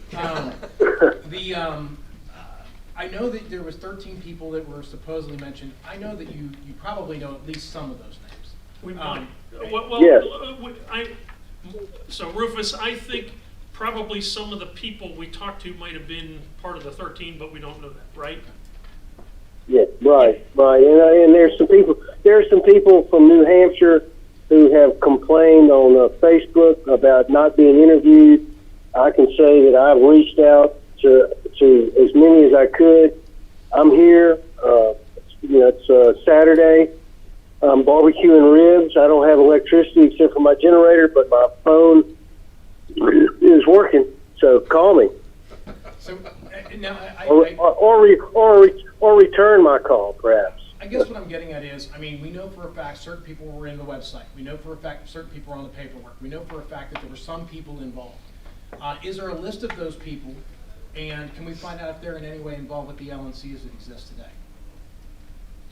You're saying there's a list of this committee, subcommittees, any piece of this, because I'm looking at this from I don't want to interfere with what's going on in New Hampshire. I'm talking about what can we do about us, right? And if there were people involved that are involved in our committee in some way, it seems to me like we would want to know that in case we want to take action as this body. Well, I'm going to be a bit like Robert Mueller and just kind of say, here's the report, and that's all we have. Okay. So I guess what I'm getting at is, if we were to leave this committee open and whatnot, would you be willing or able to name the people that were definitely involved? Because right now you're not naming names. Right, I don't know if we'll ever be able to, because we may never be able to figure it out. We may never. Well, I mean, we have paperwork. We have logs. If we find it, yeah. Okay. I mean, Pat, let me address that. I remember seeing those names. I'll go back through my list. It was the names that were submitted with her email, with her bylaws and minutes from their meeting,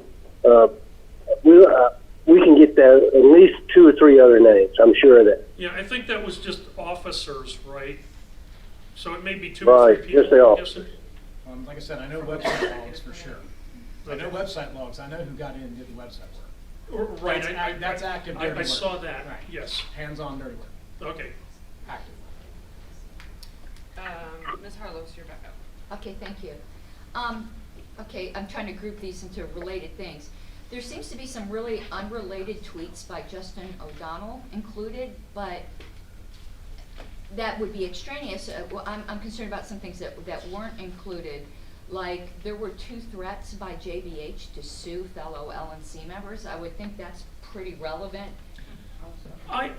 My recollection is I saw a link to that, but the link was broken and I couldn't actually find it. So if somebody has that, then they can send it to me. I'll do so. And also, that Facebook post of a type of glee that was taken by Mr. Bishop Henchman in starting a removal ballot for me before he issued his resignation. I would think that Facebook post will be a lot more relevant than Justin O'Donnell's ones in August. Say again? On the 18th, there was a picture of Mr. Bishop Henchman sitting on the beach. Well, I did reference that. I couldn't find it, but maybe that's my Yeah, error. that's, if you look on page 29. Yeah, if that's there, I really appreciate it. Ethan Bishop Henchman. Let me find. That, Okay, perfect. Okay. So then I'll send you the Sue emails. okay. There's something really odd in this report is your first recommendation. In the first version, unless I'm mistaken, it doesn't mention LNC candidates for office. I don't understand what LNC members posting on social media has anything to do with this and why the change between the 2 reports. And what do candidates for LNC office have anything to do with it? We can't compel them to do anything. All right, Rufus, did we lose you? I think No. I think that goes to the question. That goes to the question of what caused the unraveling in New Hampshire, and that goes to. And that's where that recommendation comes from. I do have a follow-up though, because it mentions LNC. The reason I didn't move Right, this was so to have a place let me to. address, you're saying there was a substantive difference between revision 0 and 1 in this language. I don't recall that. I remember doing some grammar things, but I don't remember anything substantive changing in recommendation A. More you can soft. show that to me, but in any I event, think the whole point here is our recommendation is to recognize that if you're an officer of any organization, you represent that organization, whether it's your personal conduct or whether it's in the organization itself. So that's what we're trying to say here. You mean like elected officials do? Yeah. Oh. But it was a state party representative that allegedly caused this blow up in New Hampshire. This doesn't mention anything about state parties. It's dealing with candidates for election to the LNC as well as our staff and contractors. So I'm having a big difficulty finding how this is at all relevant and what authority we have for people who aren't officers or merely candidates for election. Yeah, I guess if I were to revise this, I would broaden it. So it's not that we're restricting it to LNC, it's if you're in any organization, you represent the organization, whether you're at the national, state, local, whatever it is. So I didn't mean to restrict it really to the LNC. Okay, I'm not going to beat that further. I don't think we have any authority to tell state affiliates that. Do you have a list of people you attempted to interview but didn't return, such as Brian Shields, to me seems So we had a list of, in the report we have a list of everybody that we attempted to reach. So that's in discussions, page 25, and you see the 2 at the end were people we could not reach. Okay. So we had a larger list of, no, it's not 25, it's find it. It's in there. Oh, I know where it is. We put it up above. Where? Just hang in there. I know it's in here. Yeah, it's definitely in I will say there are a handful of people in New Hampshire that I would like to talk to that I have been unable to talk to. So section IV, Page. page 14. So that's everybody that we talked to, except the last two were people we tried to reach and we couldn't. There's a larger list of everybody we considered talking to. So there, when we first started, who were all the people we might want to talk to? That's a larger list, and some people we just felt either we've already covered that, was talking to somebody else, or we didn't have time. You know, Rufus, it's not like Rufus is got 24 hours a day to do this. So, Because it kind of goes to what Ms. Adams said, where, oh, we only have Gilletta Jarvis. I think Brian Shields has made comments that lead to the same things, which is why I found Gilletta Jarvis credible in that, even though she obviously had been involved in some wrongdoing. But there's another fact pattern that I think is relevant to here, is we're going on about whether this letter was odd or not. I think it was odd. However, there is something that is not disputable, is that JBH never denied Gilletta's use of that letter. He had multiple days, and he kind of went around it, but he never said, I gave her that letter, but she used it in a way I never intended. That was never said. And I think that really speaks to the unusualness of the letter. Because if I wrote someone a letter and all of a sudden they're taking over some organization, I'd be like, back up that horse there. So I thought that was another pretty relevant fact.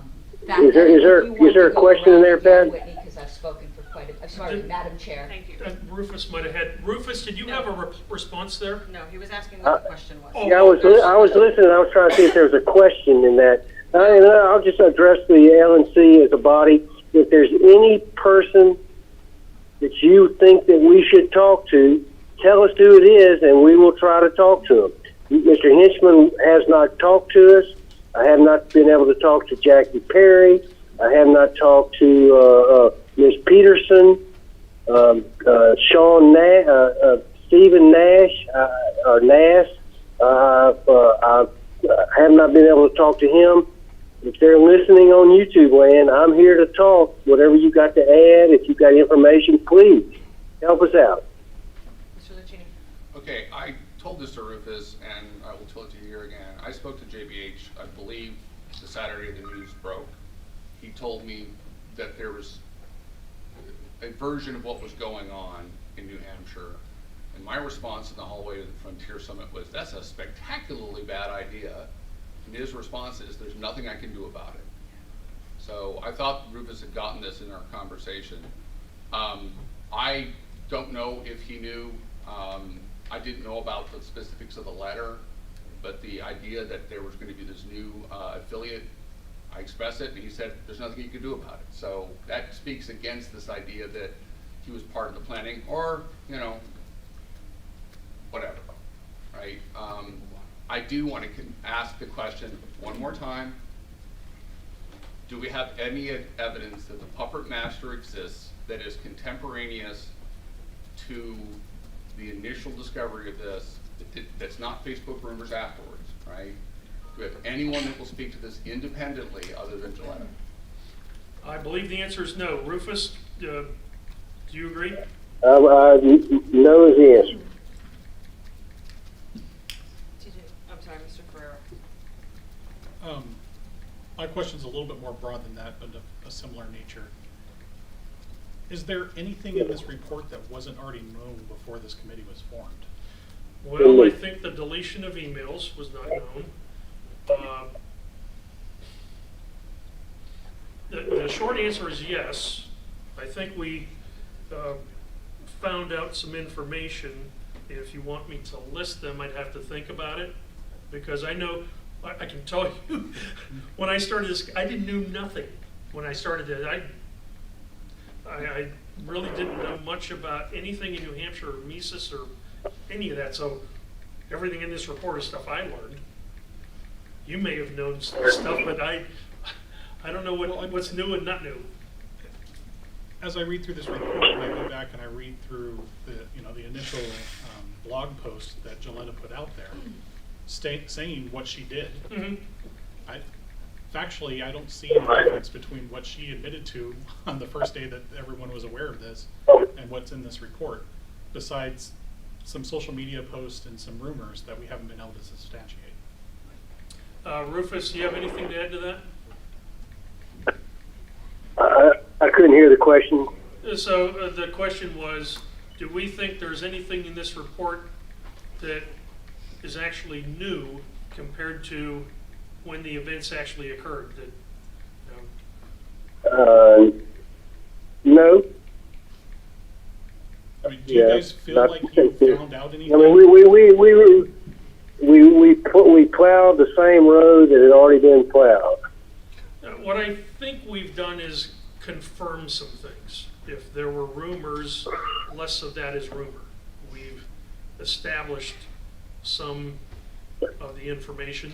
We've been able to back it up and deleted emails, and I think the recommendations, part of what we were charged to do is... Go ahead, Ed, I want to add this I want to add one thing to that.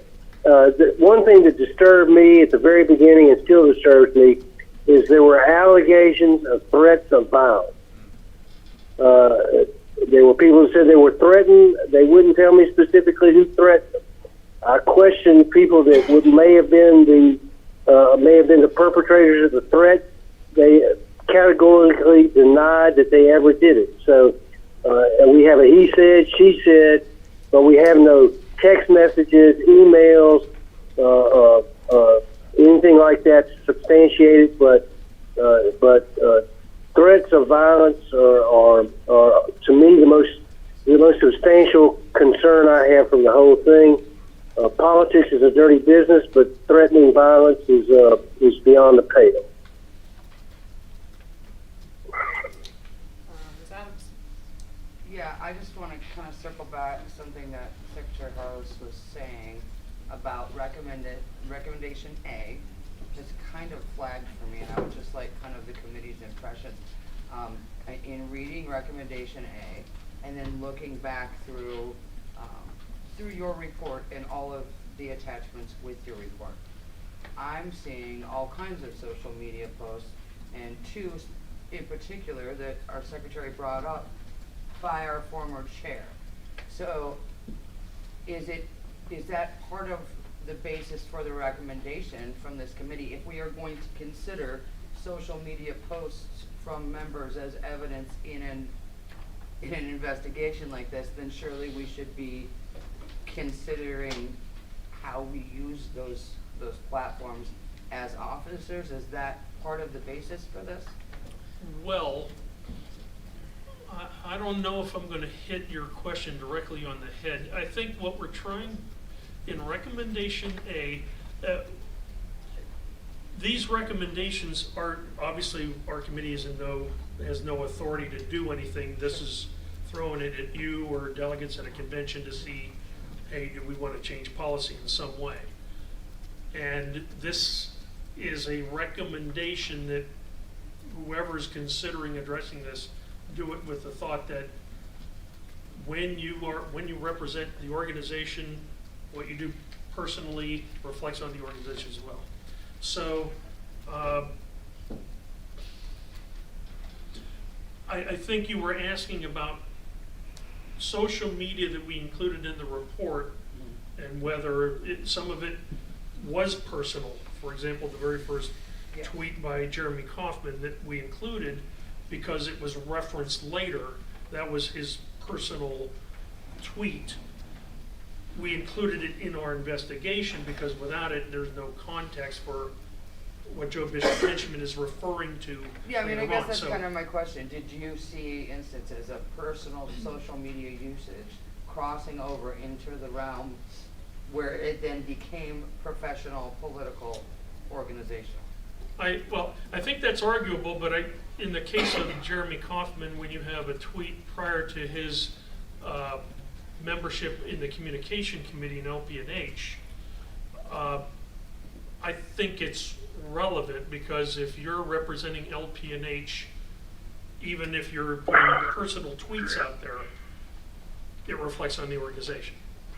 Thank you, Mr. Dixon. Yeah. But Pat, excuse me. I'd like to jump in there. This, our recommendation, number one, is not anything new. This is Ronald Reagan's 11th commandment of politics.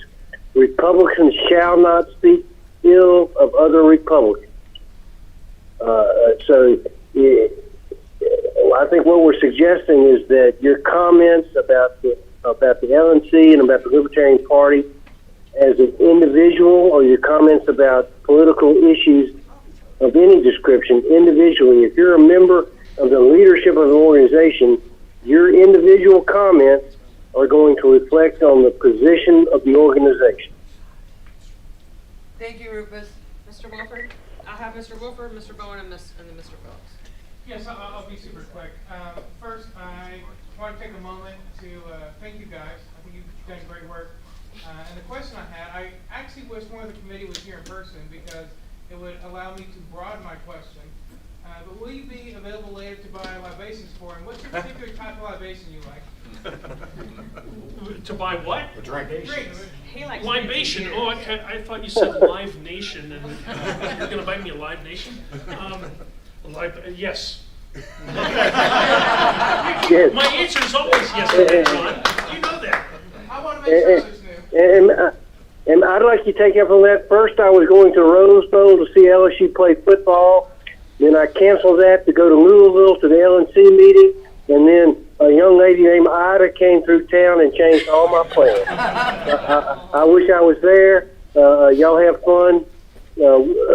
I'm in favor. If y'all want us to keep the committee open, I'll go for it. I think we have one member that might vote against that. So, Pat, you're still the chair.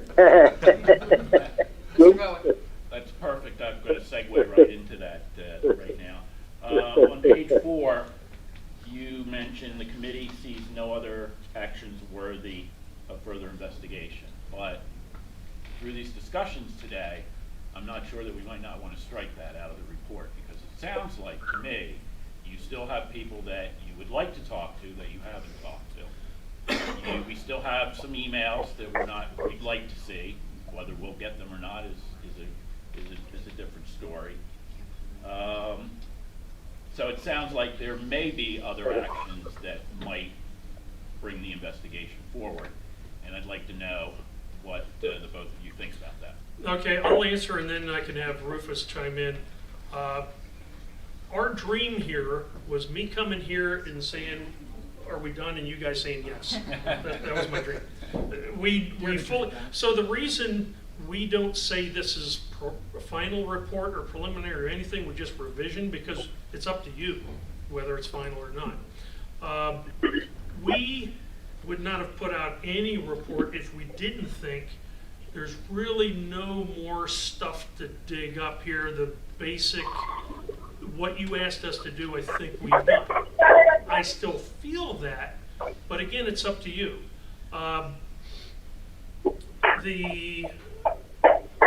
I'm not sure what details, so there may be details we can find.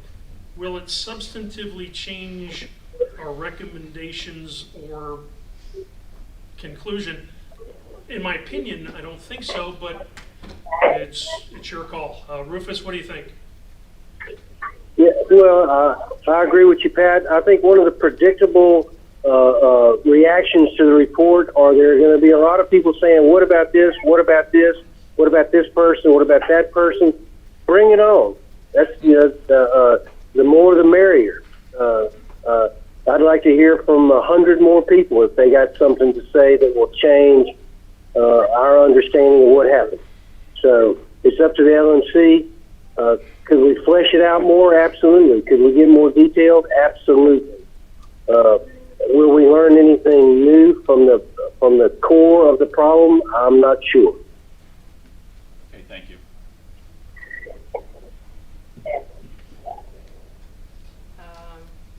hope. Bruce going to say something? I think you're good. Okay. First of all, Ms. Harless, I'm sorry. Earlier, my reaction was to Mrs. O'Brien's question, so apologies. Oh, I didn't even, Yeah, I sorry. forgot already what you need. I have a question regarding Mr. Henchman's email or letter to Gilletta, because it's been a long time since I've seen it, and it's not in the packet. You have repeatedly said that it was addressed to Mrs. Jarvis, and I don't recall it that way. I recall it as her being named in the email, and so my memory might be incorrect. I'm fully aware that it might be incorrect, but I just want that. Can we see the email, or can we get it clarified? I can get it for you. Thank you. Well, I think I got it right. There it is, right there. So I'm looking at it. Can I just? It's very short. You want me to just read it out? I mean, all I care about is the subject line, or the. Dear Gilletta. Okay, thank you. That's I misremembered. That's And all. that's it. That I misremembered. Thank you for. Yeah. Bye, Whitney. Toss one back for me, guys. See y'all later. Bye, Rufus, thank you. Bye, Rufus. Thanks. I have Molman and then Harlow. We lost Rufus, I think he thought we were done. Yeah, well, we're not done, I but think he was done. he's got barbecue or something, or Ida. Side ribs. Is it my turn? Yes, it's your turn. Yeah, all right. So since we're in this, I would like to, I don't know if I have to make a motion for this. I guess I'm looking for a point of information from the chair. Do we need to have a motion to continue this committee? Or are we okay? Because I don't know that we, as part of making the committee, said that they would issue a final report. Yes, there was no dead end for this. There's no termination of this process Okay. established by the original motion. Okay. I would say as long as they are willing to continue, it's sort of built in. And at the point at which they come to us and say, this is our final report, Okay. and then we accept that, then I guess that's the end. Then what I would like to ask then, non-motion, is the committee continue to be available to take any new information with the goal, not the limit, but the goal of having a final report at our next in-person meeting. Okay. I haven't spoken, well, now that Rufus is off and we don't have Joe, so I can certainly ask the committee. I can tell you, we came here with the expectation we may continue. That's Okay. why there's no final or anything. But if you can make it a goal. I think so, and if I confirm with my committee that, hey, we're gonna keep going, I guess what we need is, what do you want?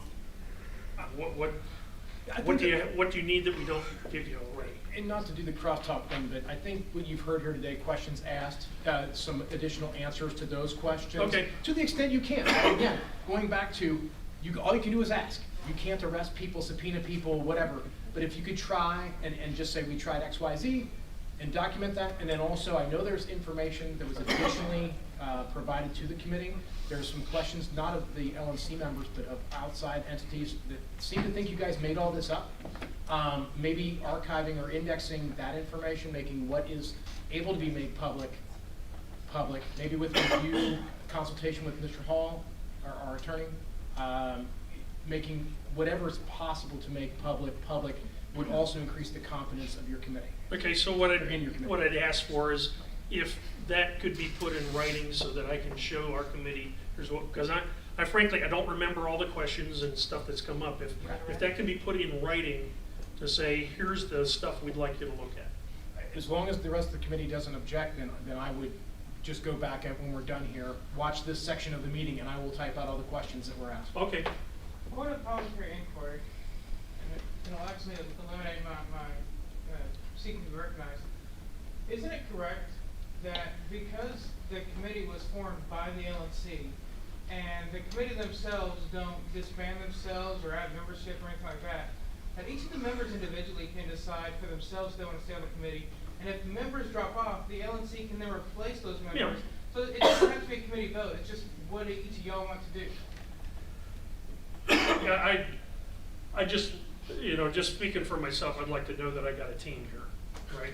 Because it could be, okay, Pat, you do the whole damn thing and the other two guys take off. Sounds like you were in the LP. So do you still need to be on the list? No, that was my parliamentarian report. Ms. Harlow? Okay, I'm gonna just keep this, I got 3 things, and one of them, I guess, would probably be a request if the committee continues, but, I see JBH had a forwarder on his account, so they were deleted from both accounts? Well, you can correct me, or maybe Tyler can correct me. My understanding is JBH had an LP.org account. That was forwarded to chair. So what was deleted was the JBH archive, okay? I don't know that there was a chair archive. What? That's nearly accurate, but not quite. Is it flipped? Chair at lp.org was actually simply an alias for Joe Dutch. Got it. Right, so there really there's was no only archive of one chair. So there's no email archive account. of chair. Correct. Right, so because we know what was deleted was the JBH account. There's more than one email address, but there is only one email account. Got it, okay, that was a confusion on my part. The question then I had though, there's a timeline thing where it says JBH contacted Gilletta to quote unquote create a statement on June 12th. I don't know what that means. I looked at that this morning and I was trying to remember what that was, and I remember what it was. That's from your interview. Yeah, so I still don't understand what that means. so hang on. No, Ken, I was talking. You have a table here, and the table that we maintain have a bunch of other columns in it that explain what it is, and I didn't include it in the report, and I'd have to go back to the original table to remember what that was and what document it was. So I'm not sure I can answer your question right now, but But you'll send it to me maybe, or let I me know could, well, later? if you want to write that up. Yeah, I can write it up, but I also remember what that's about. That was, you asked Gilletta the question, did JBH ever contact you? And she said yes. Oh, and no. There was a time, it was. No, she said he hadn't contacted. I'd like to see what they have in their table. Okay, yeah. Okay. So are you saying that there are more columns in the table that just didn't make it into the printed version? Well, I didn't think they were pertinent to the, But it they was still like, exist and can be where, appended. you know, how did, questions that we asked the committee that, you know. So the request I would have if the committee continues is, if you have any information, if you could include, because what was in my interview with Gilletta is, she said she didn't really talk much with JBH, which makes it interesting about this letter and also substantiates her later thing about this third party. She had said the last time she had personally spoken with JBH was about a month before and hadn't even talked to him recently. So if you have any info on that, I'd like it to be included in any future thing if the committee continues. Thank you. That's all I have. Mr. Nana?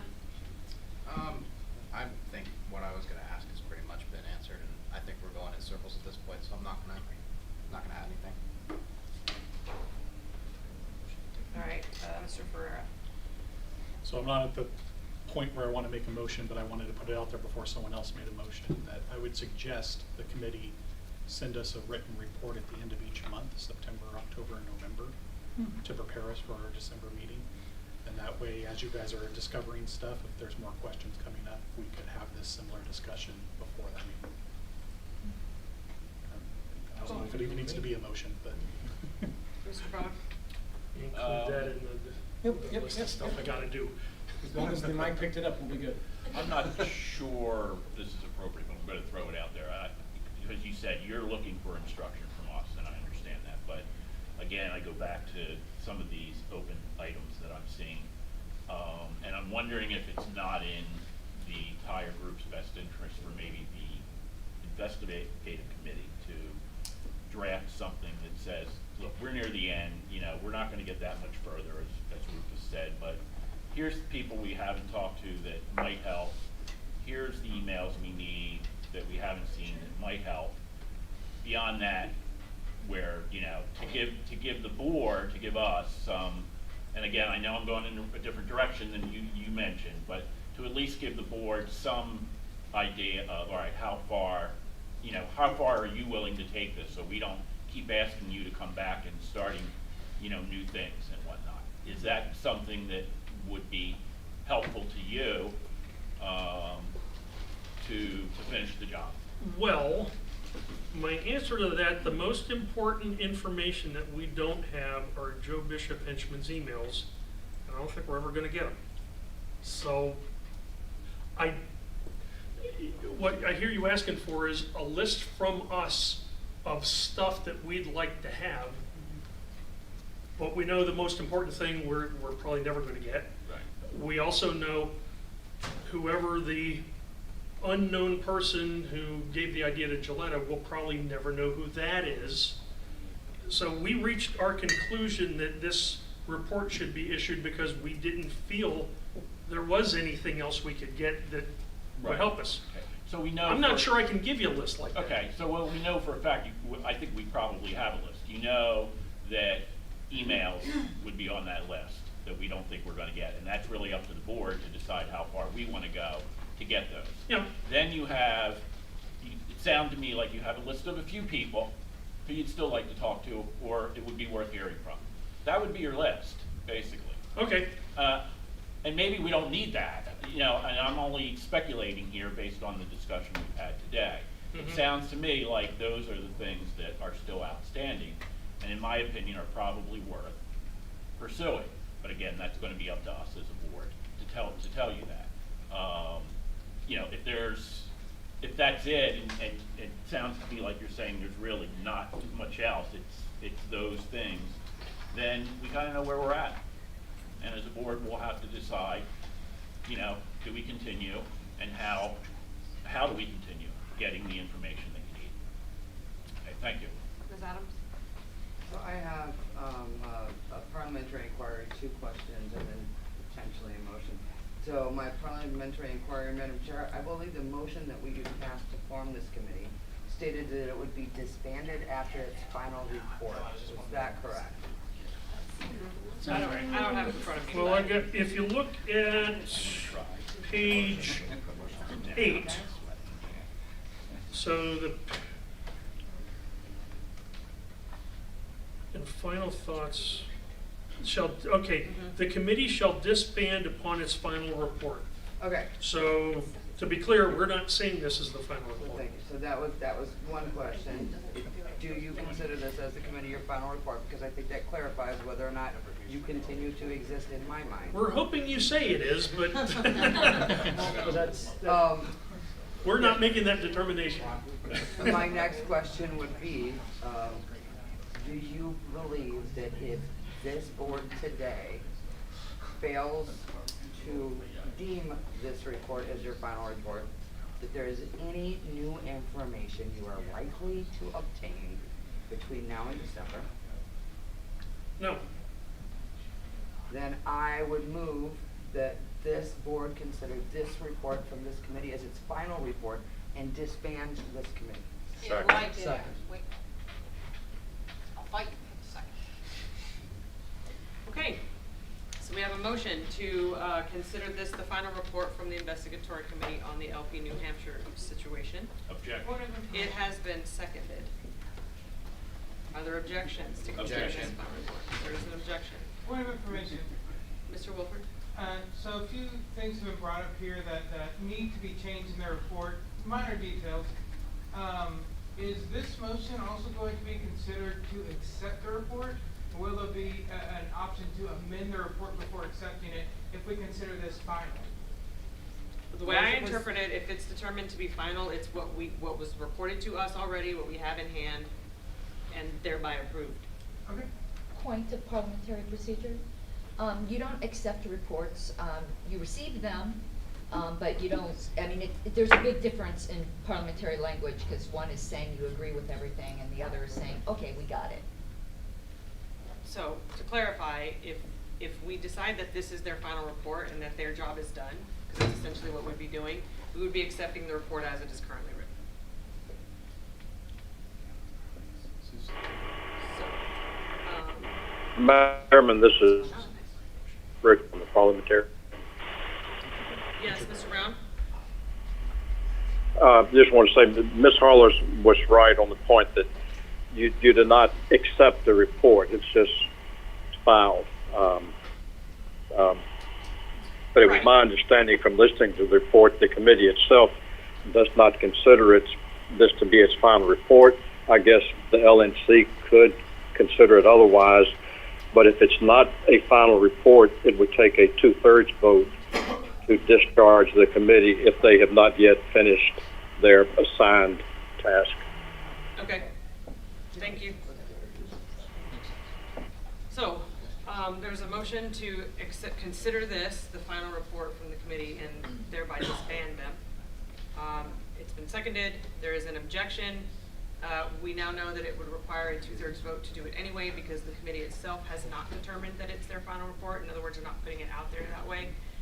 We would be essentially overriding them. Requires 2/3.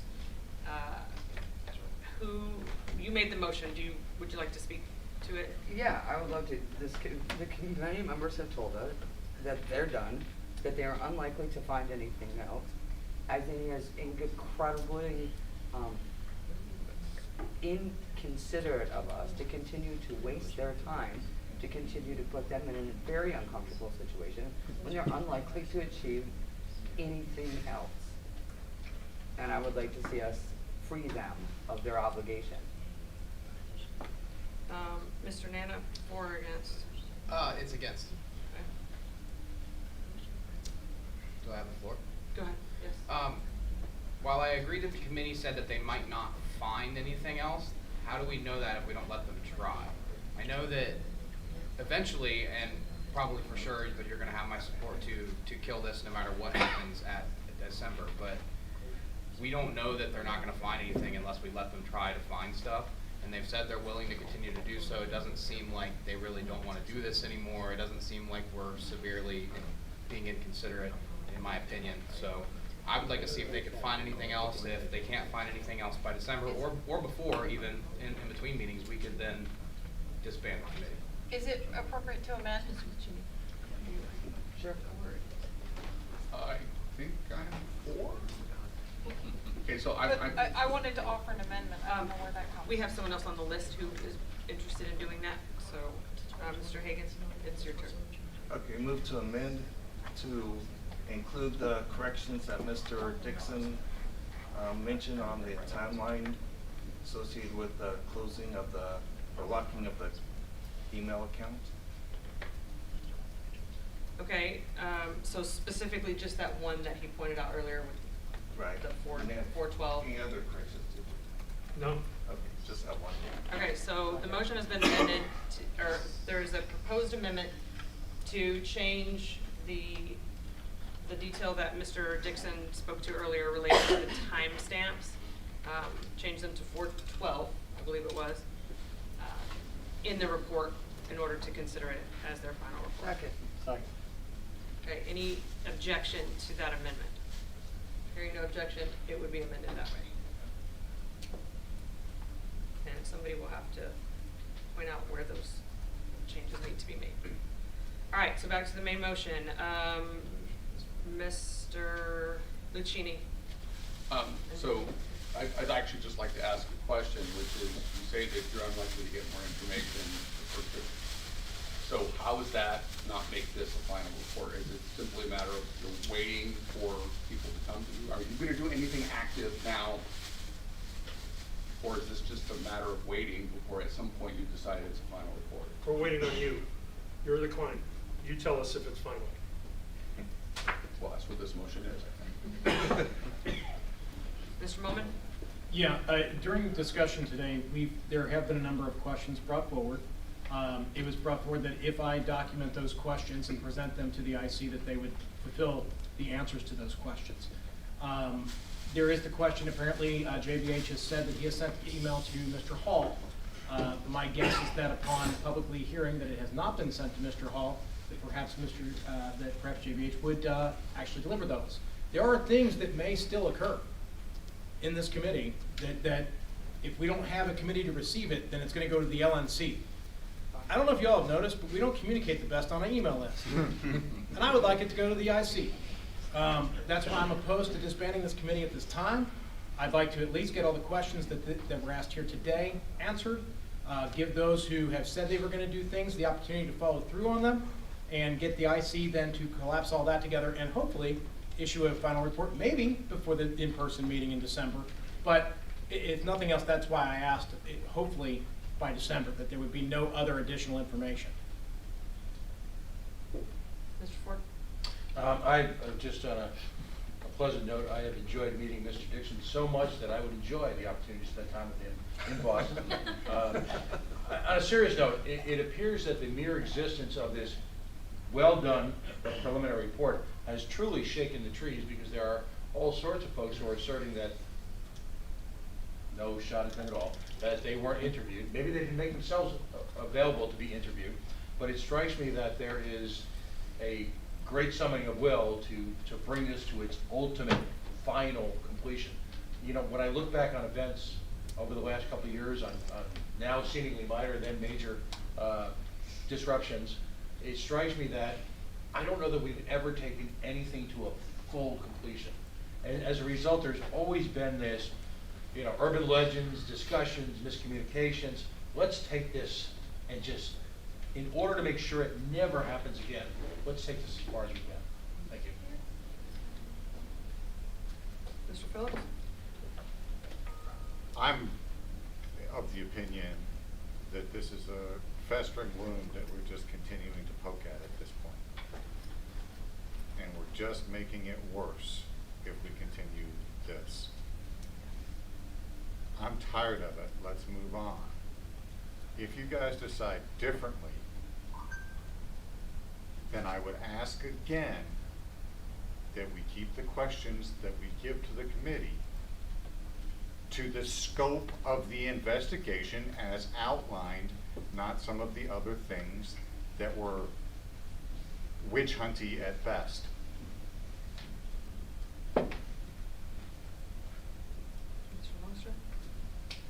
We're hearing from the chair of the committee that the work is essentially done. Just recapping the arguments, right? The work is essentially done. When asked by Mr. Lucchini if there would be proactive work or if it would essentially be waiting for people to come forward, he said it would essentially be waiting for people to come forward. The report's done. They don't want to call it a final report. I understand why, because there's an investigation's never over, right? There's 100,000 people that know something or someone who heard something, some rumor somewhere. We could chase it down forever. If the committee views themselves as done, absent our further instruction, they clearly pointed out that what they were charged to do, they met. They need more clarification beyond that. I'm not prepared to write or vote on another resolution or motion in order to give them that clarification. It's one thing to make a list of questions, and that's fine, but that's what this whole process has been about. If we're not satisfied with that, then we need a motion. And right now, we don't have a motion. So let's end it. They're done. They've said they're done. I am in support of ending this at this point. Mr. Lucchini? I'd like to move, okay, kind of want to get the sense of the committee, but I'd like to move that we amend this motion to have a formal report delivered to the committee by next Saturday. Is that possible, given what you have? If the final report is the correction that Tim Hagan amended, then yes.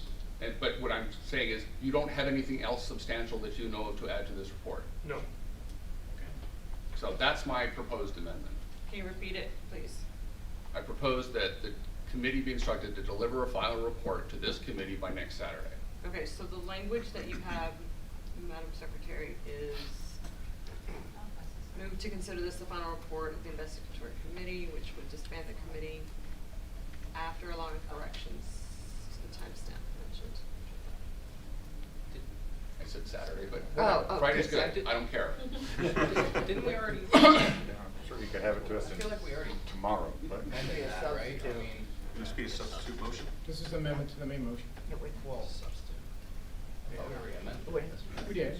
Now we're amending it again. But I mean, I'm saying, I thought the amendment we had just passed was essentially the same thing. Covered this. It gives a Yeah, deadline. this The is- other one did not give a deadline.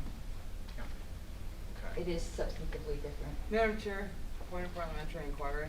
Yes. The motion creating this committee stated that the committee would be disbanded upon issuance of its final report, and therefore I think this motion would be a substitute and not an amendment. I don't believe it was seconded. I'll second Okay. Sorry. Okay, As a it has now been seconded. Is there, yeah? So going off of what was just said there, if this gets approved, the amendment, when they deliver that report next Saturday, are they then disbanded, or do they have to wait till our next meeting to be disbanded? Okay. Okay, so the amendment on the floor is essentially, to Mr. Nana's credit, he did recognize that this does exactly what the other amendment we've already passed does. This just actually sets a date for it. It also allows other corrections. Oh, that's true. It could, yes. So this gives them until next Saturday to add in whatever corrections they feel they need to add in, and then next Saturday it will be considered final. This has been seconded. Any objections to adding in this amendment?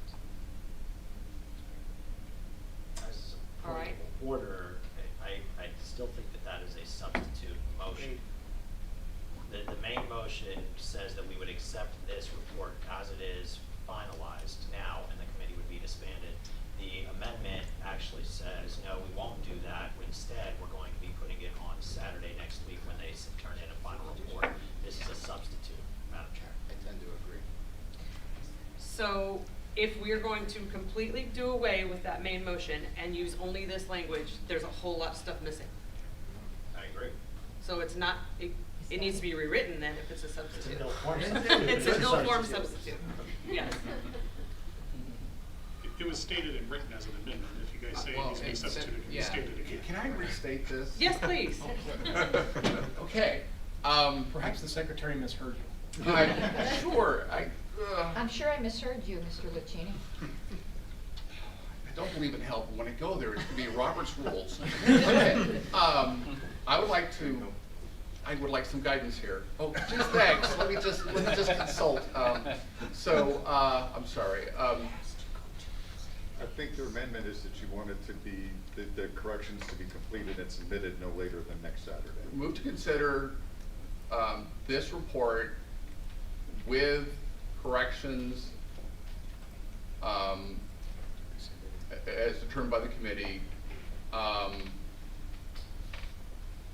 be delivered by next Saturday, to be considered the final report, which would then disband the committee, blah, blah, blah, blah, blah, et cetera. What? Okay. I think you just need to insert in a deadline very gracefully. Yeah, Would you like me to fine. make a suggestion? Sure. Move to consider this the final report of the investigatory committee, which would disband the committee after allowing corrections to timestamps mentioned by the committee chair, with these corrections being finalized by next Saturday. Perfect, thank you. That's an amendment. But the way that's stated, it only allows for the correction of the Yes. timestamp. I think that was his It's already intention. timestamped anyway. Was that your That's the intention? problem. Well, what I What's the heard is point that of the intention of this one was to allow for additional changes as long as they happen by Saturday. We need Madam to, Chair, maybe we could stand at ease for 10 minutes and work on Let me perfect my. All right, I think we're out of time. anyway. Mr. Lucchini has the floor. almost. I just want to perfect my motion. All right, I want to basically,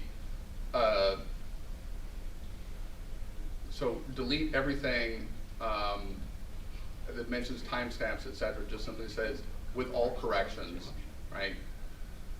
Move to consider this the final report of the investigatory committee, comma, with all necessary corrections, to be delivered by next Saturday. What about the disbanding and all that? Yeah, With- we have to and- keep that. Well, Okay, so will you please say it to me again, please? move to consider this the final, the final report of the investigatory committee, comma, with all necessary corrections, comma, to be delivered by next Saturday, comma, which would then disband the Which time? committee. At which time? Period. And you're deleting about the timestamps? Correct. Because all necessary corrections. Okay. Is that, okay. Is that an amendment? Yeah. That's an amendment, but now I'm concerned, what do you mean by unnecessary corrections? 'Cause then Whatever you the have- committee deems to be necessary. Okay, maybe you should say that instead. Well, they're doing it, so. They're the ones doing it. I don't think it needs to be said.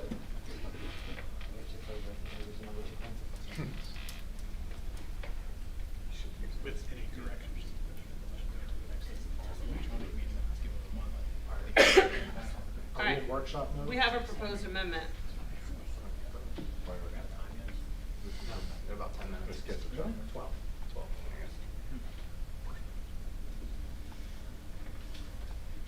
Oops.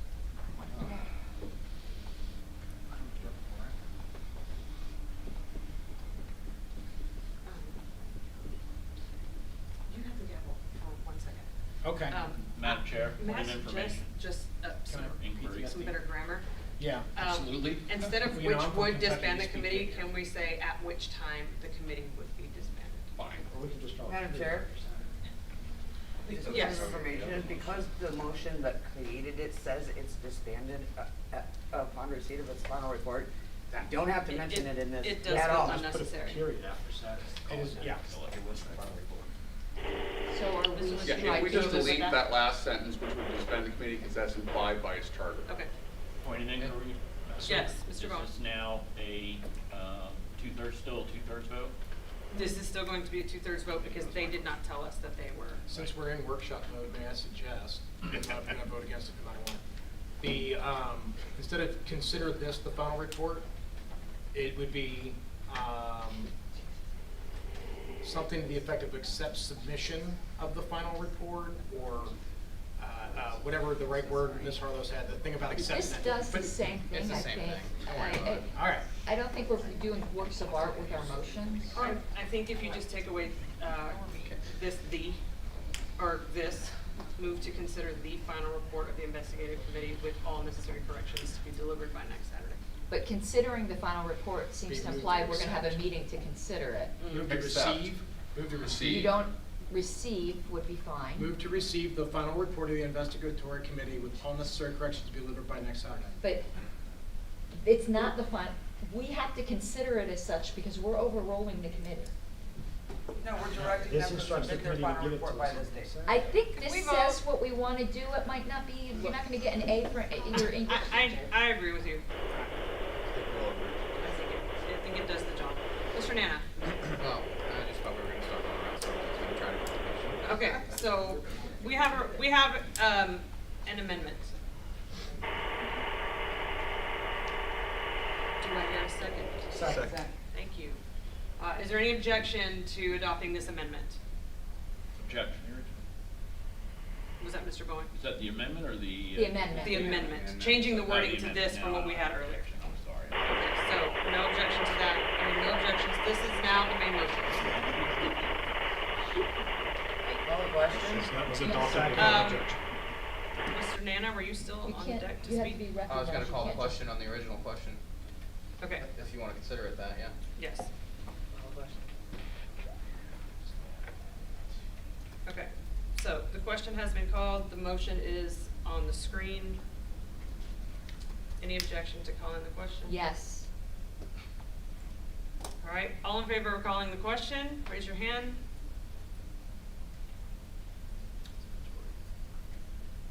I have 10. All opposed? 2.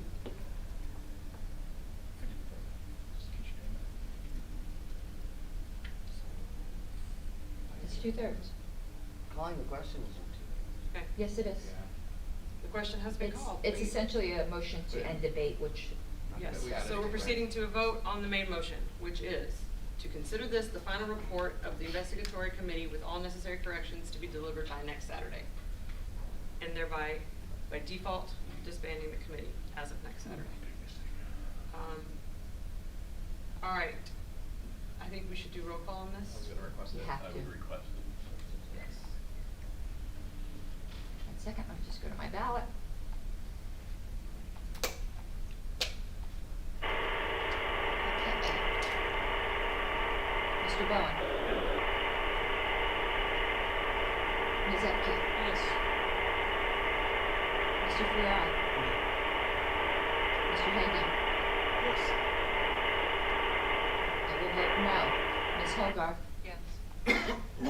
Mr. Longstreth? Yes. Mr. Lucchini? Mr. Molman? No. Mr. Nana? No. Mr. Nicola? Mr. Phillips? Mr. Ratsup's not here. Ms. Sarwark? Yes. And Mr. Smith's not here. 8 to 5, that is not 2/3, Madam Ms. Chair. Harlow, I did not vote. Oh, God, how did I miss you? 1 second, let me add, oh, and then, let me just, somehow I did not have you, and I totally apologize. I created this at 3 in the morning. Ms. Adams? Yes. Okay, so now we have, it's 9 to 5, Madam Chair. How many votes does it need to pass? 10. I vote aye. Motion. I'd like to move for a 15-minute recess, since Second. this agenda item has lapsed. All right, let me see the agenda. I would object to a recess. I think we can finish what we got, and we have an event that we need to. That's been not voting. So we're still within time on this, right, but barely? We have 4 minutes. Okay. So, Got an hour and a half. is there anything else that you need to report? I'd just like 2 minutes to say something. Okay. First, I want to put a positive spin on this whole thing. I think this is going to make us better. When I was in high school, I broke my femur, and I looked at the X-rays months later, and the bone where it was broken, the mass grew bigger. So if I was ever going to break my leg again, it's probably not going to be broken there. So what we've gone through here, I think, will help make us better. If a problem like this happens again, it probably won't happen as bad as what this was. Second good thing about this is I got to work with Rufus and Joe. I think we had a very good team, and I really appreciate what they contributed to the committee. So some good friendships came out of this. Round of applause for you. Thank you, guys.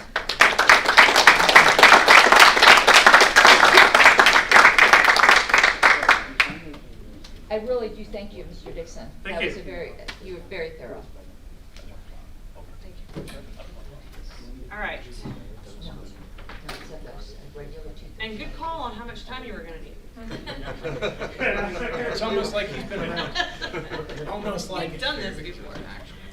All right, next item of business is we're still under special committees, only one left on the agenda. That is the Alternative Voting Committee, Alternative Voting Process Committee.